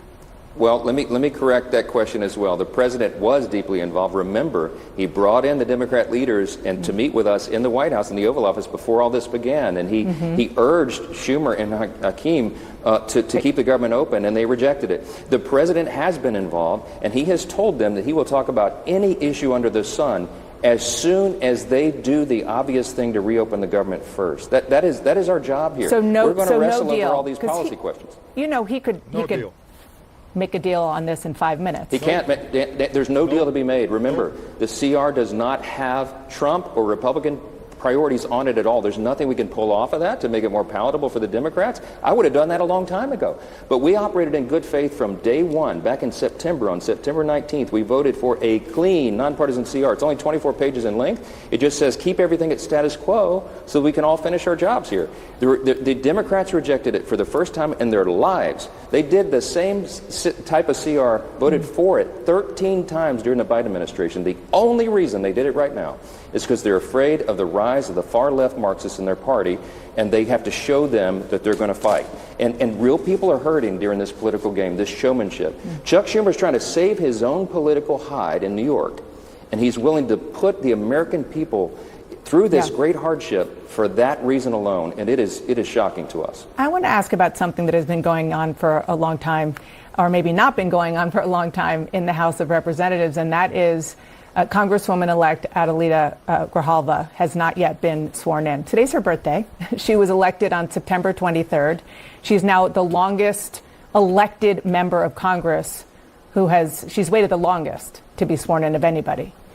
You say you're going to swear her in when the government reopens, but you've sworn in Republicans during pro forma sessions before. not do Different times, different circumstances. No, Rep-elect Grijalva is also a victim of the Democrats' political games. As soon as we return to regular legislative session, we will do that. I'm following the Pelosi precedent, as I've explained on CNN many times. With similar circumstances, I can name you the members of Congress who were elected in special elections, and she waited, like, for example, when 2 were elected during an August recess, she waited till Congress came back into regular session to administer the oath. That's a logical thing to do. We will do the same thing. We haven't had floor business now as long as the government has been shut down. As soon as we return to the regular legislative session, we, of course, will give her the oath. And in the meantime, by the way, she has every ability to do everything that every other member is doing. She has keys to her office. She has 16 employees. She has an ID badge to get into the building. She can work on constituent services. She can do all those things. There's no reason for her not to. And if she isn't, she's the one who has to answer for that, not us. I'm going to do exactly the right and traditional thing, and we're going to give her the oath as soon as we get back to session. So that can happen tomorrow if the Democrats will get busy. Just to put a button on this, if she were a Republican, she would be in the same position. You would not be swearing her in? Absolutely. Absolutely, because we're not here in session. That's the whole point. This has happened to Republicans and Democrats under Nancy Pelosi and now under Speaker Johnson. This is the way the institution works. House Speaker Mike Johnson, thank you so much for your time. I appreciate it. Fantastic. I like how people like to say, oh, hey, do your job and swear her in. Man, you shut down the government. You're not doing anything to help, and yet you think that you have some right to demand anything.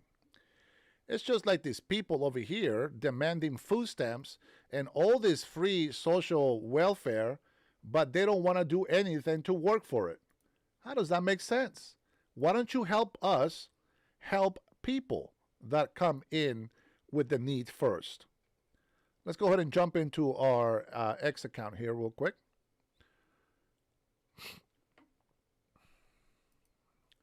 It's a message from J.D. Vance.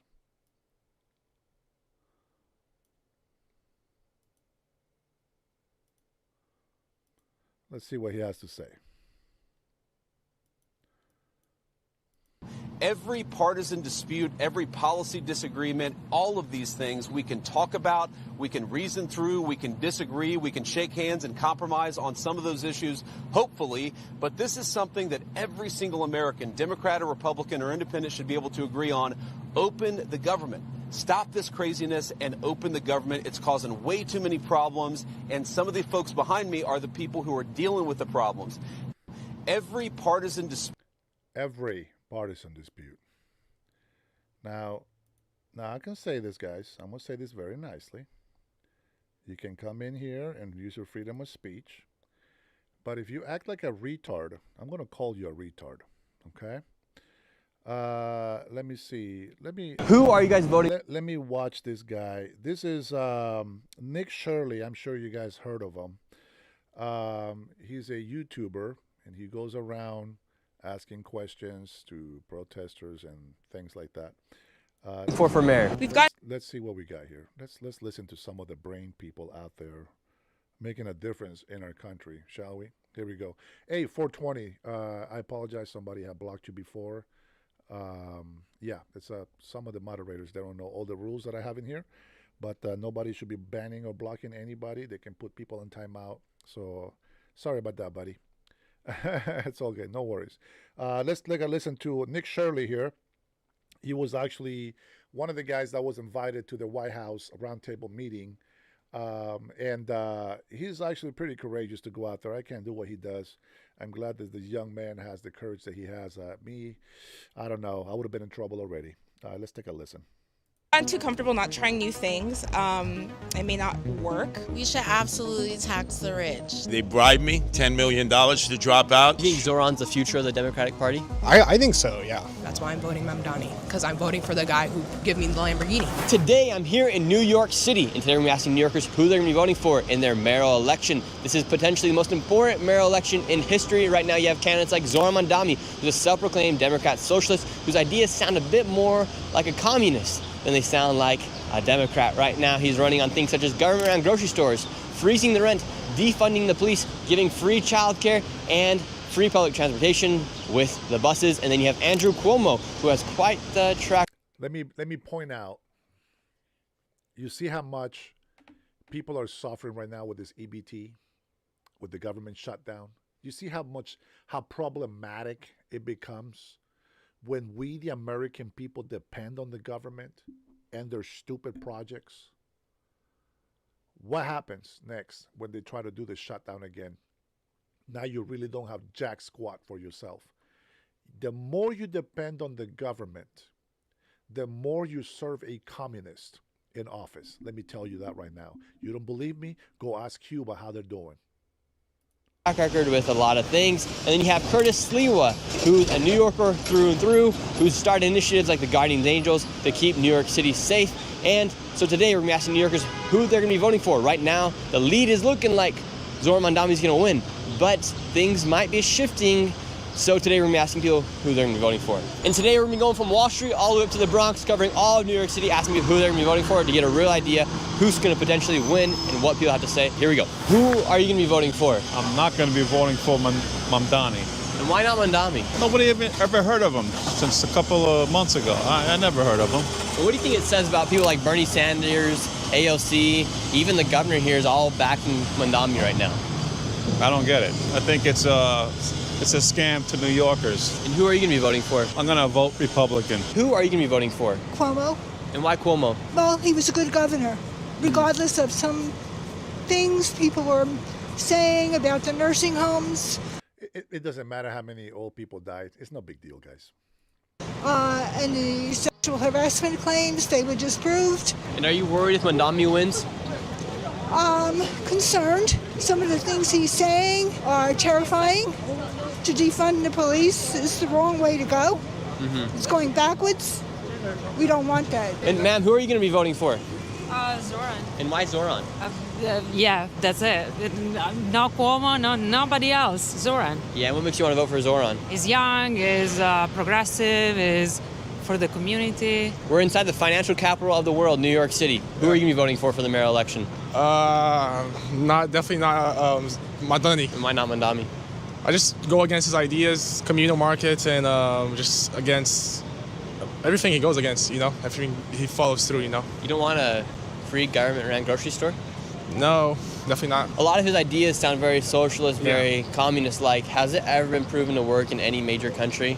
Yeah, definitely not. You can see Soviet Union crashed in the 1900s. You see Cuba, horrible place to live at. You see Venezuela. Venezuela is a horrible place right now. Who are you guys going to be voting for? I'm not going to lie. Don't vote. That was a smart kid right there. Well, he's a grown man, but to me, he's still a kid. That was very smart. Vote for Mandani, gang. Just be honest. Don't do that. Feel me? If you want to do Curtis, bro. Curtis, because I definitely agree with him on the terms because of the way conditions are going right now, especially with like the shit with EBT. Like if everybody knows right now, none of us have food stamps this month. And this is taken away from a lot of families, so you get what I'm saying? And this is moving everything around. So should less people rely on the government? Yes. Yeah. Just don't vote for Mandani, bro. Like, because he's trying to take away the cops and stuff from me, because without cops, I'm not going to lie, I know they jerk sometimes, but they're doing their job. Feel me? Who are you voting for mayor? Mandami. And why Mandami? Why not? Is there anything that gets you super excited about voting for Mandami? I just think he's a really cool person, and I think he'll put New York City back on the map. And he is trying to do the right thing. Do you think people should rely less or more on the government? Oh, more. That's what it's there for. Otherwise, why have a government? Okay, that answer right there, I think most socialists will agree. Most of the people that come in and hate us, that's what they believe.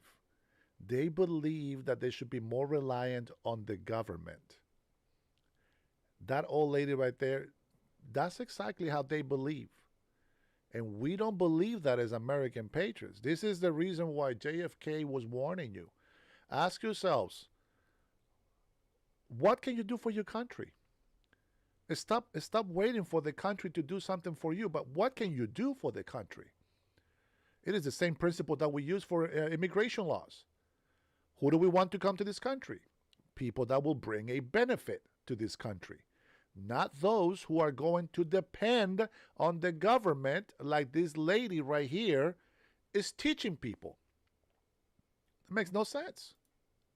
I mean, to fill people's pockets. Who are you going to be voting for the mayor election? Cuomo. Why Cuomo? I think you have more experience and know the government system there. Yeah, and I can tell you're a rich man right here. Would you be excited to pay an extra 2% on your taxes if Mondami wins? It doesn't matter. It doesn't matter? No, personally for me, it doesn't matter. Because you already have enough money. Who are you guys voting for mayor? For mayor? Yeah. We go for Mondami. Really, and why do you guys want to vote for Mondami? He loves Jews. And how's he shown that he loves Jews? Because he's our brother. He's Arab with Jews. He share the same father. And in what ways has Mondami shows he loves Jews? I didn't say that. He said that. I don't know. I didn't pay attention yet. I don't know yet what I'm going to do. And who are you going to vote for? I don't know yet. I voted for Cuomo in the primaries, but I don't know what I'm going to do now. While we were down by the financial district, somebody said Curtis Sliwa is doing a press conference down here by Staten Island Fairleigh. He is one of the mayoral candidates here. We're going to try and do an interview with him right now. Really quick, Curtis, what's your elevator pitch to New Yorkers why they should vote for you? Well, as you can see, I came out of the subways. I'm taking the ferry. I'm the mass transit mayor. That's the one thing that unites us. Most New Yorkers take the subways, the buses, the express buses, the speed ferries, or in this case, the Staten Island ferry every day. 6 million. I have a bond with them. Zoran Mondami occasionally, and Andrew Cuomo never, because he's too busy up in the suites with his billionaire friends. So I'm the working class mayor, and I represent their interests, even if they're not supporting me. And a lot of people have wondered why hasn't Curtis dropped out, but why haven't you dropped out if people are worried if Mondami's going to win because you're going to split the vote and whatnot? But you're a Republican, and Cuomo lost to Mondami. Why won't you drop out? Well, decisively, and by the way, they bribed me $10 million to drop out, and I said, oh no, it's not only unethical, that's illegal. $10 million. $10 million this guy set for the rest of his life. What the hell is wrong with Republicans? Why do they keep sacrificing themselves for people that are ungrateful? It's beyond me. $10 million the guy is set. Think about that. A Democrat would have taken that money already and ran. So then they couldn't bribe me, so then they threatened to kill me and my wife. Now I have, for the first time in my life, armed security. After the Gottis and Gambino shot me with 5 hollow point bullets and I recovered in 1992, I never had armed security. Now I have to have armed security. So they think these billionaires, these insiders and influencers, they think they're going to pick the next mayor. Guess what? I trust the people. The people vote. That's what democracy is about. One person, one vote. And we'll see who they pick on November 4th. Thank you guys for subscribing. Appreciate that. And I believe it'll be me. Who are you guys going to vote for mayor? I already did. I did that last Saturday. I vote for, what's his name? Mondami. And how come Mondami? Because I figure we're done with Goombas, you know? We don't need any more of them. And that's all the other choice was. And who are you voting for mayor? Siwa! Curtis! My son took a bullet for New York. What the f***?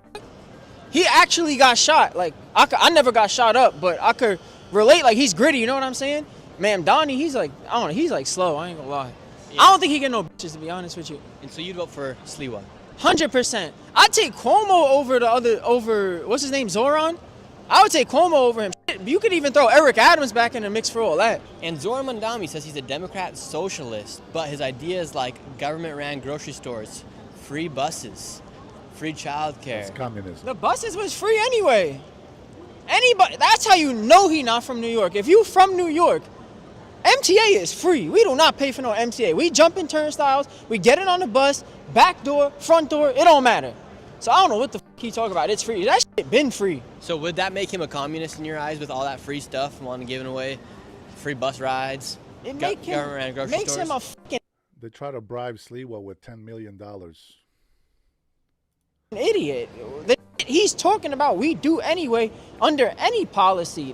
That's not some monumental change. This shit been free.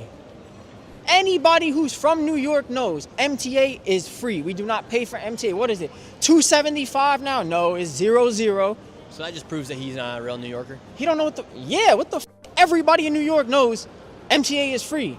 And he think he doing something. That's common knowledge. If you vote for him, and that's one of the reasons motherfuckers is voting for him, then you should be banned from New York. Like, you just not sturdy here. That shit, nah. Curtis Sewa knows. If you ask him, like, maybe for the cameras, he won't say that because, you know, he got a job to do. He trying to win. But New Yorker to New Yorker, he's going to tell you, yeah, that shit free. Like, I ain't gonna lie. I know that shit free. He done hopped that shit before. Like, come on, everybody done hopped that shit. And now we're here by NYU. We're going to go ask the scholars here at NYU what they have to say and who they're going to be voting for the mayoral election. But really quick, before we go to NYU, I want to tell you guys about the sponsor of this video, Opus Clip. And what used to be just... No, I'm not sponsoring anybody, so we have to continue. And who are you voting for mayor? Oh, for mayor? Mandami. And why Mandami? We've gotten too comfortable not trying new things. It may not work, try new but things. we can say that we've tried, and I think I like his proposals and his ideas. This isn't the first time we've not elected somebody with a political history, a legislative history, and it won't be the last, so why not try it out? You say why not try it out? What's your favorite thing that you're excited to try out? I think some of his proposals around rent and housing. I'm studying at the law school, and I did a clinic on tenants' rights and eviction. I think affordable housing is a really big issue. Are you a scholar here at NYU? Yeah. And who are you voting for? I think I'm gonna vote for Zoran. Yeah. Why do you think so many young people are voting for Zoran? I feel like he's the only one that's like coming up with like plans that young people have been like. Let me tell you why many young people are voting for him. They have no life experience. No life experience. To hear that you're going to get rent control, you don't know what that means. They think that that's going to help the economy. No, it doesn't help the economy. Rent control doesn't mean that the pricing of housing is going to be perfectly cheap for you. There's going to be no housing for people. You won't be able to afford housing when you freeze rent. It destroys the economy of that area, that city, that state. It destroys it because the property taxes are still being raised. Those property owners are still got to pay all the taxes that they get on top of that. It's just not going to last. You cannot freeze rent if you're not willing to make tax cuts, deregulating, and saving money across the table. You cannot force people to pay $500 to $1,000 for your car's tabs so that you can have free transit. That's not how it works. And the people think that there is a lot of billionaires in New York. Look at all these young teenagers that have no money. They have no knowledge of how life works. They're voting to try new things. That is their mentality. Let's try new things. Like that's going to help our country. Tell me what new things you want to try that are going to work. There's nothing. Man, Nick Shirley, good job, man. Way to get out there, buddy. Like plans to help how the situation is in New York right now for young people. It's so expensive to live here, to even afford like to eat. You got some matcha in your hand right here. Oh yeah. How much money do you spend on matcha here a day? Almost $10. Lord help us. Lord help us. We can't afford to eat, but you have $10 drink in your hands. She looks like she's okay with clothing. You know, she got her hair done. She's looking good. This is, oh my gosh, the next generation. Literally. And with all these changes Zoran wants to make, who's going to bring in the money? Are you going to pay more in taxes, or would you like to pay more in taxes, or would you be happy about more of your money going, or do you think we should just tax the rich extra more? We should absolutely tax the rich. Yeah, don't tax us, just the rich. They need to pay their dues for what they have done to the working class communities and people. They should be the ones paying for majority of stuff. I am a student. I don't have like a full-time job, so I will not be paying taxes. So I'm a student, so I want the rich to pay taxes because I don't want to work. Wow. I'm telling you, man. I'm telling. And she got her nails did. She got her nails did, didn't she? Bro, man, New York, you're in trouble, man. You are in trouble, New York. Guys, seriously, man. Seriously. The rich gotta pay their dues? Who the is she? Who is she? What do you mean the rich gotta pay their dues? What the hell are you talking about? The rich people pay 72% of the taxes collected in this whole country. What do you mean, pay your dues? Like, I just don't understand. I never got a job from a poor person, says John. Michael's not educated. Laurie says, there you go. Useless. Oh, but you guys are even harder than I am.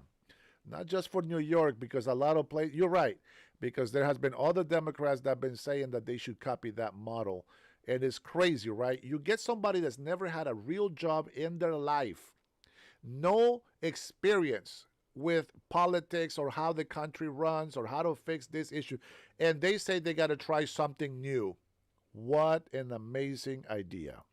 So we should just let other people pay our taxes.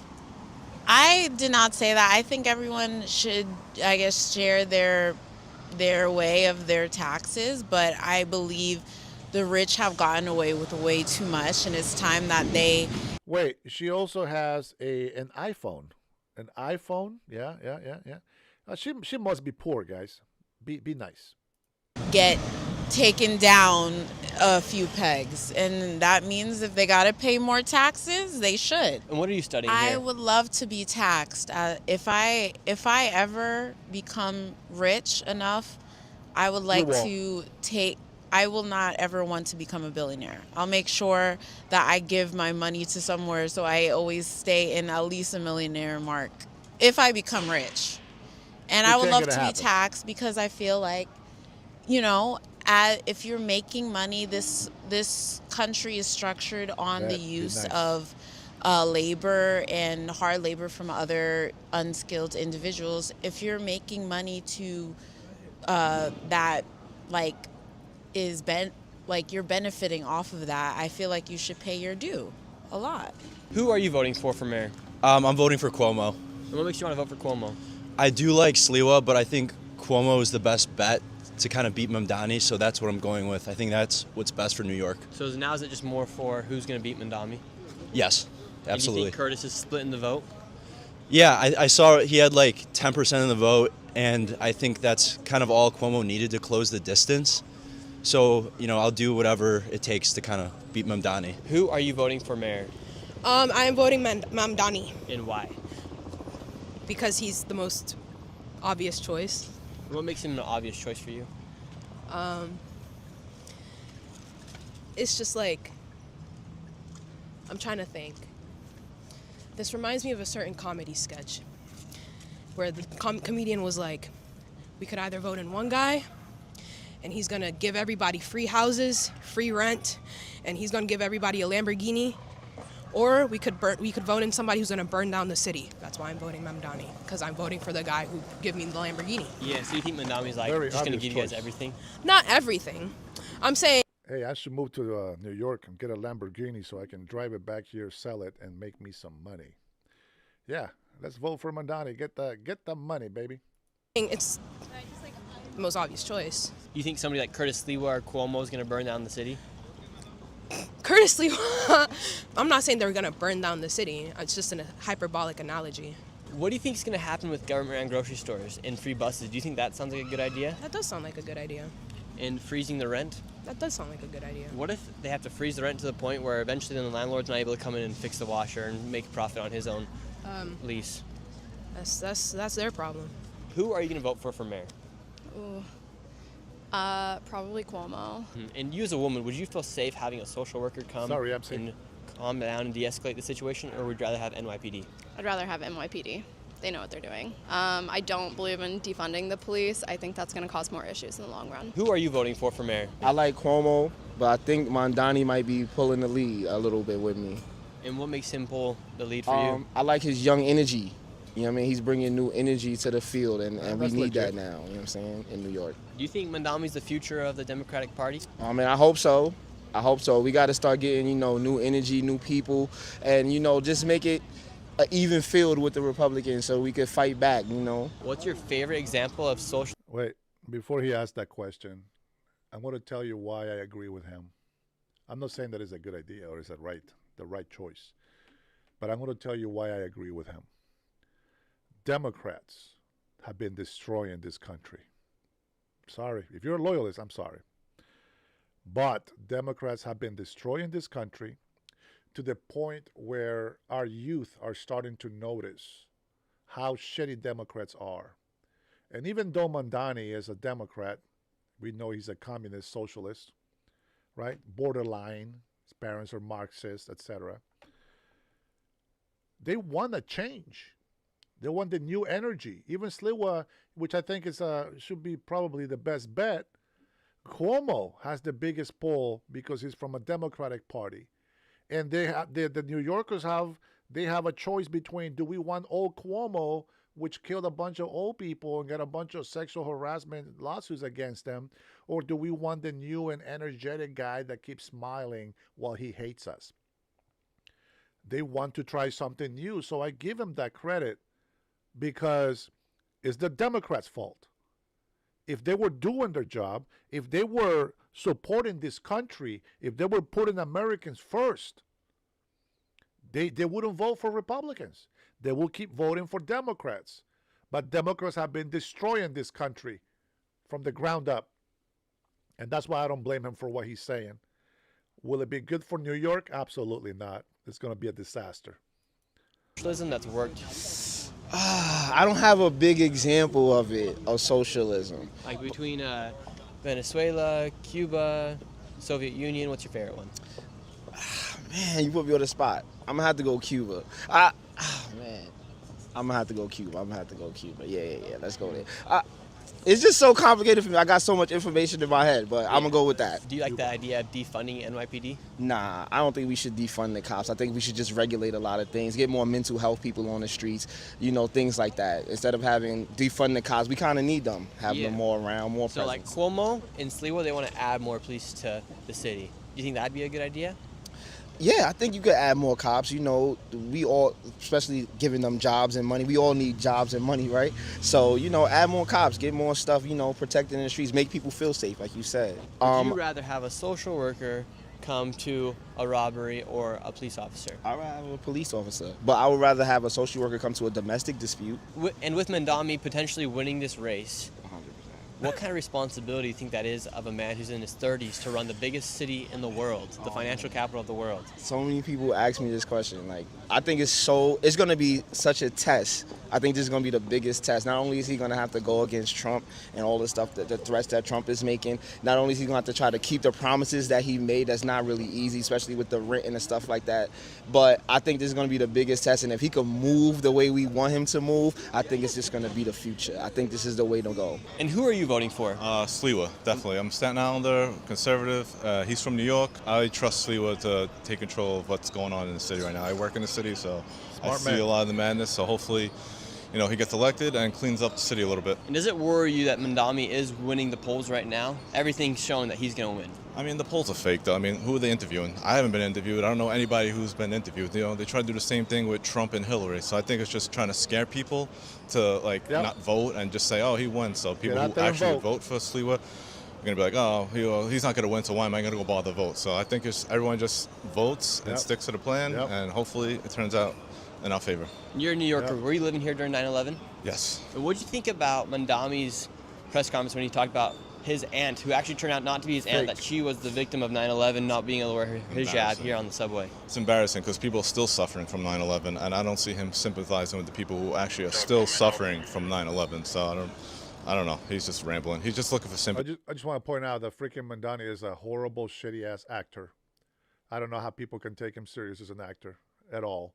That bull crap about crying for his aunt, his fake aunt, by the way, with this whole, man, that's an insult to all of us Americans. You Americans as well that are supporting this idiot. sympathy because he's a rapper, actor, and a trust fund baby. So that's it.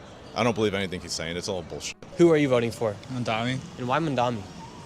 Because he's like a good person. I mean, he has politics I align with. Like, I don't know. And what do you think is going to happen in New York City if he does win?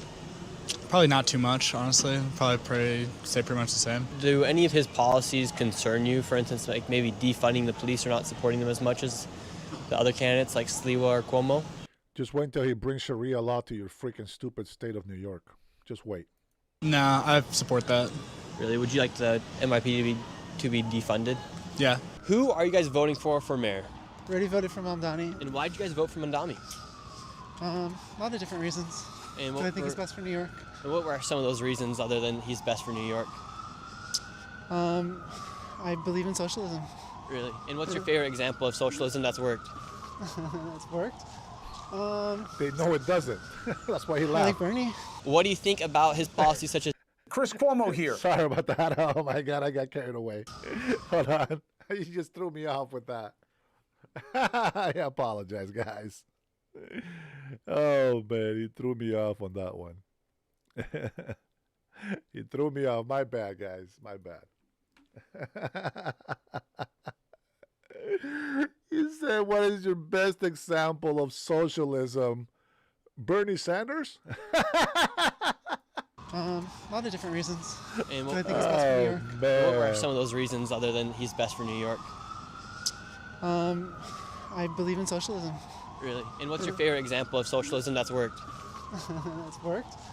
I like Bernie. What do you think about his policies such as defunding the police? Do you think the NYPD should be defunded? Yeah, I do. And if someone's robbing your house, who do you want to call? I'd call the police if someone's robbing my house. But I'm they're not saying I don't think funded. the police should have like no funding. Yeah. But I think that there should be a lot less funding for the police. John, you've been here on the channel before. Who are you voting for mayor? It doesn't matter who you want to be mayor. You vote for who you don't want to be mayor.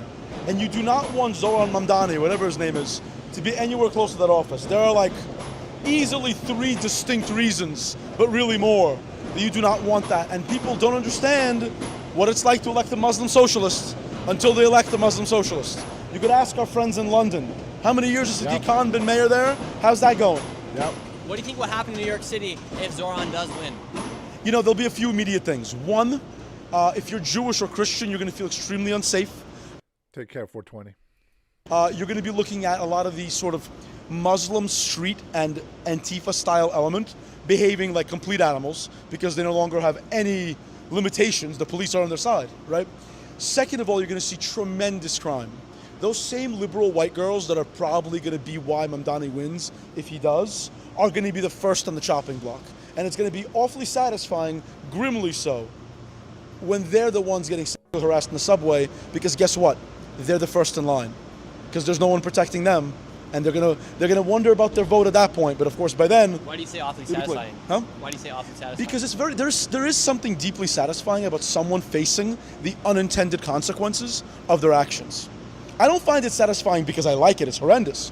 But the fact that they actively voted for this while claiming people like myself and yourself are racist, are fascist, are Nazis. Let's see if they think that way still when they're getting sexually assaulted by some guy who should either be in prison or mental asylum.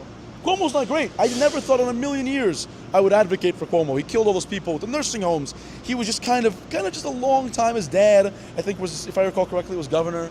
Like, he's a long time political hack. But I'll take a political Democrat hack over a Muslim socialist. Who are you voting for the mayoral election? Zoran. And why Zoran? Because I like his policies. Simple as that. I think Cuomo doesn't have the city's best interest in mind. Doesn't even really live here and hasn't for a while. He seems just to be running because he's a disgraced governor, former governor. Should billionaires exist? I don't think so, no. And does any of his policies concern you, or what makes you so excited about some of his policies, like freezing the rent, government rent grocery stores, defunding the police, taxing the rich an extra 2%? Yeah, I think a lot of the policies, if taken at face value, there can be bad implementations of them. Zoran, if he gets elected, which hopefully he will, there should be nuance to the policy when it's implemented, like rent control and rent freeze at face value. There could be bad implications of that. like apartments that like have rent control not being renovated and not like renting out. Does it worry you at all that he's very young and he hasn't really had many jobs outside of being an assemblyman? He was a rapper. His parents are millionaires from the country he's from. Does any of that concern you about what he's saying as far as some of those things may not actually align with his personal life as far as his family being rich? Yeah, I mean, that is a valid concern and is a concern I have. That's why like we'll see how it goes. I do think he's like a better option than Andrew Cuomo and like the Republican candidate. But yeah, like he does have his flaws, but I do think he's a far better option. And now we've made it out here to the Bronx to ask people who they're going to be voting for the mayoral election. Let's see what the people here have to say. Who are you going to be voting for mayor? Whoever changes the laws. Who do you think is going to change the laws between Curtis Sliwa, Cuomo, and Mandami? Mandami. Hey, don't ask him. He's an illegal immigrant. He can't vote anyway. And why do you want the laws to get changed? So they can help us young black people. Who are you voting for mayor? I'm voting for none of them. They're all corrupted. Would you vote for any of them? Good job. No, would I? No, I won't. And what do you think about Cuomo? Oh, bro, why are you yelling in my ear? C-Wag, please watch History Dad, Dem Party videos next. Thanks for the chat, man. Como, they are corrupted. What about Zoran Mandami? They all have a history of betrayal and lies. What about Curtis Sliwa? Curtis Sliwa, I don't know. I had to think about that one. Is he a good guy? We are good. You think his actions speak louder than his words as far as what he's done for New York City for the past few years with Guardian Angels and stuff like that? I would say so, but I'm not sure. Who are you voting for mayor? For mayor, I'm voting for his name is like Adlami. What's his name? Mondani? Mommy or? The Arabian one. Yeah, Zoran Mandami? Yeah, him. Who are you voting for mayor? Oh, Zoran. And who are you going to vote for? Cuomo. And your daughter wants to vote for Mandami. I don't know. I vote for Cuomo. The older generation tends to go for Cuomo because they feel like he's more experienced, whatever. I just think that the millennials and Gen Z need to take over now. Like all the old people, boomers and all, they gotta go. Like let the new generation.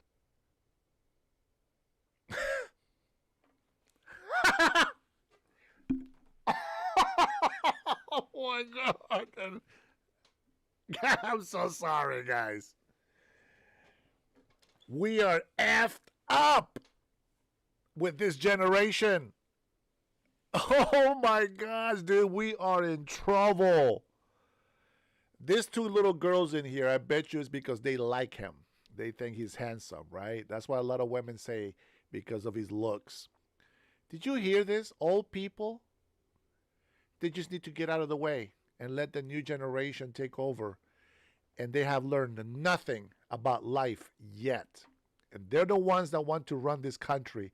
We are in trouble, people. We are in trouble. I'm going to tell you something. When I was 8 years old, I was told that I was always very diplomatic when I talked. I talked more like an adult when I was a kid than talking like a kid at my age. These teenagers already age 18 to vote, and they have no brains. They have no clue. The cell phones, all the clothing right there, that's the mom that bought that for them. And you know who I blame? I blame the mom for the way that they think. Take over for office now. And who are you going to vote for mayor? If anything, I would vote for Cuomo. What's his name? And what makes you want to vote for Cuomo? Well, because he was our governor at one point. Hey, just a quick question, guys. Who the hell goes and votes and says, I don't know who I'm voting for? What's his name again? If you don't even know the name of the person you're voting for, go do some research, will you? Go find out who this person is. What do they think? What do they believe? What are they bringing to the table? Who's the opposition? What are they going to do? What are they not going to do? Don't just go vote like a dumb herd of animals. Do your research and then go vote. And he never did bad. I don't know, but I'll get back to you on that one. All right. I love you guys. Jeez. Oh my God, dude. Man, we are in trouble, man. We are in trouble. We are in trouble. Unbelievable. Let me get you the next clip out here ready. Unbelievable, guys. Unbelievable.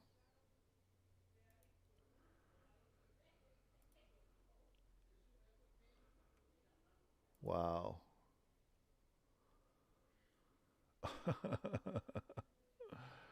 What is this? Oh, you know what? This explains a lot. This explains a lot. Look at this guy. This is the governor of Washington State. This is what people voted for. Right here. Look at this guy. Peter the first cat, and I treat every day like a National Cat Day. Still, today is a great opportunity to recognize the contributions from all cats to the state of Washington. Happy National Cat Day from me and Peter. Happy, happy, joy, joy, happy, happy, joy. Seawag, man, it's embarrassing, bro. That is the guy that I'm going to run against. I can't wait, bro. I can't wait. I hope Washingtonians, if they come and subscribe to my channel, I hope they support me running against this moron. I'm going to tell you right now, man. These guys need a heavy hand, man. This is the weirdos that we have in office. Government shutdown. People are going to start suffering. But Peter, his first cat, well, they say hello to you and happy National Cats Day. Unfreaking believable, dude. Unfreaking believable. All right, let me see. I have something else in here that I posted. Oh, here we go. She is the rightful president, says Larry. No one can convince me otherwise. Larry is doomed. He is doomed to repeat history. Here's a good leftist Democrat. This is what the brains of the Democrats look like.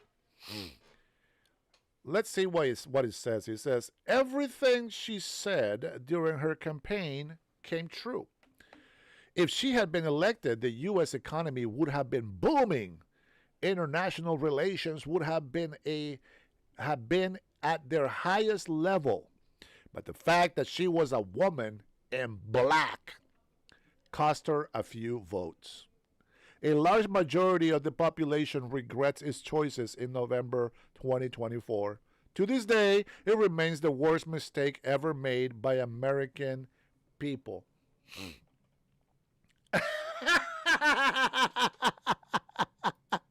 Who the hell believes that? Let me see. How many in here? Kevin, I know you believe that. Kevin, I know you believe that. You voted for Kamala, didn't you? You voted for Kamala, didn't you? Yes, you did. I know you voted for Kamala. Oh, man.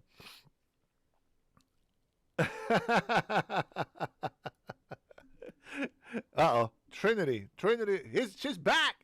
Trinity, I'm still here, mama. I'm still here. Free ice cream for everybody, says Ronald. That's what New Yorkers want. Have you ever made less than $10 an hour? Yes. I used to make $4.25 an hour in the 90s. Yes, sirree. Let's see. Oh, my God.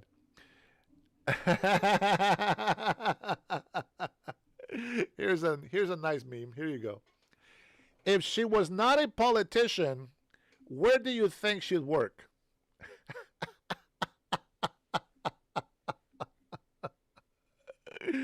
Oh, man. Tell me. If she was not a politician, where do you think she'd work? Nah, well, Kevin is one of our friends. I'm giving him shit. He knows. He gave it to me all the time, so I got to give it back to him. He's like you, Widow. You guys are both cut from the same cloth. Oh, man. Jim says 1 out of 3 Democrats are just as stupid as the other two.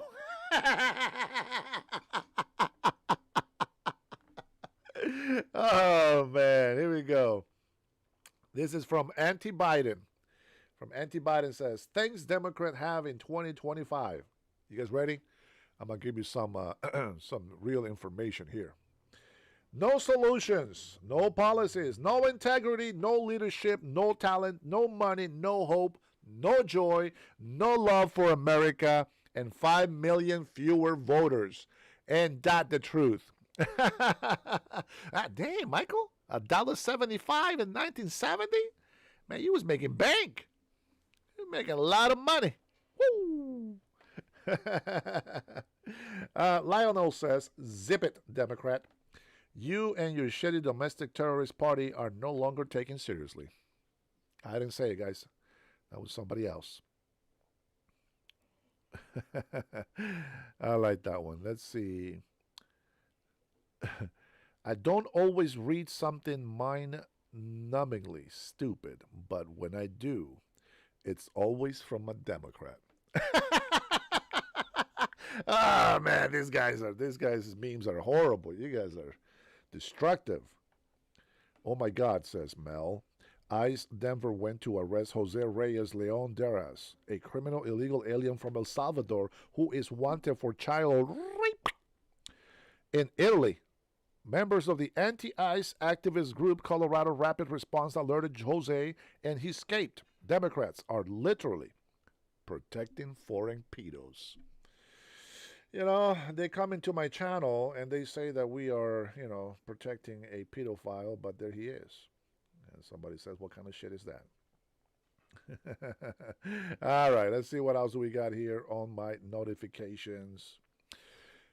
All right, anybody answer where would she work if she was not politicians? Free tampons, says Kevin.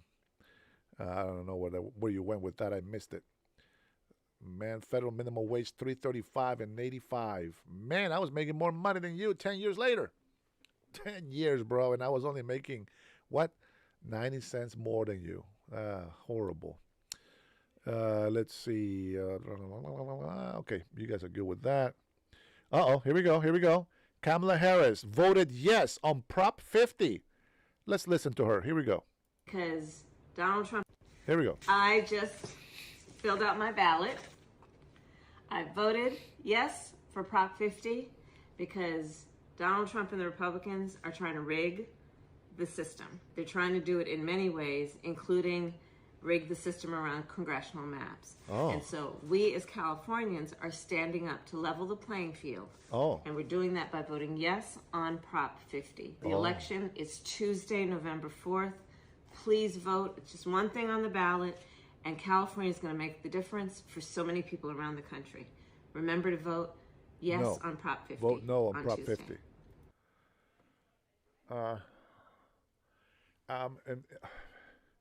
But the other guy just said that the economy in our country would have been booming, and foreign relations would have been amazing, and she lost the election because she was a woman, and she's black, and she's Indian, or some sort of mix. That is the reason. Her voting on Prop 50 right now, that's the reason why people didn't vote for her. That's what I think. All right, let me see here. Let me try to find where it was that. All right. I want you to, we're going to take a listen here to.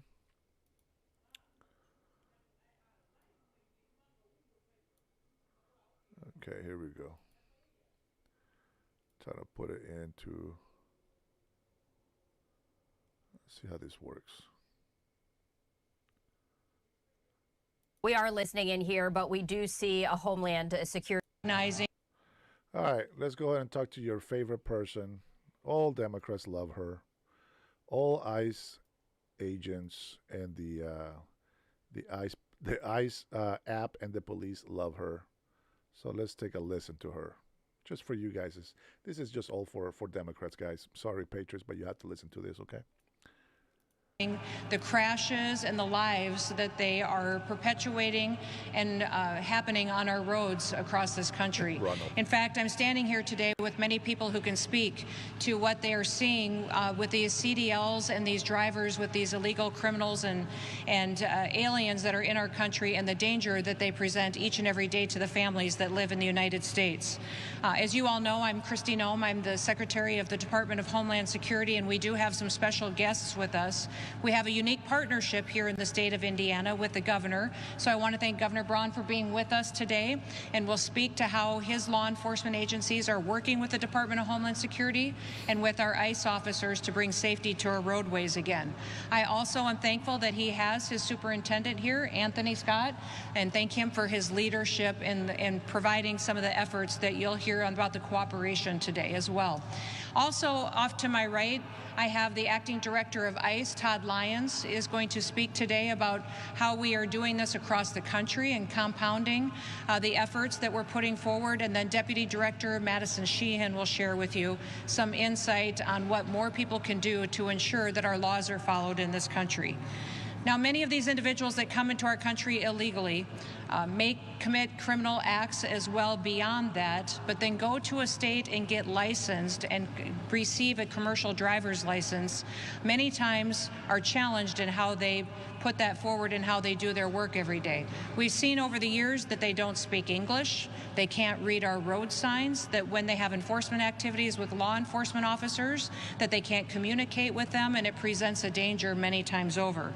In fact, putting these foreigners in tractor trailers like the ones you see behind me becomes extremely dangerous. I have driven semis over many, many years and 18-wheelers and understand they're difficult to stop, maneuver. You have to have a skill set, but also communication with those around you. And certainly in your training, that's important to make sure you're operating it safely. Putting them behind the wheel of these tractor trailers weighing tens of thousands of pounds loaded with explosive fuel down the highway endangers every single citizen that is on our roads. Today, these individuals will speak about some of those incidences that we've seen, but also what we're doing to clean up this activity and those dangers every single day. Now, through our 287G partnership that we have with the state of Indiana, we have run an operation recently which has allowed to hundreds of arrests that has brought people in that are breaking our laws. Through that partnership, 223 illegal aliens have been arrested and taken off of our roads. Of those, 146 of them were drivers. That includes 46 semi-truck drivers and another 82 of them that were either box trucks, buses, moving vans, vehicles such as that. The CDLs that were issued to those individuals were issued from over a dozen different states. Many of those individuals could have been licensed in a state somewhere and received their CDL in another state, but overwhelmingly, these individuals have come from sanctuary states such as California and Illinois and New York. If you are here driving on our streets illegally and our highways, you are endangering our citizens and your days are numbered. I want to thank Secretary Sean Duffy from the Department of Transportation for all of his work, too. You've seen him focus on the effort to get these individuals off of our streets, and I want to thank him for doing that and implementing new policies and regulations that will keep our citizens safe. Too many families across this country have felt pain and been victimized and lost loved ones because of these illegal drivers. Just earlier this month here in Indiana, we saw an illegal alien from Serbia and Montenegro was operating his semi-truck without a valid commercial license. He swerved into oncoming traffic and killed Jeffrey Eberly. In August, Indian illegal alien killed 3 people in a reckless driving highway incident in Florida. And I think most of you remember the news coverage from that, but the devastating impacts of that loss. That CDL had been issued in California by Governor Gavin Newsom. Just last week, another Indian illegal alien killed 3 Americans on a highway in California. He was intoxicated behind the wheel of his truck. Every single time one of these individuals gets behind the truck, on the wheel of a truck, they are in front of a deadly weapon that can kill other Americans as well. Behind me, you will see 4 different placards of individuals that we're talking about today specifically. These individuals are some of the worst that we've been able to arrest under Operation Midway Blitz. The first one I'll talk about is from Mexico, and this individual was convicted of felony cruelty towards a child. He was also previously found to have possessing a fraudulent driver's license as well, and guilty of that and convicted. The next one is a criminal illegal alien from Mexico who was convicted of vehicle theft and apprehended for possession of a controlled substance. The third individual that you'll see in front of you today is a criminal illegal alien from Nicaragua. This individual was charged with a DUI, then assault with a deadly weapon, possessing narcotics that are for sale, and transporting drugs. He also was convicted for disorderly conduct and prostitution. I'm sorry, what was that, Petrie? Do you want me to interrupt her from talking? Are you a moron? Naturally or just unnaturally retarded? You're listening to her, not me right now.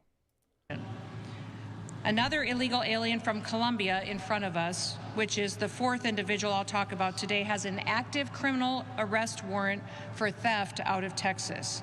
During these targeted operations that we've conducted in Indiana, we've also arrested several other illegal aliens with wide-ranging criminal histories. 6 of those individuals were convicted of assault, drugs, selling drugs, prostitution, and operating while intoxicated. 5 of those individuals were arrested for drugs, theft, and burglary, and 5 others were arrested for battery, child abuse, domestic battery, and driving while intoxicated, and fraud. You can see from the work that these partnerships build on that we work with other states such as Indiana and Governor Braun. Wait a minute. I got a question here. Why these people that are not putting super chats telling me what to do in my channel? If you don't like it, get the hell off my channel. But right now we're listening to the news. So unless you want me to pause it, put a super chat. Don't be cheap. Or maybe your mommy is not giving you your allowances yet. I understand that. Be patient and respectful. And his team that many dangerous criminal illegal aliens are taken off of our streets, that our laws are upheld, and that Americans are protected because of the operations and the work that's being done. Since the beginning of Midway Blitz, ICE and CBP and our state partners have arrested more than 3,000 illegal aliens, including rapists, murderers, and gang members that have been brought to justice. And listen, we don't want any of these individuals out on our roads, and we don't want them in our communities, and we especially don't want them behind the wheel of an 18-wheeler when they can't speak our language, they don't understand our laws, they can't follow our roadway signs, and they can't interact with law enforcement or our citizens. It's dangerous, and it's not going to happen under the Trump administration like it did under the Biden administration. Thousands and thousands of Americans are protected because of the work that's being done with states such as this. United States Citizenship and Immigration Services is also working to fix some of the safety issues that we've been seeing across our country. They just ended a policy that allowed illegal aliens work permits that automatically renewed those work permits without any additional vetting. That will help us get some of these CDLs out of the hands of individuals who may be driving these trucks right here today. And the illegal alien that was charged with throwing... All right. I know. I normally don't give people the time of day and some of the stuff like this, but... So, Petrie, I have been on here for over 5.5 hours. Sitting here, been talking all this time. So, we're going to watch this video here, and I'm laughing at you guys' comments on the chat. That's what I'm doing. So, unless... you can do two things. You're either going to be respectful or you're going to put some super chats in there so you can talk shit. All right? I will go ahead and read your talk shit talking with a super chat. But other than that, brother, don't torture yourself, okay? An anti-Semitic Molotov cocktail earlier this year in Boulder, Colorado, got a work permit. He got it renewed under the former policy, and he got it with an expired visa. This policy is now changed because of the good work of USCIS. Now people will be re-vetted and have to be reapproved in order to get that work permit that could potentially be used to garner a CDL and get on the street. Law-abiding Americans should be able to use the roads without being scared for their safety. They shouldn't have to worry about themselves or their... Here, hold on. Does anybody here you guys want to call in? You guys want to make a phone call?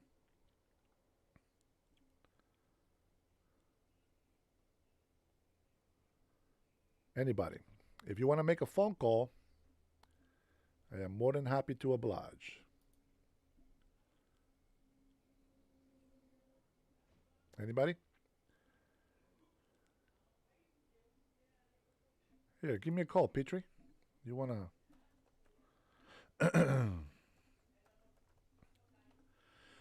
Go ahead and call.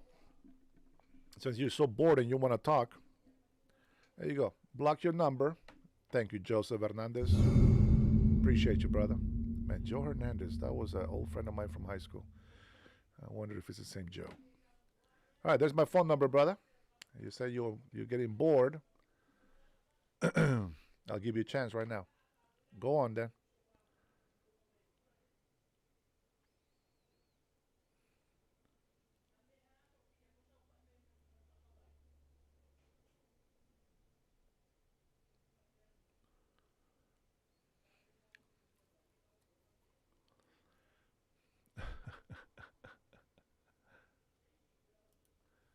Go on. Come on, Petrie.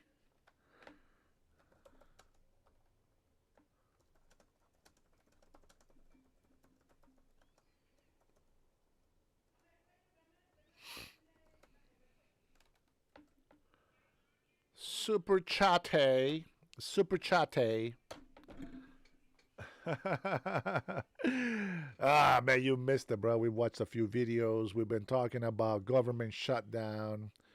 We've been talking about welfare. We've been criticizing videos. This one is Kristen Noem. She's just giving an update about what ICE has been doing. So we're trying to.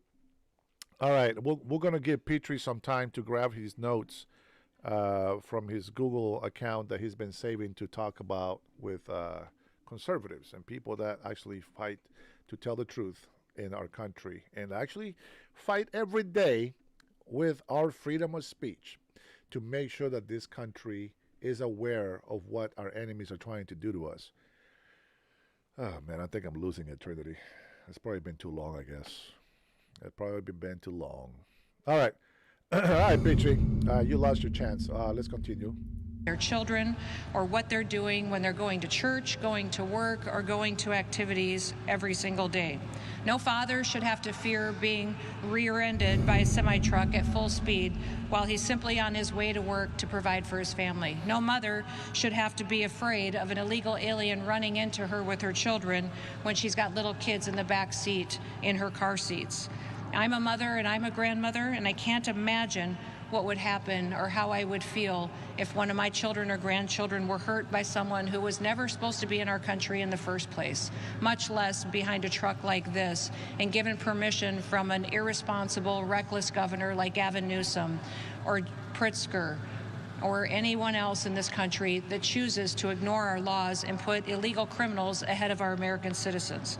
With state partners like Governor Braun and like the state of Indiana, people will be safer, people will be protected, and our laws will matter. That's what's special about this country. It's what's amazing about President Trump and what he's doing to make our streets safer. And I'm so grateful for all of his work and the ability to protect our law enforcement officers as they go out and do their work every day protecting American citizens. And with that, I will turn it over to Governor Braun to make some statements for all of you.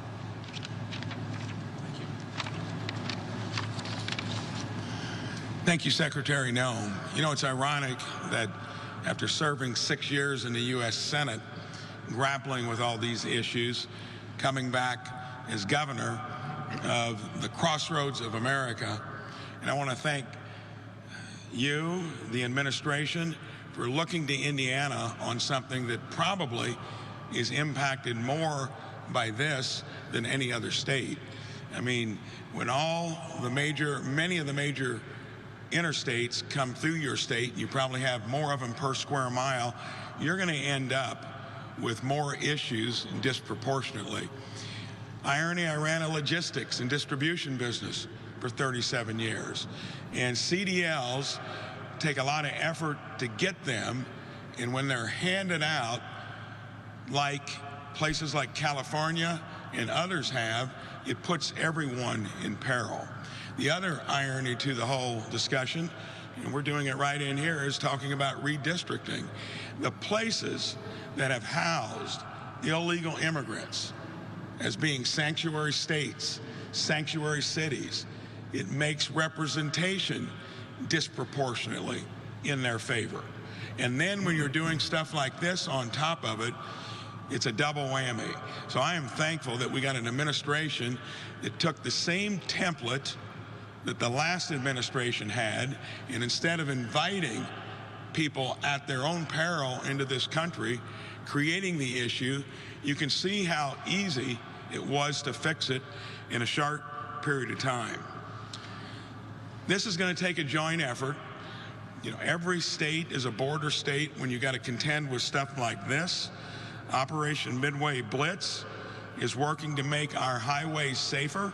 You're going to hear from our superintendent in a moment, and we are going to be partners to help make that happen. You heard some of the stats. Since September 17th, 200 illegal aliens arrested, 22 truck drivers without a valid license here in Indiana, most of them with criminal records including drug possession, assault, and drunk driving. ICE is working with the Indiana State Police to expand this program by incorporating additional state troopers assigned to the Commercial Vehicle Enforcement Division in our own state. I want to thank all of you for coming in. We are going to work with DHS. We're going to work with ICE to keep our communities and our highways safe, even though other places are making them the opposite. Thank you. Now you'll hear from our superintendent, state police. Or you? Okay. Good morning. First off, I want to say thank you to Secretary Noem, ICE Acting Deputy Director Lyons, for being here today and for their commitment to public safety and to making our communities and roadways safer. I also want to say thank you to Governor Braun for his consistent support of the Indiana State Police, not just regarding this operation, but for supporting all that our troopers and detectives do on a day-to-day basis. I want to say thank you to the ISP staff, and specifically Major John Smithers, who's in the room today, and the Commercial Vehicle Enforcement Division for their dedication to this partnership with ICE. In addition, I have just a few brief comments. As you know, over the past several weeks, our Commercial Vehicle Enforcement Division has partnered with federal immigration authorities in an effort to identify dangerous trucking practices on Indiana highways. Trucks come through Indiana hauling everything from produce to hazardous materials to nearly every other type of commercial goods. Millions of pounds of freight moving on the highways every day. For the Indiana State Police, this is not about immigration status alone. It's about public safety. An 80,000-pound truck in untrained hands is a dangerous thing. It's important to note that we are enforcing existing federal and state trucking laws at weigh stations across our state. For us, this is not new. We've been implementing, there's no new implementation of new laws. This is what we do every day. In a normal year, our troopers and motor carrier enforcement officers weigh or inspect about 1.5 million commercial vehicles at our permanent scale facilities or utilizing mobile inspections. Consistent commercial vehicle enforcement is necessary to protect the motoring public in Indiana, but it is also important to protect the overwhelming majority of lawful truckers and trucking companies who follow the rules and keep our roads safe for every motorist. So Indiana's troopers and motor carrier inspectors will continue to enforce federal and state commercial motor vehicle laws while at the same time supporting our federal immigration partners in their efforts to keep Indiana safe. Thank you. Good afternoon. I'm Todd Lyons. I'm the Acting Director of ICE. First, I want to start out by thanking Secretary Noem, Governor Braun, and State Police Secretary Scott. When ICE launched Operation Midway Blitz in September, we were out to rid the sanctuary status of Chicago. The governor said it best when he said that every state's a border state, and we believe that. You know, we knew the problem existed beyond the city borders of Chicago. ICE protected Chicago when local leadership failed. With our officers arresting 1,800 criminal aliens from Chicago streets, the interstates leading from the city were a key part of this. With the help of our federal partners, we've arrested over 3,000 criminal aliens with Operation Midway Blitz. And thanks to our partnership with the Indiana State Police, ICE is proud to say we were able to arrest 223 criminal aliens in this roadway operation. Our partnership with the state police is amazing, and there are way too many times elected officials try to put a wedge between law enforcement. But this is the key of law enforcement working together and being partners. It's unconscionable that illegal aliens have CDLs and driving 18-wheelers across our nation. Just because some sanctuary cities want to gamble with motorist lives and let these dangerous people on the roads driving dangerous vehicles. On August 12th, an illegal alien driving a semi-truck attempted to make an illegal U-turn in Florida. The minivan behind him couldn't stop in time and crashed into that truck. The state of California issued him a CDL, although he was present illegally in the United States. Then again, on September 22nd, another illegal alien who shouldn't have had a CDL caused a deadly crash in California, and he killed 3 people because he was under the influence of drugs. Of the 223 illegal aliens ICE arrested with the Indiana State Police on these roadways, over 140 of those were truck drivers, including 50 semi-trucks. That includes over 50 illegal aliens that had been issued CDLs. As we've talked about, many of these illegal aliens had significant criminal histories: drug dealing, assault and battery, drunk driving, child abuse, rape, domestic violence, fraud, and prostitution. Most of these illegal aliens we arrested in this operation received their CDLs from sanctuary states, including California, Illinois, and New York.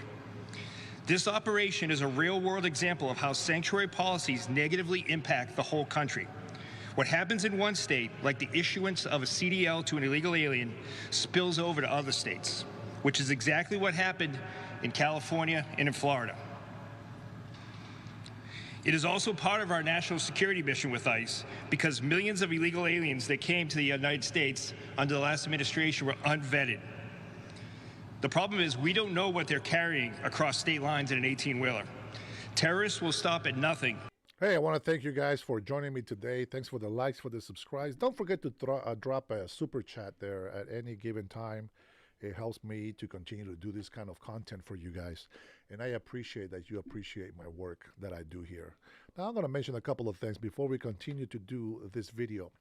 For one, for all those women that have to prostitute themselves to be able to pay the coyotes back for the money that they have to charge them to bring them over here illegally. All of you who support illegal immigration, that's on your hands. You're guilty for that. For all those hundreds of thousands of innocent children that were brought in here, trafficked into the United States of America, you are also guilty of that. And all the atrocities that have been committed through the illegal immigrants that have come into this country because they didn't want to be vetted, their blood is in your hands. Let's keep that clear. Now continue to support your illegal immigration, you morons. To harm the United States. And it's well within the realm of possibility that some of these trucks and some of these semi-trucks that are traversing our nation's highway could be carrying toxic chemicals, bombs, or God knows what. Our agency was formed out of the aftermath of 9/11, the largest terrorist attack on American soil.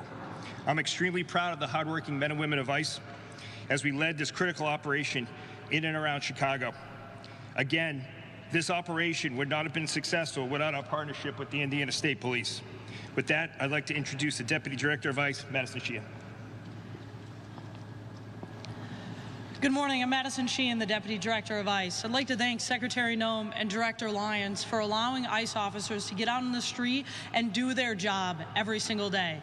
Today, we have a historic partnership with the state of Indiana. Thanks to Governor Braun and his superintendent and his entire team at the state, we were able to delegate them 287G authority, which gives immigration authority to state and local law enforcement. In the state of Indiana, we have over 14 agreements with over 200 officers trained in the task force model. Thanks to President Trump, we were able to expand the 287G program to a task force model that allows us to walk beside state and local officers as we conduct arrests in the places that they know that the worst of the worst are. And the state of Indiana understands the risk of having semi-trucks on the highway with people who don't know how to drive them and don't know how to use them. And so being able to go in and partner with the state of Indiana in this historic way, thanks to the One Big Beautiful Bill that was passed, we are now able to then provide reimbursements to the state of Indiana for the work that they've done and the time that they've dedicated to the men and women of ICE to be able to do this every single day. Governor Braun has seen firsthand the significance of being able to walk beside ICE to make sure that we're removing the worst of the worst from his community, to get people off of the streets that should have never been here in the first place. Thanks to Secretary Noem and Director Lyons, the men and women of ICE are able to go out every single day, work beside the state of Indiana to be able to do this. And this is not the first place that we're doing this, and it won't be the last either. We'll continue to work throughout the country to make sure that we are doing our jobs to put the American people first. Governor Braun and Superintendent, I'd like to thank you for defending the homeland, for choosing to put the American people first and the state of Indiana first. With that, I'd like to turn it over to Secretary Noem. Thank you. Well, thank you, and thank you to everybody who's here today to focus on this important operation that we're utilizing to make our roadways safer across this country. I think awareness to this issue really came to the forefront when that accident happened in Florida, and we saw that illegal alien take the lives of 3 individuals who were just out on the road enjoying their family members that day and lost tragically their lives because of someone who didn't understand our laws or didn't have the respect to follow them, and certainly wasn't supposed to be here in the first place.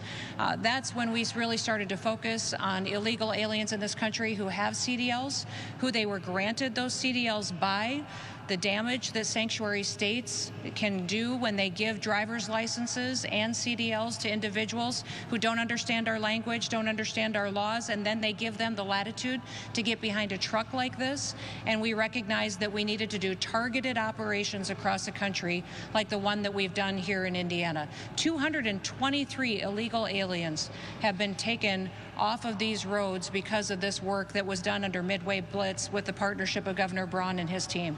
We're so grateful for that. But it's not just happening here in Indiana.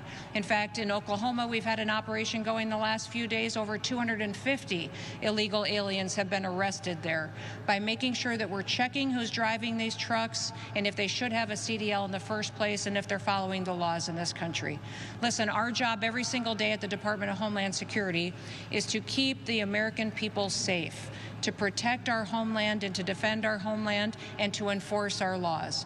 We don't pick and choose who our laws apply to. They get applied equally to everyone, and we always put American citizens first because that's what our Constitution guarantees us. We are so grateful that we have a president who understands and respects the law, that lets our law enforcement officers go out every single day and do their jobs. Completely different situation than what we saw under the last administration. Our ICE officers, our CBP officers, our Highway Patrol, our local law enforcement officers are so thankful that they get to go out every day and do a work that keeps their families safe and keeps their communities safe. And we're so grateful that we have partners like we do here in Indiana that will continue to allow us to do this good work. What we've seen in attacks on ICE officers is unacceptable. The 1,000% increase in attacks on them is unacceptable. We just recently have learned that death threats against our ICE officers is up 8,000%. Now, I'll remind you, every single ICE officer has someone who loves them, has a family member, someone who cares that they come home at night. And death threats against them, people who want to kill them, have increased by 8,000%. What I would encourage... Remind your wife, Güero, that she made an oath to this country. Ask her what their oath was when she became an American citizen. All of you today is to go focus on telling the story of a law enforcement officer. Go thank them for their service. Go support their family members. Be grateful that we have communities that are safe. And spend at least 5 to 10 minutes today thinking, what would you do if we did not have law enforcement officers in our communities and in our states and in our country, keeping us safe. What would this country look like if they didn't get out of bed every day and go to work proud to put on that badge, to put on that uniform, and to go fight to make sure that everybody can live safely and can have a future that they can be proud of in the greatest country that ever existed? So with that, I will open it up to any questions that you may have. Yes.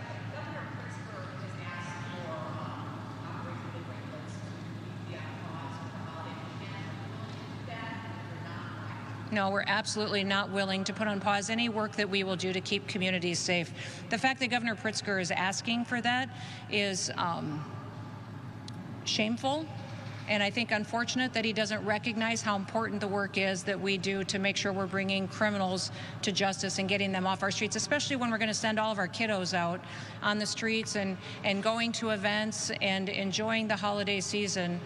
We want to make sure that they're safe. And if you see, even up here, we have individuals that we've picked up off the streets with our ICE officers and CBP officers that have assault against a child pedophiles, rapes. Those individuals don't deserve to be on our streets, and we're certainly not going to let our kids be victimized by them. According to who? Okay, yep.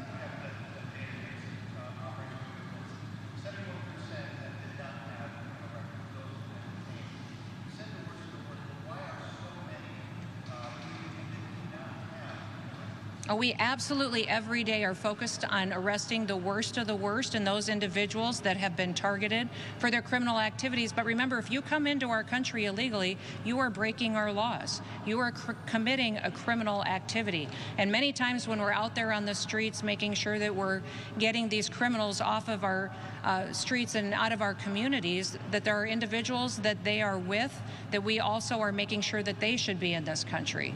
And if they aren't, then we're making sure that they get their due process and they're removed and returned to their home countries. The one thing I would remind every single person in this country is someone who is here illegally has the opportunity to go home voluntarily. That if they get on the CBP Home app, we will give them $1,000 cash when they get home and buy them a plane ticket to get there, and they will have the opportunity to come back to America the right way. If they wait until we detain them and pick them up off of our streets, they'll never get the chance to come back to the United States of America. Yes.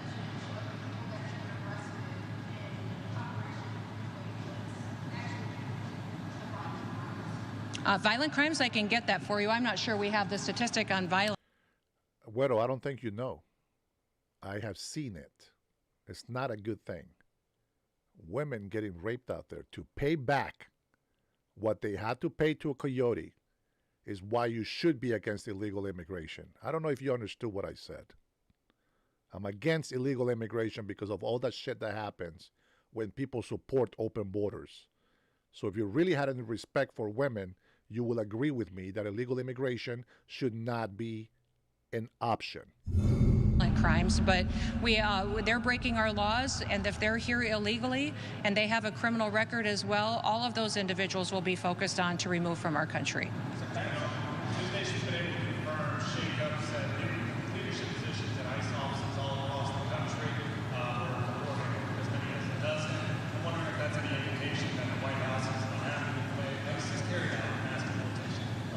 Oh, absolutely not. Let's be clear. People are not stupid. Illegal people, they know they're here illegally. Shut the hell up with this due process. That's right, Ken. No due process.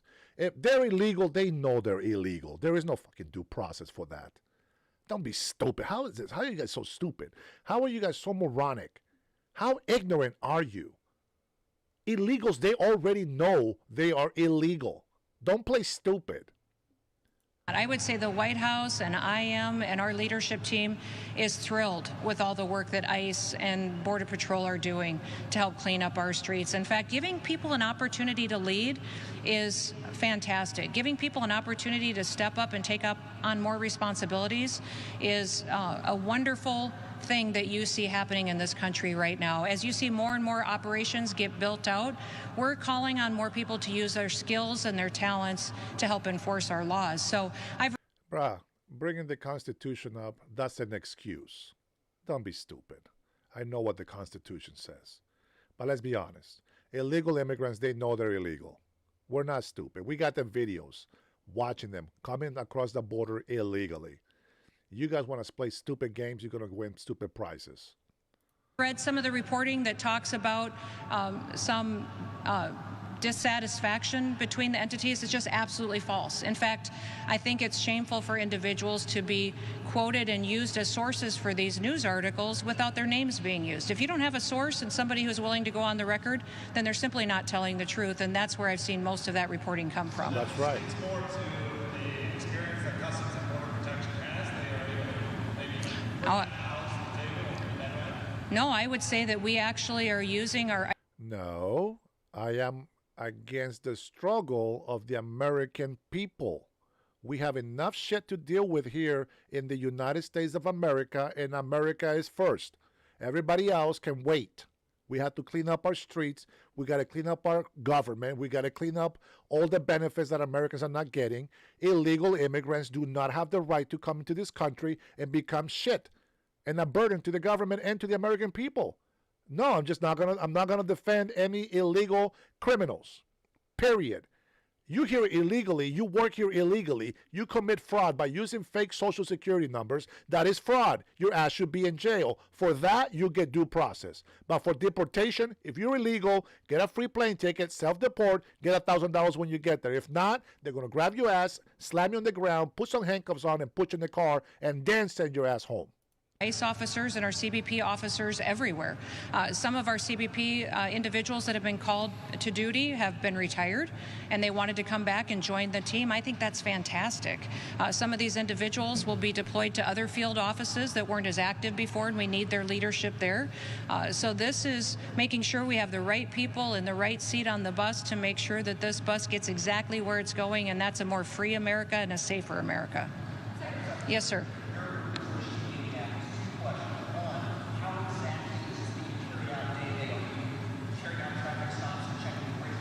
You know what I hate? I hate criminals using the Constitution to defend themselves. That's between you and God. But we know what kind of a garbage you are.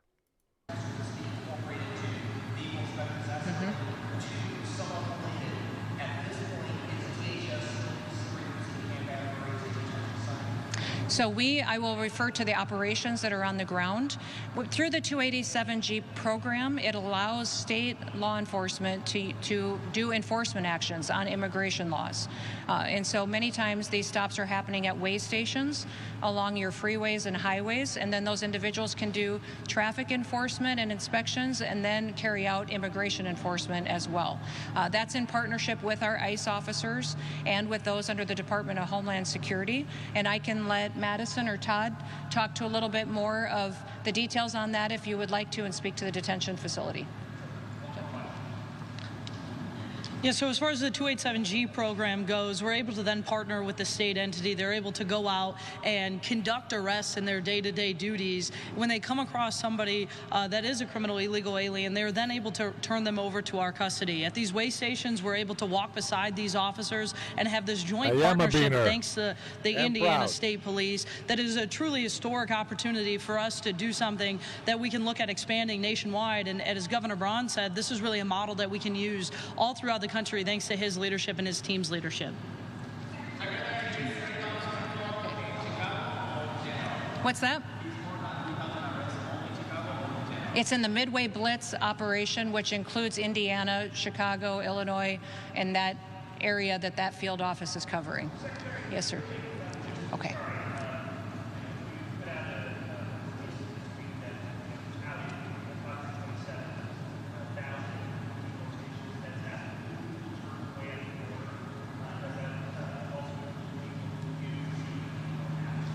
No, when you talk about people that have left this country using the CBP Home app, those who voluntarily left, those that we have actively detained and deported, that number is over 2 million people since the Trump administration has come into the White House.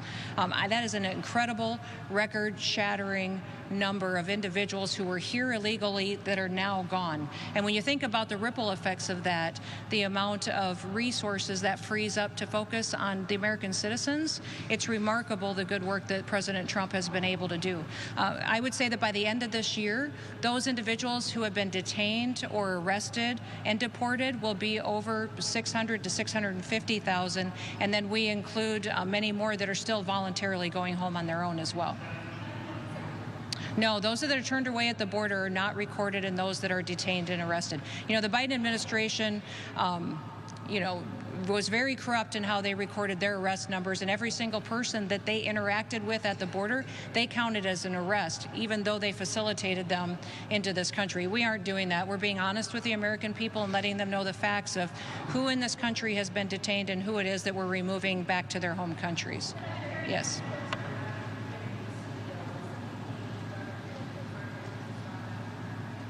Well, we're pushing sanctuary states to stop issuing driver's licenses to people who are illegal aliens. Many of them are doing it. In fact, we've seen over a dozen different states that actively hand out driver's licenses to individuals who should never get one. As you know, the Department of Homeland Security is implementing the 20-year-old law that requires a real ID. Listen to illegal immigrants telling us how the Constitution is explained. All illegal immigrants by now and some idiot Americans through the last few decades have been trained to say the Constitution belongs to all persons. These people are so stupid and retarded, and I can't believe that our judicial system are also so dumb. What makes you, and I ask this question all the time, what makes you think that we're going to have an American Constitution that belongs to the world? That is the stupidest thing that you can, if you're going to interpret the Constitution that way, you are an idiot. Because any enemy that comes into our country can always claim the Constitution says that I have the right. Shut the hell up. If you're not from this country, if you're not an American citizen, that is not for you. All persons means plural. Every person in America. Talking about the American people. You migrants, you illegal migrants, you are not we the people. Only citizens are we the people. Who was the Constitution created for? For we the people. You illegal sons of bitches are not American. You don't get that right. The Constitution's not for you. The only time you get due process is if you actually commit a crime in the States to which you will have to do some sentencing, like going to prison. The only due right that you get to have as an illegal immigrant is show your papers and show that you're legal to be on here. You don't get to waste America's economy on your stupid bullshit because you want to break the law. You think Americans got to pay the price? Hell no. How stupid is that? You know what? I hope that somebody comes up with the idea to amend the Constitution and to change the wording so that idiot and ignorant Americans don't keep helping illegal immigrants. You guys have no rights that belongs to American citizens. Keep that clear. Which requires legal status in this country. It requires you to show where you live and who you are. That Real ID is implemented in many states across this country, but some of these sanctuary states, such as California, New York, Illinois, are not doing that. And that's allowing those individuals then who are here illegally to go get licensed and get a commercial driver's license and then get behind a truck like this that soon... Shayla, where is Guaya? Where is Guaya located? Since you know so much about schooling, tell me where Guaya is located. Where's Morocco located? Where's Persia located? Where's Tibet located? You're so smart with school, don't you? I'm going to tell you something. I knew in 3rd grade what you learned over here in 12th grade. So shut the hell up if you have no education.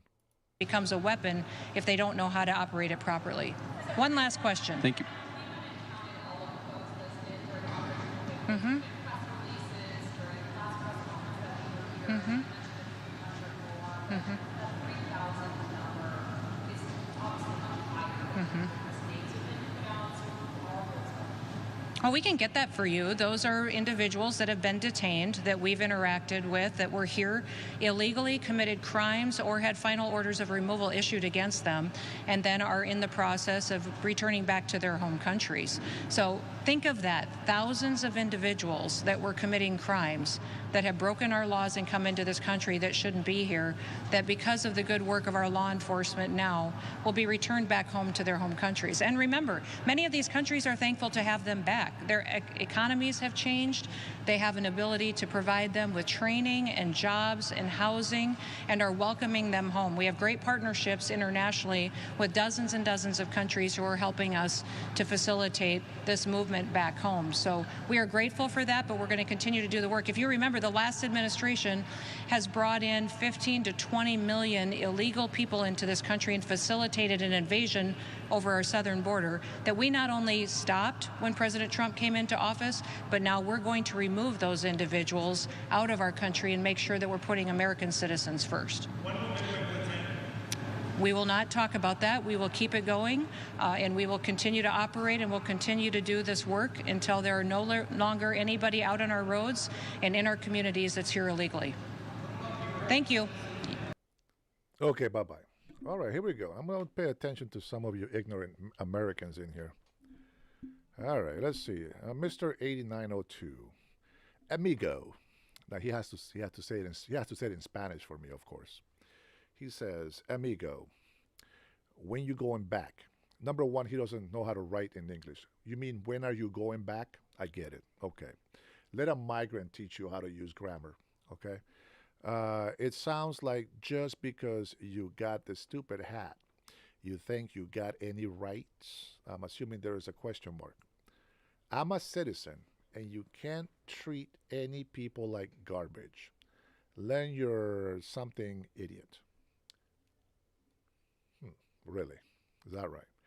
So I'm a naturalized American, and you think you're more American than me?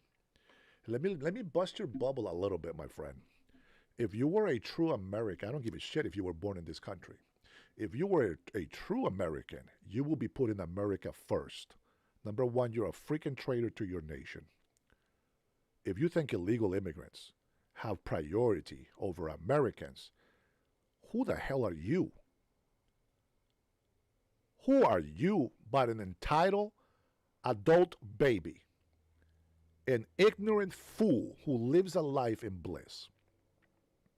That's how you are. I'm a migrant that came here the right way, respected all the laws, became an American citizen, and I am more American than you will ever be. My children are American. Ask my children what they are. They're not going to tell you Honduran American. They will say American. They won't say African American. They will say American. Because that's what it means to be American. To love your country. Put your country first. Don't talk nonsense. This stupidity that the Constitution belongs to everybody that steps on the United States soil. What kind of stupid comment is that? You know, the only ones who believe that bullshit are Democrats, socialists, those little hippies that have mutated into what you have libtards today. The ones that believe there should be no borders. All humans, deserve to be set. No. There's rules, laws that you got to follow. All of you Americans that protect illegal immigrants should be a damn shame for yourself. This country deserves better. Horrific. In America, in today's age, after all the history that we have seen, after the recent live today history that we see happening in Europe, the British are losing their country completely. They're big that their president was President Donald Trump. And you still don't see it because you're a fool. I'm American. I was born here. Shut the hell up. You're not American. You got papers to be in this country legally, but you're not American. You're a scumbag, is what you are. How dare you defend illegal immigrants that don't respect the law while we have problems of our own already in this country? How dare you sit here and tell us that the Constitution belongs to the world? How stupid are you? Seriously. Only people that have ever told me that are stupid Democratic people. Why is that? Why is that? And some of you Democrats that are patriots in here, tell me, explain to me why so many Democrats are stupid like that. You know, I understand we have laws. I understand that there is things that are meant to protect the innocent. But let's be honest. Don't be stupid, man. Don't be stupid. Be honest with yourself. If you know you're illegal, stop playing stupid. It's very simple. You know somebody is illegal and your dumbass is going to walk him into court. Let's get your due process. Let's get your due process so that we can keep you in this country. That's not due process. Due process means you're going to get your case heard. You're going to be represented. And then what? And then what? Once they prove you're illegal, then what? What do you think due process is, moron?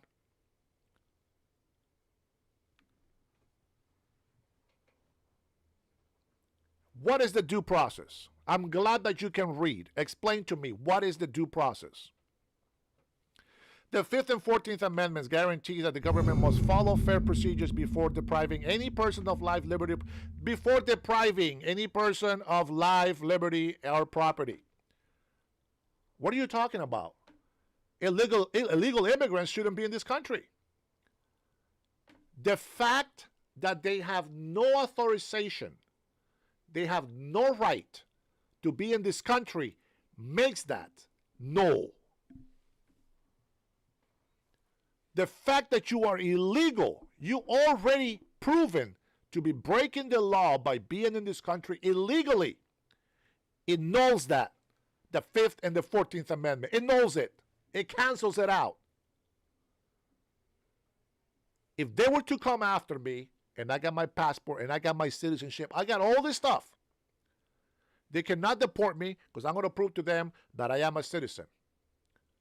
Would I bitch and complain that they come and get me? No. Well, here's my papers. Let me show you. I got no criminal. As a matter of fact, they'll never come looking for me because I have no criminal record. They find you by you committing crimes. That's how they find you. And then you say, oh, wait, they deported this innocent old lady. Well, was she using her real name or was she stealing somebody else's information? That is also a crime. That is also a crime.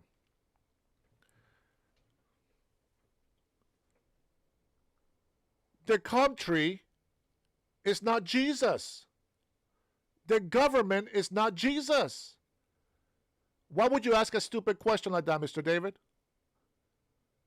If that statement is correct, by your own admission, we should be getting rid of all the LGBTQ people in this country. And I bet, well, number one, Mondai, that's not how you spell due process, moron. If you're going to use Jesus, there should be no homosexuals allowed in this country. Because Jesus doesn't want that. Jesus told them to repent, change their ways. But because they don't want to, by your own dumb question, they shouldn't be allowed here. But that's not how we are we? Of course we love everybody. Of course we love migrants. See, we like people that respect our laws. Do we like Americans that break our laws? No. Put their ass in jail. I don't care if you're an American or not. There is laws. And if you break them, you pay the price. Jesus told people, if you're not welcome in that place, get away from there. Leave. That's Jesus' own words. Leave if you're not welcome. What does it say to the people? To God's people. If you have a foreigner, be hospitable, be nice. A foreigner I will assume that comes into my country legally. You see, because if you're not vetted and you are here in this country, I can take you to the next level of extremist and say, I don't feel safe because you're not vetted. You didn't follow the law. You didn't follow the rules. How do I know you're not going to kill me? I can go against you on that principle. But we don't do that. We say self-deport. If you don't want to be deported by ICE, self-deport. Why don't you go give that to your so due process people? Shayla is on food stamps, and she's probably illegal herself. Anybody over here that is defending illegal immigrants, either you are legal or your spouse is illegal. Don't play stupid games. You think I don't know all the little histories of all the freaking people that come in here illegally? All the fake papers? Oh, they come over here, get married, they get a green card, and all of a sudden they get divorced. You think I don't know all that shit, bro? None of you guys can tell me about immigration and all the fraud that people commit. I know all about it. I know way too many damn people. Way too many. So I don't want to hear shit about it. You're going to be in this country. You be in this country for the people in this country. You're going to respect the people in this country. You're going to respect the laws. And if you're going to be here, you better be here to defend this country. If not, get the hell out. If you're an American and you think that this country is evil because we're enforcing laws, get the hell out. Go live in the Philippines. The Philippines would love to have you. There's a lot of Filipinas looking for some old, balding man. Go on. Don't worry. Go to Africa. They love the big, fat women over there. Everybody needs some loving. We all need to get some loving. Don't worry. There is a place for everybody. There's a place for everybody. Here, I want all small, tall, short, fat, skinny, and any color. I don't care if you're here legally, and I want you to respect and protect this country. If you are all of those and you don't protect and respect this country, then get the hell out and go to a country where you can practice what you like to do. You want to be a Muslim? Go to a Muslim country. You want to be a hateful? Well, go find a hateful country. Go do that. Why is it that the countries that supposedly these immigrants come from, and all these immigrants that come here make this country so wonderful? All the illegal immigrants make this country so wonderful. Tell me why the countries they come from are shitholes. Riddle me that. Tell me how wonderful they are. You know how I know they're not good people in their country? They break the law to come into somebody else's country. That's how I know. They might think they're innocent. They might think that they're doing the right thing for their family, but they're not. They are teaching their children to be rebellious, to not respect the law. I'm not going to mention a name, but I know a person that brought 2 of his kids with him and his wife. Those kids don't respect the law.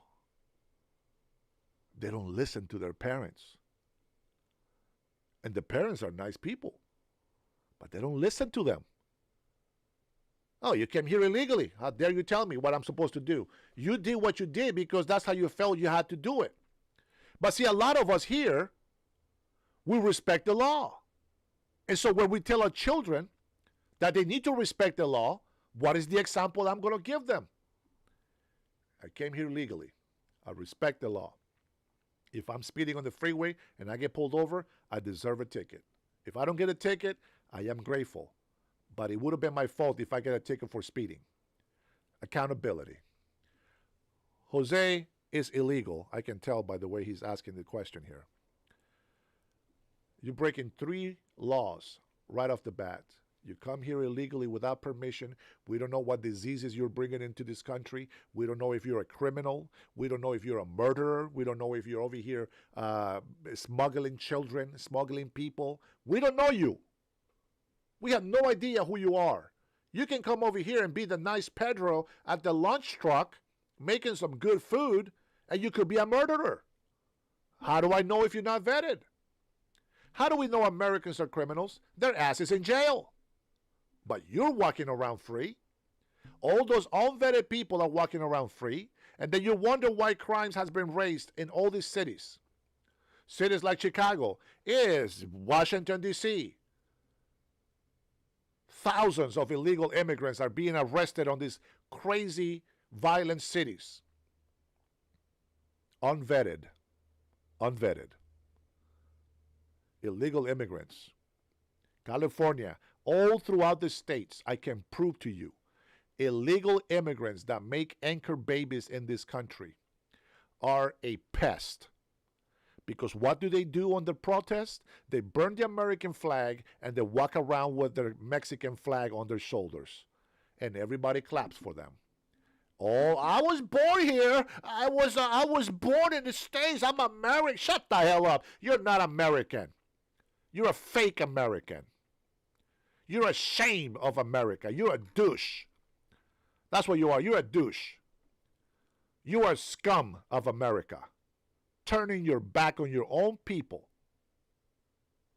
Now, you go ahead, call me a traitor because I come from Honduras. I don't turn my back on people. I still love people from Honduras. I always say Hondurans are real educated. The ones that come here illegally, they're not educated. They're not Hondurans. That's not who we stand for. I wouldn't be in Honduras and say, oh, hey, all Mexicans, come on in. All Salvadorians, come on in. No, I'd be over there. Wait a minute. This ain't your land. Get the hell out of Honduras. If I was in Mexico, get the hell out of Mexico. Every country is the same thing. We all have borders and we have laws. Let me see.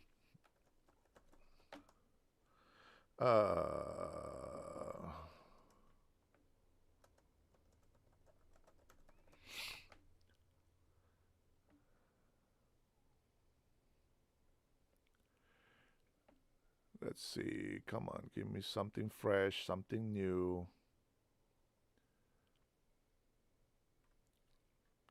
I'm going to tell you something. I want to show you something. I want to show you this video right here. This is from 9 years ago. 9 years ago. Go ahead. Who was putting the Mexican flag? I saw the Mexican flag on there. 9 years ago. Let's see if it's in English. If it's not, it's okay. We'll still get the same point. 9 years ago. And we move on now. As many Central Americans are looking for more opportunities abroad, migration is becoming a major issue as many of them try to cross from Mexico into the United States. Our correspondent Clayton Kahn now with more from Mexico. The freight rails here outside of Mexico City increasingly lack the once common Central American migrant. What was once their primary means to travel northward now seems to be off limits. Yeah, disrupting Mexico. We are observing the situation of Plan Frontera Sur that has made most of our brother and sister migrants who normally would ride the train scared because of extortion. So they are now seeking other routes to get up there. In July 2014, Mexico's President Enrique Peña Nieto announced the Southern Border Program. The new policy that Peña Nieto claims is to defend migrant rights came after Mexico faced large numbers of Central American migrants in 2014. The Southern Border Program has two purposes. One, to protect and defend the human rights of migrants that transit through Mexico. And two, to get to the international crossings in order so as to increase development and security in the region. Rights defenders say the program is the opposite. Since it started operating, more than 600 immigration agents have carried out over 22,000 searches, and Mexico is now deporting 70% more migrants than the same time last year. They also say the program forces migrants to take even more dangerous routes. What the Southern Program has done is re-victimize migrants, those that leave Central America, those brothers and sisters who are looking for better opportunities in life or who are feeling violent, have faced a... I love it. That right there, it sounds perfect. Our Central American brothers and sisters, they're just looking for a better life. They're just looking for something good for their families. Leave them in Mexico. Why are you facilitating for them to come illegally all the way to the United States of America. You see how easy it is to throw their troubles on somebody else's yard? It's like your neighbor just throwing garbage over the fence, and you have to clean it up. Isn't that wonderful? What a nice man. This is a nice man. Yeah. Mexico, they're so nice, aren't they? Yeah. Security siege in Mexico and a control apparatus that criminalizes them and turns them into victims of migration policies. This systematic victimization hits hard for thousands of Central. Wait. So they're saying they're victims of political immigration, right? But we just heard that the immigration, the deporting, right here it says, deportation of Central American migrants up by 70% in Mexico. You know why? Because those illegal immigrants came to Mexico to find refuge, to find jobs. Why? Because Mexico is big, okay? And what do? No, they deport them. No, you don't get to seek asylum over here. Go back to your country. And then what happened? They make it easier for them to get to the United States of America. Very interesting. I will find something more recent. Here, let me see this one. Here we go.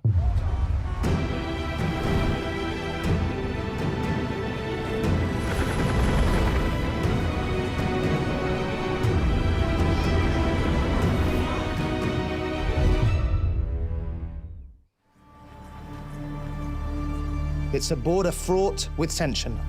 The wall separating Mexico and the United States stands as a stark symbol of America's new message: migrants out. But far, far away from that steel wall, deep down in the south of Mexico, lies another frontier, one that barely feels like a border at all.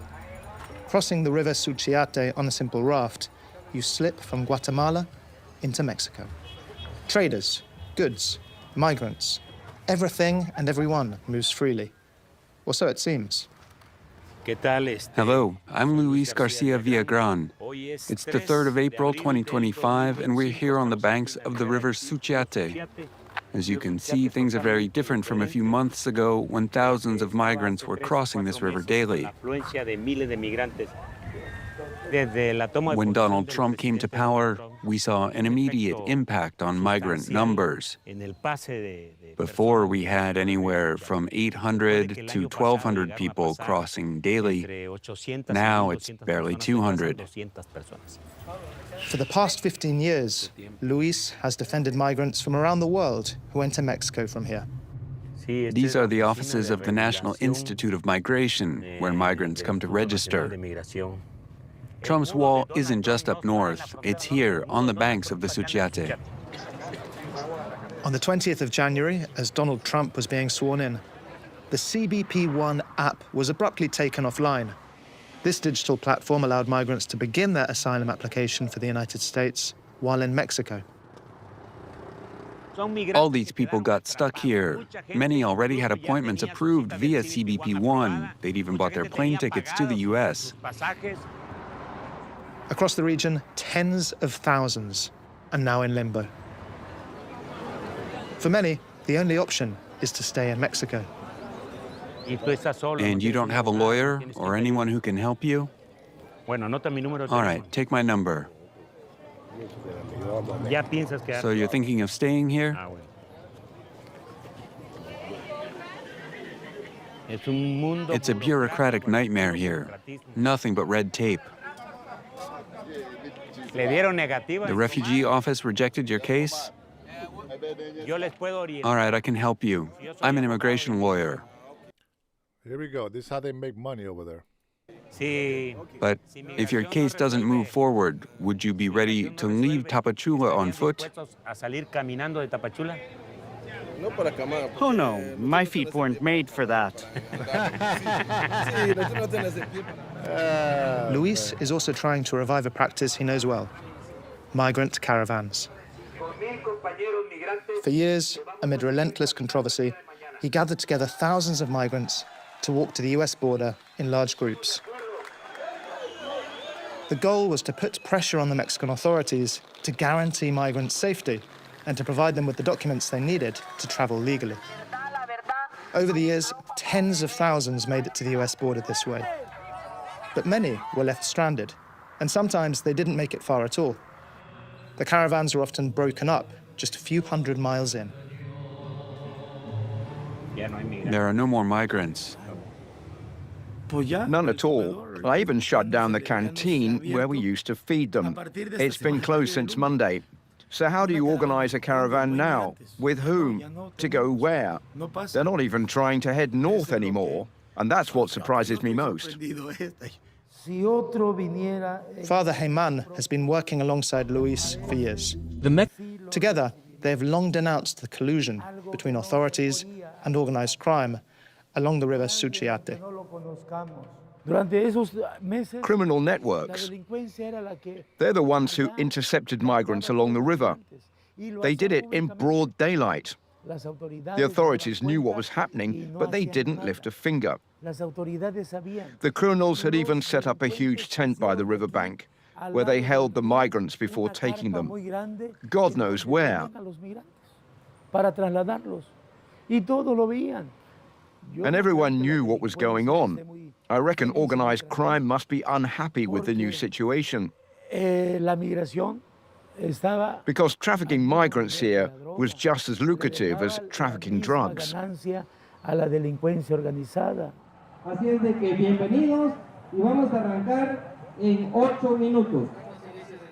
Across the border in Guatemala, a march in support of migrants is still going ahead, despite the blistering heat. But it's Hey, look, guys, I want you to look at the crowd of all the people that deserve due process once they get over here to the United States of America. Look at that. All of these people, they haven't been put foot on the United States of America. All these people need due process. Yes, go on, you morons, celebrating the Constitution on illegal immigration. Look at that. All of these people are going to need, oh, look at that, children coming in here. And yet we are the evil people. We're separating families. Oh, my God. What is wrong with us? What is wrong with us? Look at all these children they're bringing in here. The sad thing is that most of these children are probably not even theirs. Going ahead, despite the blistering heat. Due But it's no process. longer Here we migrants go. who are All these marching. people, let's due It's process. parishioners heeding the call.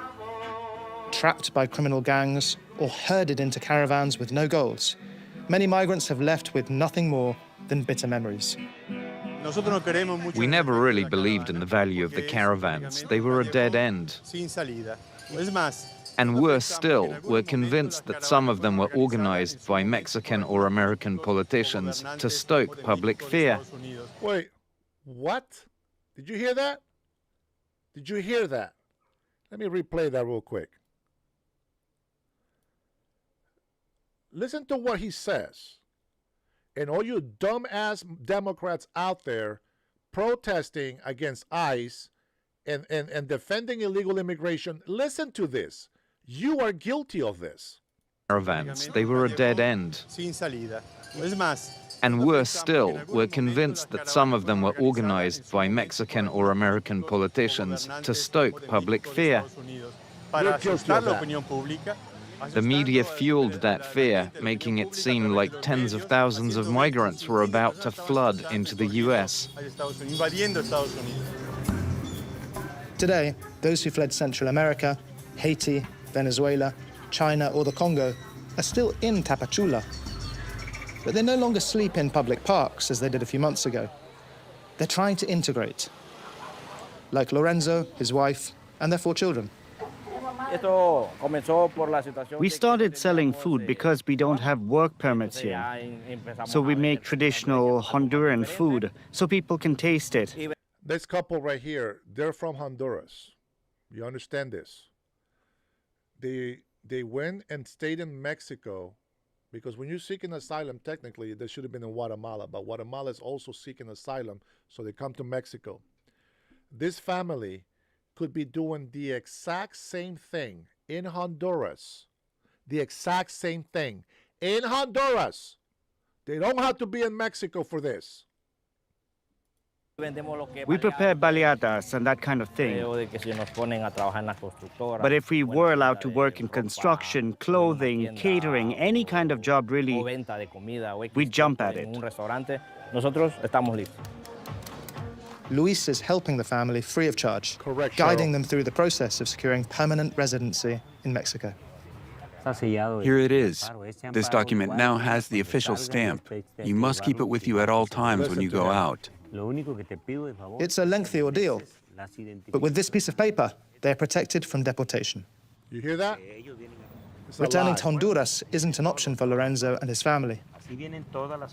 Gang members had tracked them down at their home, demanding a large slice of their monthly earnings. And how do we fix that? In order for them to seek that asylum, they have to go. Mexico is the biggest country. They should stay in Mexico. If they don't have to come to the United States of America, I don't care how much you like that. I don't care how much you like that idea. Alex. Okay, give me my phone number. But if you're going to sit here and I'm going to just argue with you about the same shit over and over, I'm going to hang up on you. Give me my phone number, Trinity. Go ahead and call me, 425-583-1155. Go ahead and call Alex.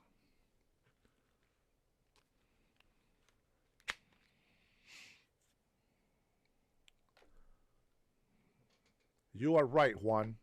I know you don't like me, but you're right on that one.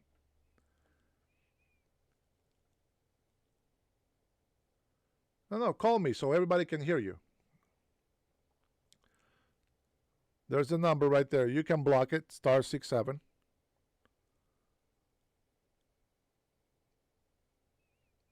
There's a lot of chats, my friend. I'm not going to be watching that unless you want to keep putting super chats on there. I'm not going to be looking for your comments. So you can call me. Go ahead.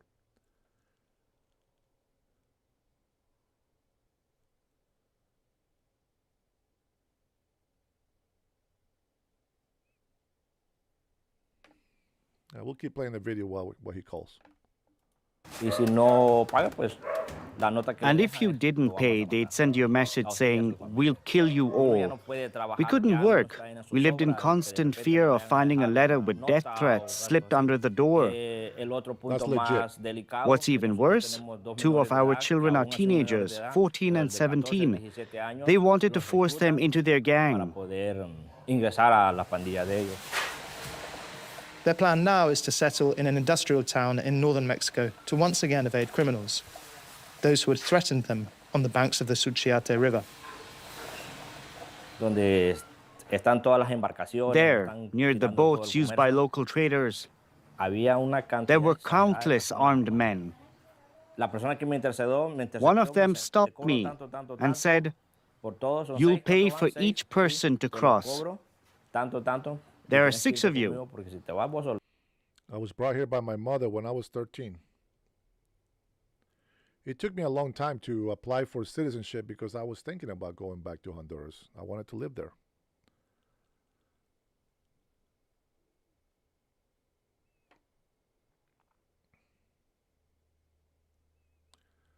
Trinity, dial that number, will you?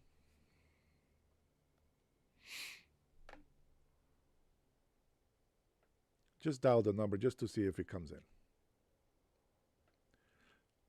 Maybe it's disconnected for lack of pay.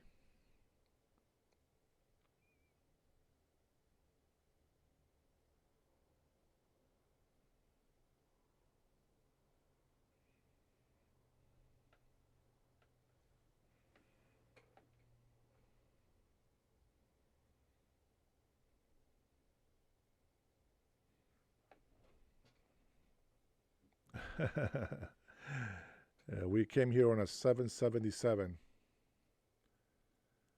All right, who's calling? It's not going to voicemail. That's what I thought. Thank you, love. Thank you. I love you too. Anywho, let's continue. Listen, now, so here's the thing, okay? Now, I want to make it very clear. I know you guys hear the negative side of what I'm telling you, okay? This family right here, I saw this documentary before. Well, this is part of it. This is not all of it. this family right here, they were really threatened by gangbangers, okay? And yes, it's the MS-13, there's a South 18, you know, there's a few gangs over there. I get it. It's legit. Okay, I see it. But they're in Mexico. In Mexico, they're having a hard time. They're also running away from criminals in Mexico, right? And these people right here, because of the mass migration of people claiming asylum, illegally crossing the border, people like this family that really need the asylum, which, by the way, asylum is a temporary fix. It's not a permanent thing that you're going to be here for the rest of your life. That's not how it works. So, this family right here don't get the break that they need. They were being successful with their business in Honduras. Okay, the gangs came over there and threatened them. I get it. Seek asylum. These people are missing that chance because of the mass illegal invasion that we had in this country. Not only them, but a lot of the migrants that are waiting for the chance to get that resident card, to become part of the United States of America, because of the massive illegal invasion that we had during the last administration. Those people are put in the back of the bus, back of the line. And all these millions of illegal immigrants are supposed to be in the front now? No, that's not how it works. That's why my outrage. That's where my outrage comes from. It's not about my people that are in here illegally. I get it. Eventually, they will probably get some papers. I get it. But that's not the point. See, I'm gonna show you. This is how they want to talk. Let me see. I'm gonna switch the camera. I forgot I have the different camera. So if you wanna, I want to show you guys how these people want to talk. Okay. I want to show you. Let's see if I can get the camera to focus in there. Come on, baby. Right about there. Look at that. Can you guys read that comment?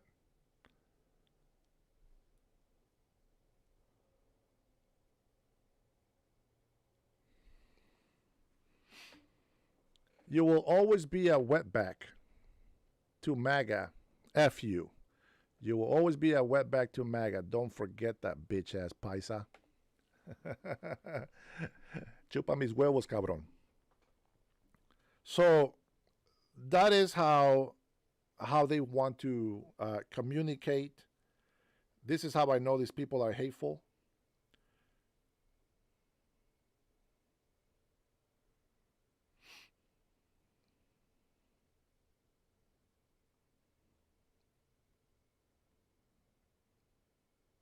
You know what? F you, because I'm standing for this country. I don't give a shit what your insults are to me. You understand that? I don't care what you think. And all of you stupid fake Americans that are in here defending this kind of illegal immigrants on here, yeah, think about that. Think about how racist he just is. He says, I will never be one of you Americans. That's racist. This is one ignorant fool. You get a chance to come over here and talk. And that's what you do. You coward couldn't call, so you text. The text went through, huh? So you got the right number. This bullshit that's going to the voicemail, well, Trinity got through, didn't she? You lying ass. Now, that's what I call a coward. I am not going to apologize because what I'm telling you is the truth. You will not play that victimhood card with me. I don't believe in that bullshit. You are not going to pull the Jesus card on me because I don't believe your bullshit. You don't believe in Jesus, so don't even bring that card up.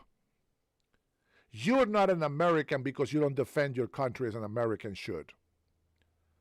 You are an ungrateful, entitled douchebag. That's who you are. And Güero, I don't give a shit if your wife is a migrant. I don't care if your family members are part of the problem. That doesn't give you a reason to defend illegal immigration. Because when you defend illegal immigration, you are guilty of all these women being raped and abused on the way here and here in the States being used to pay their debt back. You are guilty for all the thousands of children that have been smuggled into this country. You are guilty for their suffering. You are guilty for the destruction of those families because you support illegal immigration. You are guilty for the thousands of criminals that are cartels and all these people that are raping and committing murder and all these atrocities. You are guilty of all those people being in this country. You are guilty of over 800,000 Americans dying of fentanyl because you support illegal immigration. So shut the hell up when you tell me that you're American, you ungrateful mofos. You want to be American, act like one. How stupid is this people? They don't think. Think what's going on when you support that. I tell my cousin, come over here illegally. Hey, man, don't come here illegally. Let me tell you that right now. Do not come here illegally. Dumbass comes here illegally. Gets deported. F Trump. F Trump. But no, F you, you dumbass. I told you not to come here illegally. I said, be patient. Wait. Get some papers. It's just a matter. Oh, no, man, I can't wait. There's no work here. Shut up. There is work. You just don't want to do it there. Got deported. Another cousin of mine gets deported from Donald Trump. He's like, oh, I hate Donald Trump. What happened? Oh, F Donald Trump. He deported me. I was like, oh, really? Oh, shit. But, well, you're illegal, right? Yeah, but the way he deported me, it was wrong, man. It shouldn't have never been. Okay, what happened? Well, he took me to jail because I had beer in the car. I said, well, was it open? Just one beer. Well, you fucking dumbass. Okay. And they found out that he had a warrant from a DUI that he never went to court for. They found out he's illegal, and he got deported. And I said, okay, why do you hate Trump again? You're a dumbass. That's why.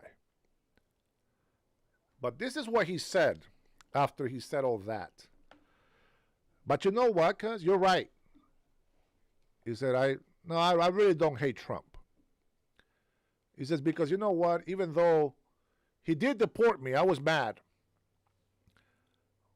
But now that I'm back in Honduras, I can see that I should have never left. I told him. Thank you, bro. Somebody else texted me the opposite of what that moron texted me. Thank you. I appreciate it. Whoever it is, I appreciate it. Thank you so much for that love.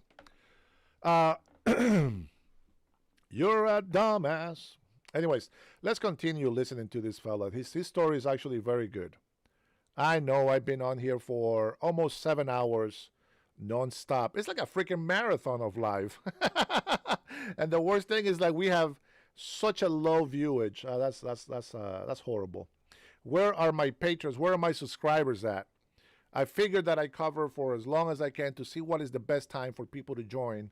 And out of 9,500 something subscribers, I'm not getting the traffic to come in.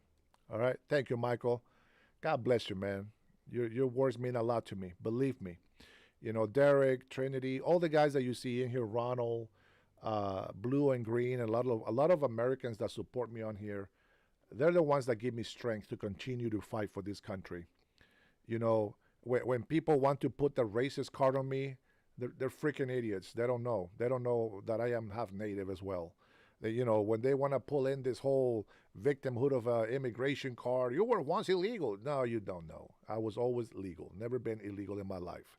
You know, oh, well, you know, you can't talk about, shut the hell up. Don't tell me what I can and can't talk about.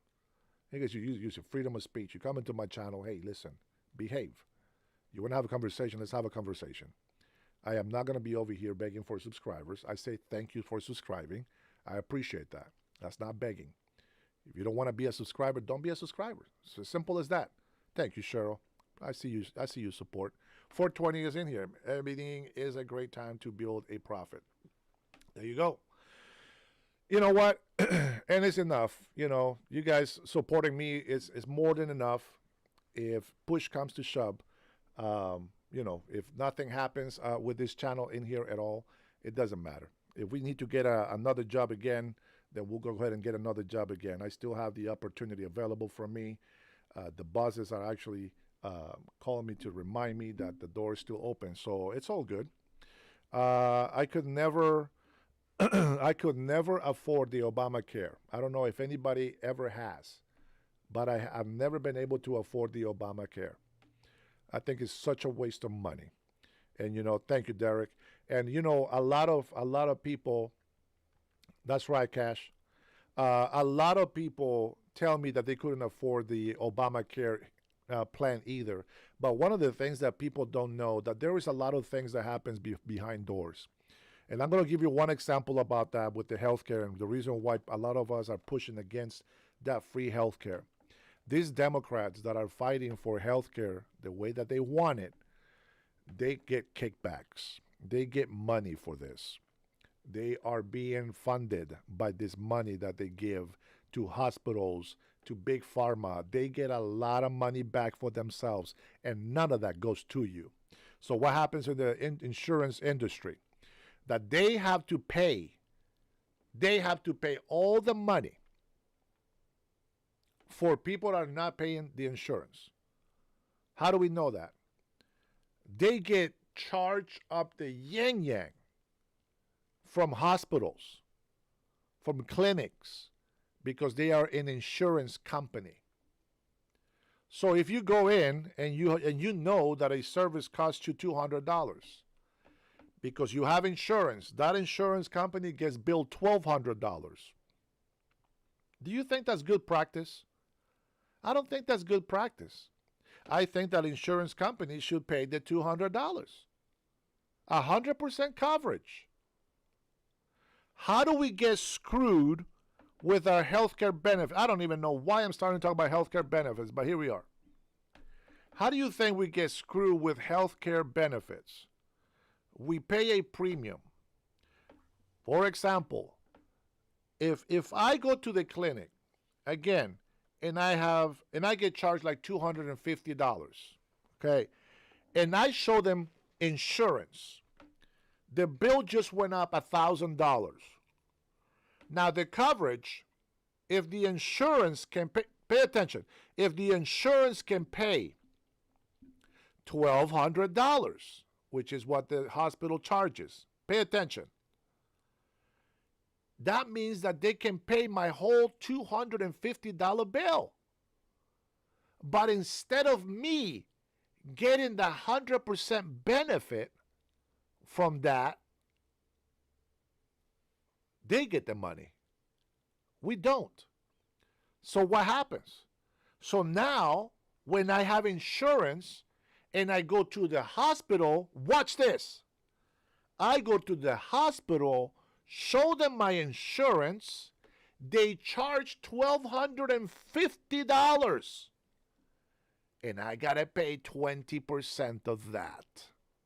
How much do you think that is? It's about $200, $220. So in reality, I'm still paying what I'm supposed to pay. Hold on. Let's see. Okay, Manuel Correa says that's not true. Which part? Tell me which part is not true.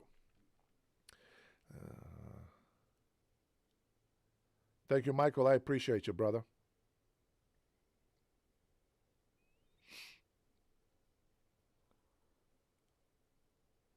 And you're welcome, Michael. Thank you.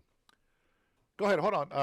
Manuel is going to tell me what is not true.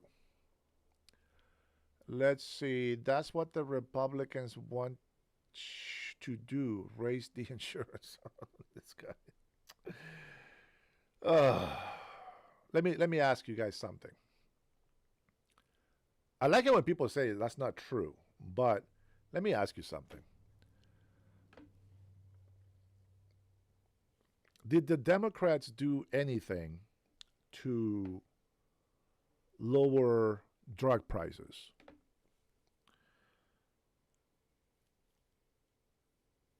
I kicked in 2014. I believe you, Mike. All right, by 25%. Because they no longer had to compete. Yeah. Guarantee them federal funds as an incentive right from the start. Yeah. Yeah, man. I have a member that says my company used to provide far better benefits until December 2013 when Obamacare kicked in for 2014. Our rates went up by 25% because they no longer had to compete. I believe that. Obama are guaranteed them federal funds as an incentive right from the start. And we know this, but I'm waiting. Manuel Correa says that it's not true.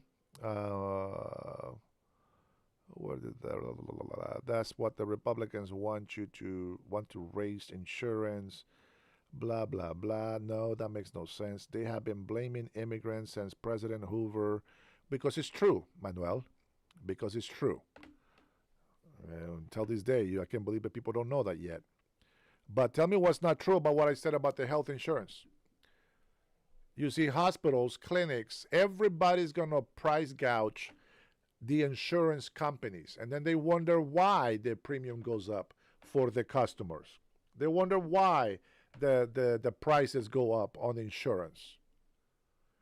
I work for a company, and we're not going to name any names. Oh, Cool Cat Renee, how are you, man? Breath of fresh air to my eyes. That's weird. I work for a company provided a service, and this service, I'm trying to be as discreet as possible. The company's still in business. It's not family, it's not mine, it's not anybody I know, but I used to work for them. They charge $150 to do a job. Now, this is for a customer that's paying out of pocket. That's the price. That is the price. A little bit high, but it's the price to fix the problem. Now, whenever people will give insurance to pay for that so-said service, now we're charging $500 on a $150 job. $150 job is the correct amount. You're making money. But because the insurance was going to pay it anyway, they'll charge $500. Now, a lot of insurance companies will say, hey, listen, if it's higher than this, throw away the TV, throw away the stereo, throw away the couch, throw away the refrigerator, throw away whatever that item was that needed to get fixed, right? And then they would just replace it with a new item. Well, there was a threshold, and we always make sure that we stay under. I didn't make the pricing, but we always make sure we stay under that threshold, because that way it will be automatically approved. So when somebody tells me that what I'm saying is a lie, you better tell me with a fact. I have worked through companies that take insurance, and I know how much the charge is for a particular job. But when the insurance is paying, we and those companies normally charge more than what they really would charge for the job. How many in here can contradict me on that? Manuel, man, I work more than you ever work in your life.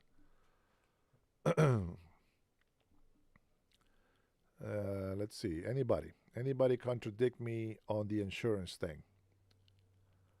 2017, Wolf Slayer. Marvin says, no, I'm looking for an old friend from the golden era. No one knows, says Marvin. Sean, you think you're immune to old age or something? Yeah, 420, correct.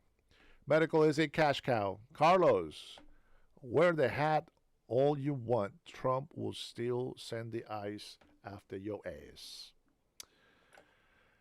Well, I mean, all right. Since we will put a little pause on the video, let's. This is gonna be for Carlos, assuming that you're Mexican. Oh man, feels nice and fresh. I like it. When you guys make fun of my hat, it makes me switch to a cooler hat. This is my favorite, though. I won't lie. That is my favorite. All right. Thank you, Carlos, for that suggestion. Now, with that being said, here's Lori. Lori should say something. Here we go. I use medical cannabis to sleep at night, or I be a mess. I might need that, but I hate that smell. It helps with my pain, too. Now, do you pay out of pocket, or is it the insurance through your medical? Let's see. The reindeer. Oh, geez. So if I lost more skin in my... Bro. I'm more prone to autism. I think you're probably already there with that comment. Let's make the presidency honorable again. Oh, he is. I thought you didn't like people waving the Mexican flag. Why are you wearing Honduras on your shirt? See, you guys misunderstand what I say. You guys 100% misunderstand what I say. Let me say it in the most common way. I love migrants. But you come to this country, you do it the right way. You can raise your flag, but don't burn my American flag. You can raise your Mexican flag. I can raise my Honduras. I can tell you I got pride to be a Honduran. Of course I am. But of the good part of Honduran. And the difference is that I'm not disrespecting the United States of America. On the contrary, I am showing love from a Honduran to the American nation. And I am proud to be a part of both. But my loyalty belongs to the United States of America, and my love belongs to both. You see, when I made an oath to become an American citizen, I denied my government in Honduras. But I never denied my land or the people of Honduras because that is my heritage. They cannot take that away from me. I would have never become an American citizen if I had to say no to being Honduran in this country. So they're not getting rid of my culture. They're not getting rid of my ethnicity. They are accepting me with that. And all they asked was an oath that I respect this country, that I respect the laws, and that I will submit to the government of this country. That's a big difference. I hope that makes sense. That's about as calm as I can tell you, okay? All right. Rob, there's no helping you, sir. I can see that. No helping you, sir. Let's see. Have you considered maybe USA is doomed to destruction after all the wars they started? Well, Sean, number one, we didn't start any wars. You might think that way because you don't pay attention to history. But when we go to a country to help out with military assistance, etc., we are asked to come. Maybe not by the government, maybe not by the bad people, but by the good people. And sometimes when somebody does threaten us and they call us on it, well, we got to go flex a little bit so they know how to show some respect. And I'm okay with that. Yes, we got to deal with China. Our farmers are going to immediately start buying soybeans. I mean, yeah, China's going to immediately start buying soybeans from our farmers, which is great. Colin in the house. I don't get why we are even discussing nationalism anymore. We all belong to the world. Colin, you have become a hippie. Man, but that kind of talk was back in the 60s, brother. We gotta change our way. Cheryl says, uneducated, dark. I was in the gifted classes, MAGA. All right, here we go. John Parker says, I am a Canadian who took 4 years to even come and visit. Patience. I married an immigrant from Ecuador who finally became a citizen. One step at a time. I get nothing from Canada, which is how it should be. Man. Kudos to you. God bless you. Thank you for that comment. I appreciate that. Isn't that amazing? There's always two kinds of people. There is people that are true patriots to their country, and there's those migrants that are actually true migrants, which is what we want in this country. Just amazing. Thank you, John, for that comment. I appreciate it. And you look lovely, by the way. God bless you. I don't understand entitlement, guys. All right. I think after working for 7 hours, I'm going to go ahead and take a break. I will see you guys later this afternoon. You guys already know. I try to start at 5, but then I start doing all this stuff and, being here since early this morning. You guys already know. I love doing this, guys, but I'm telling you, man, it's hard work, but it's awesome to see a lot of my patriots in here with me, my members that support me. I appreciate it.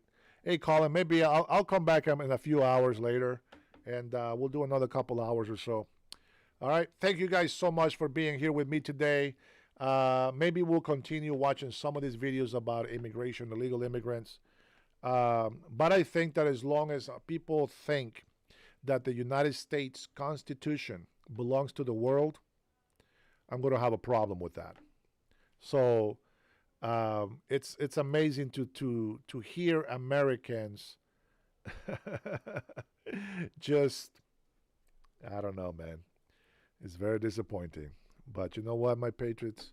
We're going to continue talking truth. Thank you so much for joining me, guys, today.